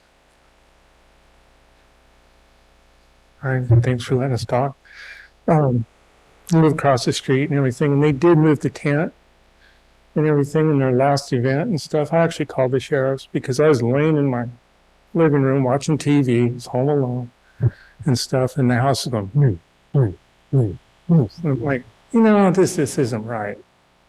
Okay, in all honesty, we're houses set back on our property and everything else. Sometimes really didn't hear them all that much unless we're outside, which is fine, I guess, but like I say, they're doing that for profit. That's not their mom, dad's anniversary. It's not their sister's wedding. It's not a common thing. Weddings will happen and everything. None of us are against the wedding industry at all. And like one gentleman says, do it by the law. I own my own business. It's my 30th year up there. I started it from scratch. First thing I did is I found out what zoning do I need to put a body shop in. I just didn't go put one on our property like a lot of people do. Believe me, there are body shops every corner if you go look around. People doing it in their garage, whatever. I did it right. I've been called by the county years after I've opened stuff. You don't have this. Oh, okay. What I need to do. They were very helpful in me achieving what needed to be done. So to say you don't know, the first thing you do when you open a business is what zoning do I need for this? I went to the county, they were, well, you could do this, you could do this. I walked out there going, okay, kind of. So I actually read it up. Okay, I need this, and I found it and everything. So, a little pre-thought there in that. And none of us like being up here talking about this. I don't like calling the sheriffs and and stuff, I really don't like calling the sheriffs. I feel like I'm wasting their time. There's really not much they could do. They could take the complaint so it's filed and everything else. You know, if these people, and Stuart's right, none of this started until Stuart went over to him and says, hey, buddy, that's, you know, a little too loud. They're really close to him. I feel sorry for them. And then all of a sudden this starts blowing up. And now we're dragging all the other places. Yeah, they should be doing it by the book. That's what the rules are. That's why we have government and stuff. So anyways, that's all I really want to say. Thank you for your time and everything. So.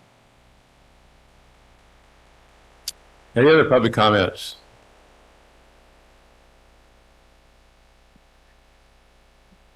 No other public comments or any public comments online? Yes, we have one public comment online. Chad Testa. Chad? Hi, can you hear me? Yes, go ahead. Yes. Good afternoon, Chair and Supervisors. My name is Chad Testa. I'm sorry I can't be there. I'm working in Yosemite on a time-sensitive project.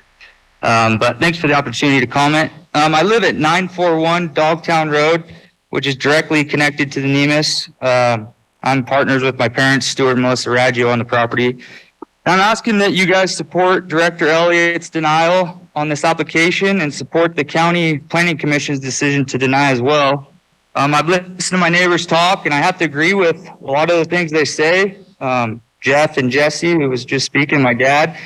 And I agree with them that, you know, we've all worked super hard to have these properties in this rural area and have some peace and quiet. And my parents work hard to have property like that out there, and they didn't steal the same work ethic, so I could chase the same dream. And it's something we are very blessed to have, and it's kind of, you know, been taken away with this venue next to us with all the loud music. You know, I like to have animals, and when these events are going on, they're constantly running around, spooked, and obviously I'm right on the fence, so the sound is, I mean, it shakes my house, and it's hard to even, impossible to fall asleep.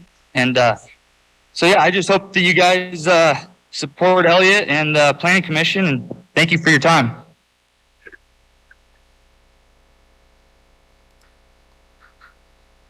Is that it? There are no other online public comments. Okay, at this time, I'm going to close public hearing. I'll give you one. No, if he's already spoken, okay. Okay. So if you want to say something, pardon me? If I might be able to rebut, I'll keep it very short. Yeah, you can rebuttal. And That'll be the last time that you'll be able to speak, though, but come on up. And then staff will have an opportunity as well, and Huh? then staff will have an opportunity Yeah, as well. staff will have and an then, opportunity, but for right now, go ahead. Thank you. I appreciate it. I know it's been a long day for you, and I appreciate all the comments made by the neighbors and everyone else. I just want to mention two things. Good planning is about facts and evidence to support some of the facts that are stated here. And there's not a lot of evidence to support some of the facts that were stated by the neighbors. They're not 100% correct. But their concerns are certainly justifiable, and we would want to make sure that their concerns are addressed. But good planning requires facts that are backed up. And those are not always the case here. But I just want to remind you, you know this, the board is here to solve problems. I think we have a little bit of a problem here. We have an interpretation that had been historically followed in the county that weddings, in fact, were special events. And that is our belief. And once again, one of my solutions is that you can solve this problem by either stating that you all agree that weddings are special events, or you can also direct the Planning Commission to come back with a recommendation to revise the statute as we recommended in one of the attachments here. The other request is that we would appreciate that you overturn the denial of the application, and they would be able to, in the future, that would be their decision to move forward with another AUP application, limiting it to 5 events or less, as staff has indicated might be acceptable, and it wouldn't be denied based on that definition of special events, whether or not a wedding is a special event. And one other comment, if you looked at attachment 10, which is the resolution that we drafted, if we were to get what we've requested here, are the series of conditions of approval, 25 conditions of approval. These were presented to the Planning Commission. These are conditions of approval that the appellants would be willing to abide by, and any other conditions of approval that were imposed by staff relating to noise, traffic, and the neighbors' concerns. And it seems to me like it would be a fair opportunity to let them show to the neighbors that they in fact would be good neighbors. And if 60 decibels is still too loud, they know they would need to turn it down, because there's a code, but there's also what might be a nuisance to neighbors. And we respect that. We understand that. The tent's been moved, the person's view is restored, it's not as close to the other neighbor, it's in the middle of a 24-acre property. I think it's a potential solution here. So you're here to solve problems. I know you can do it, and we so appreciate you listening to our comments and sorting through this thick document. We apologize for that. Thank you kindly. Anything else for us? Any questions? One quick question. Yes. Your applicant said that they had 16 events this year scheduled. Well, they had people calling them for events, and I don't remember how many they had Your scheduled. application says 5. 5 is appealing. And 16. This was a while ago. They had requested it when they, yes. Okay, so you But said then 5. we were told it had to be 5, so then they dropped it down to 5. So the application was for 5. That's correct. The application was for 5. Yes. I just got confused when I heard bigger numbers than Right. 5. Yeah. Right. Before they purchased the property, the due diligence was going to the planning department before they closed on the property. They thought they could do the events. That's why they were holding them. They thought it was okay. They're not scofflaws. So they thought it was acceptable. Obviously, it isn't. They applied. They were told to apply for an AUP for 5 events. That's what we did. That's all we're appealing. 4 weddings, sounds like a movie, 4 weddings and a fireman's ball. So, okay. Any other questions? I have stuff to say, but that's. Okay. Thank you. Appreciate your patience. Thank you all. Thank you. Gabriel, Julie? You don't have anything else to add? Okay, I will close the public hearing then and bring it back to the board for our discussion and decision. Supervisor Follendorf, this is your district. Do you want to start off? Yes, thank you.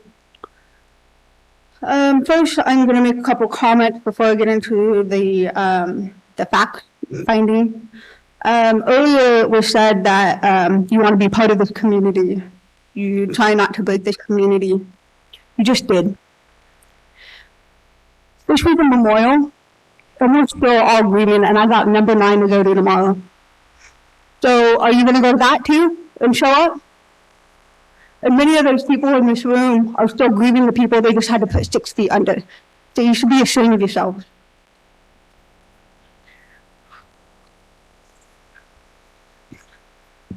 This has been a pretty difficult in my district. Not only with the neighborhood, but also got multi-jurisdictions, fire department, and number of constituents both in the county and city limits. I've been approached by both the applicant as well as the community on various issues of this. I'm really glad to see that the city put in their point. Because those were some of the very concerns that city residents had. I think many of us in this room are very well aware of the issues that have happened in Downtown Road over the last decade, which has also forced Californians to threaten the city to close down and make a right turn in, right out, even possibly close Downtown Road because of traffic. Which would then push traffic onto Gardner Lane into the city limit. To the points of public safety, they do go to the city. While this is in the county, the concerns from the city residents and city hall, there is public safety issues. While the sheriff does respond to 911 calls if there is an emergency, it does come from the city. And there's been ample examples from the city in the packet that make that those points. Also, the road impact. City receives little to nothing on the impact. So adding that amount of volume and the threat of potentially closing down Dogtown Road again, there's a serious concern with bottlenecking Highway 4 and 49. On page 1290 of the packet, it's clearly showed in the business application that an APU was required from the get-go. At the same time, I've noticed that since this has gone through over the last couple of years, prior to me being on this board, there has been a general plan adoption. The general plan adoption has changed our code in zoning. And that's what we're here for today, is the zoning of the property and whether or not it is supported of an administrative use permit. With the current zoning of the general plan, it is not conforming to the area of like-minded properties out there. It's inconsistent with the adoption of the general plan by the Board of Supervisors. Through this whole process, what I've started to see too is procedural conflict to manipulate the county employees as well. They might have looked at this prior, but things have changed since then. And what the county has updated over the last number of years of what we are allowing in those uses and standing behind on allowing those uses. It is not for commercial use, for commercial business. And it's been heartbreaking too, because we want to welcome new businesses into this community, but not at the expense that it's going to jeopardize the public safety of citizens of Angels, which is a population of approximately 3,500 people, and also the residents of Dogtown Road, who have bought their home to live in peace and quiet outside of the city, and purposely have created their lives around being away from all of that. And I'm standing behind the planning department's decision on this due to multiple reasons. Thank you. Supervisor Stopper. Thank you, Ms. Foldorf. I've heard a lot here, and there's some things from both sides. First of all, someone brought up another piece of the pie and it impeding on other businesses. As a supporter of business in this county, if someone runs a business well, they deserve the ability to have a piece of that pie, regardless of who they are and where they're from.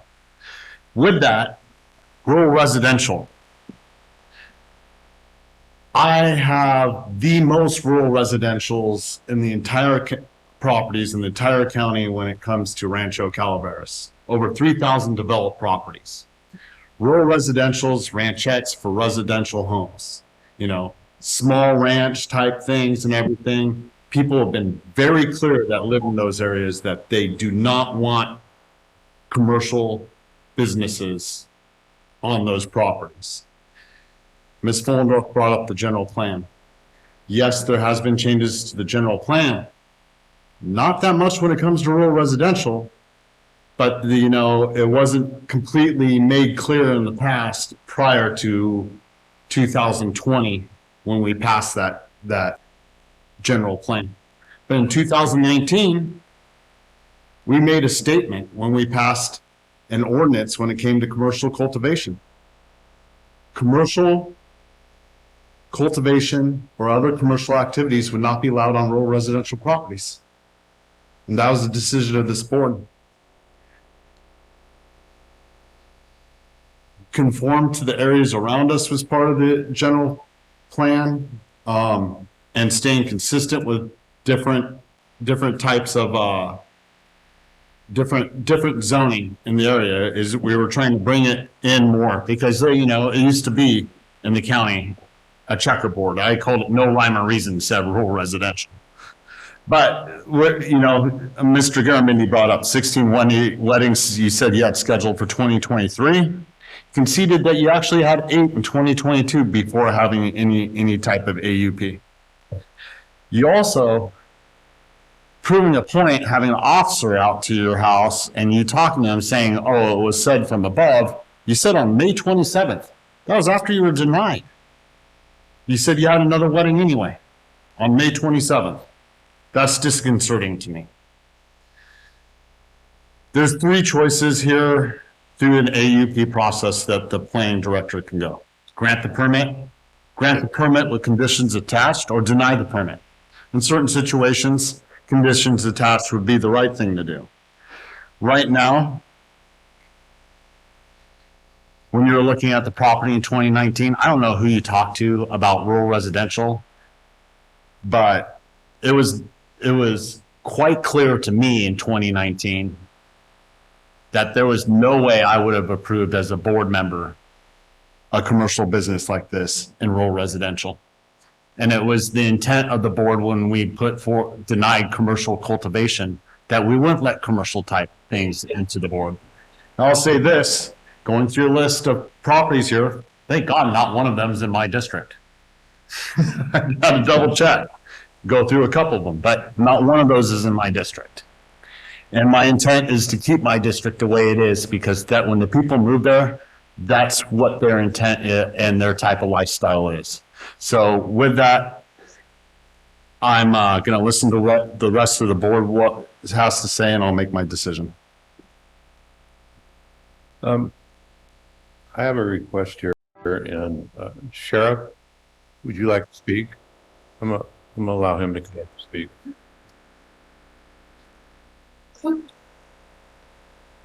Yeah, Board. I just want to put my 2 cents worth in, because we're the ones that end up taking the calls, because it is in the county.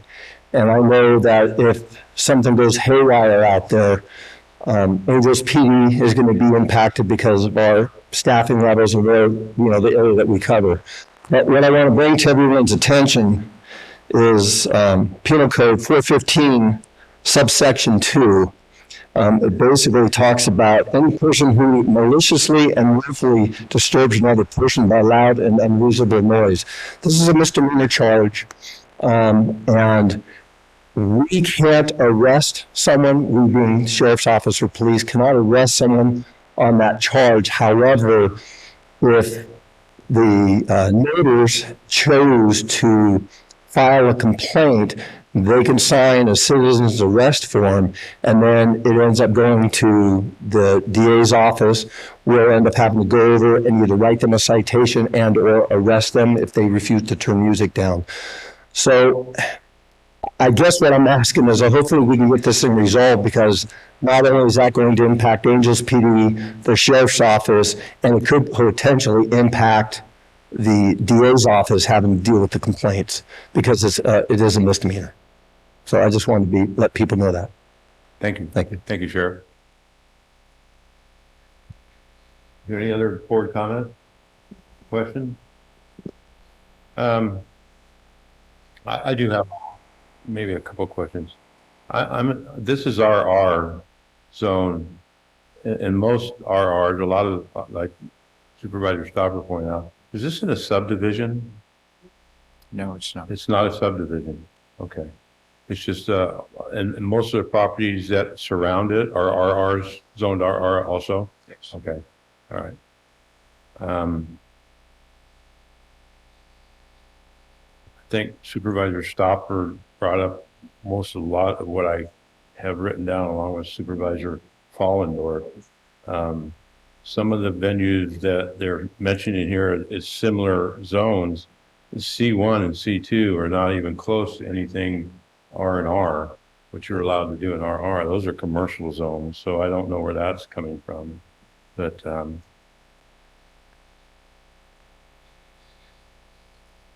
I think. I do have another question though. You're still advertising right now? It was brought up that you were advertising somebody brought up and showed that you have current advertising. Is that yes or no? If I go to your website, are you currently advertising? Pull it up right now. Okay, I'm just asking you, I'm asking him, ma'am.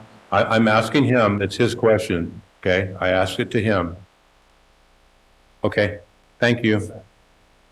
So I'll bring it up, I'm open for a motion.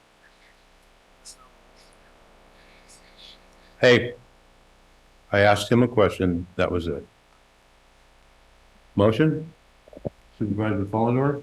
Move to uphold the planning director's decision. Do I have a second? I'll second the motion. I have a motion by Supervisor Follendorf, second by Supervisor Stauber. I'll call for the vote. All in favor? Aye. Opposed? Passes 5-0.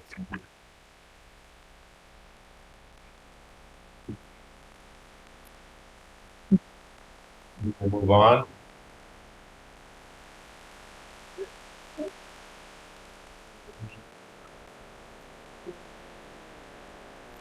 We'll let the room.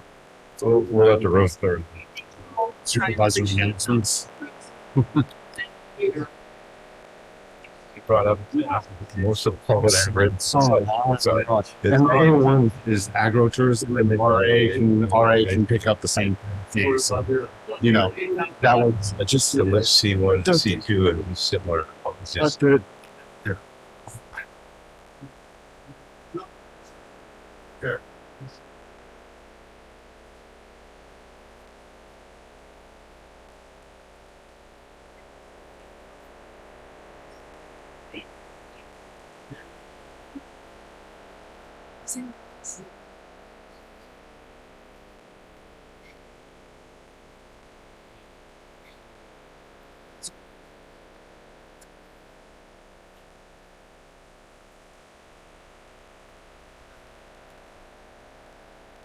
Thank you both very much. Have a good day.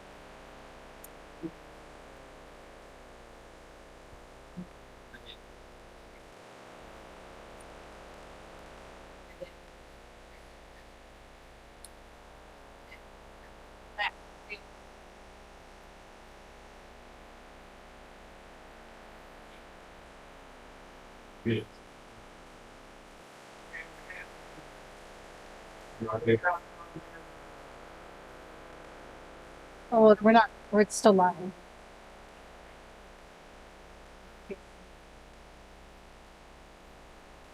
Okay, move on to the next item, that's supervisor announcement.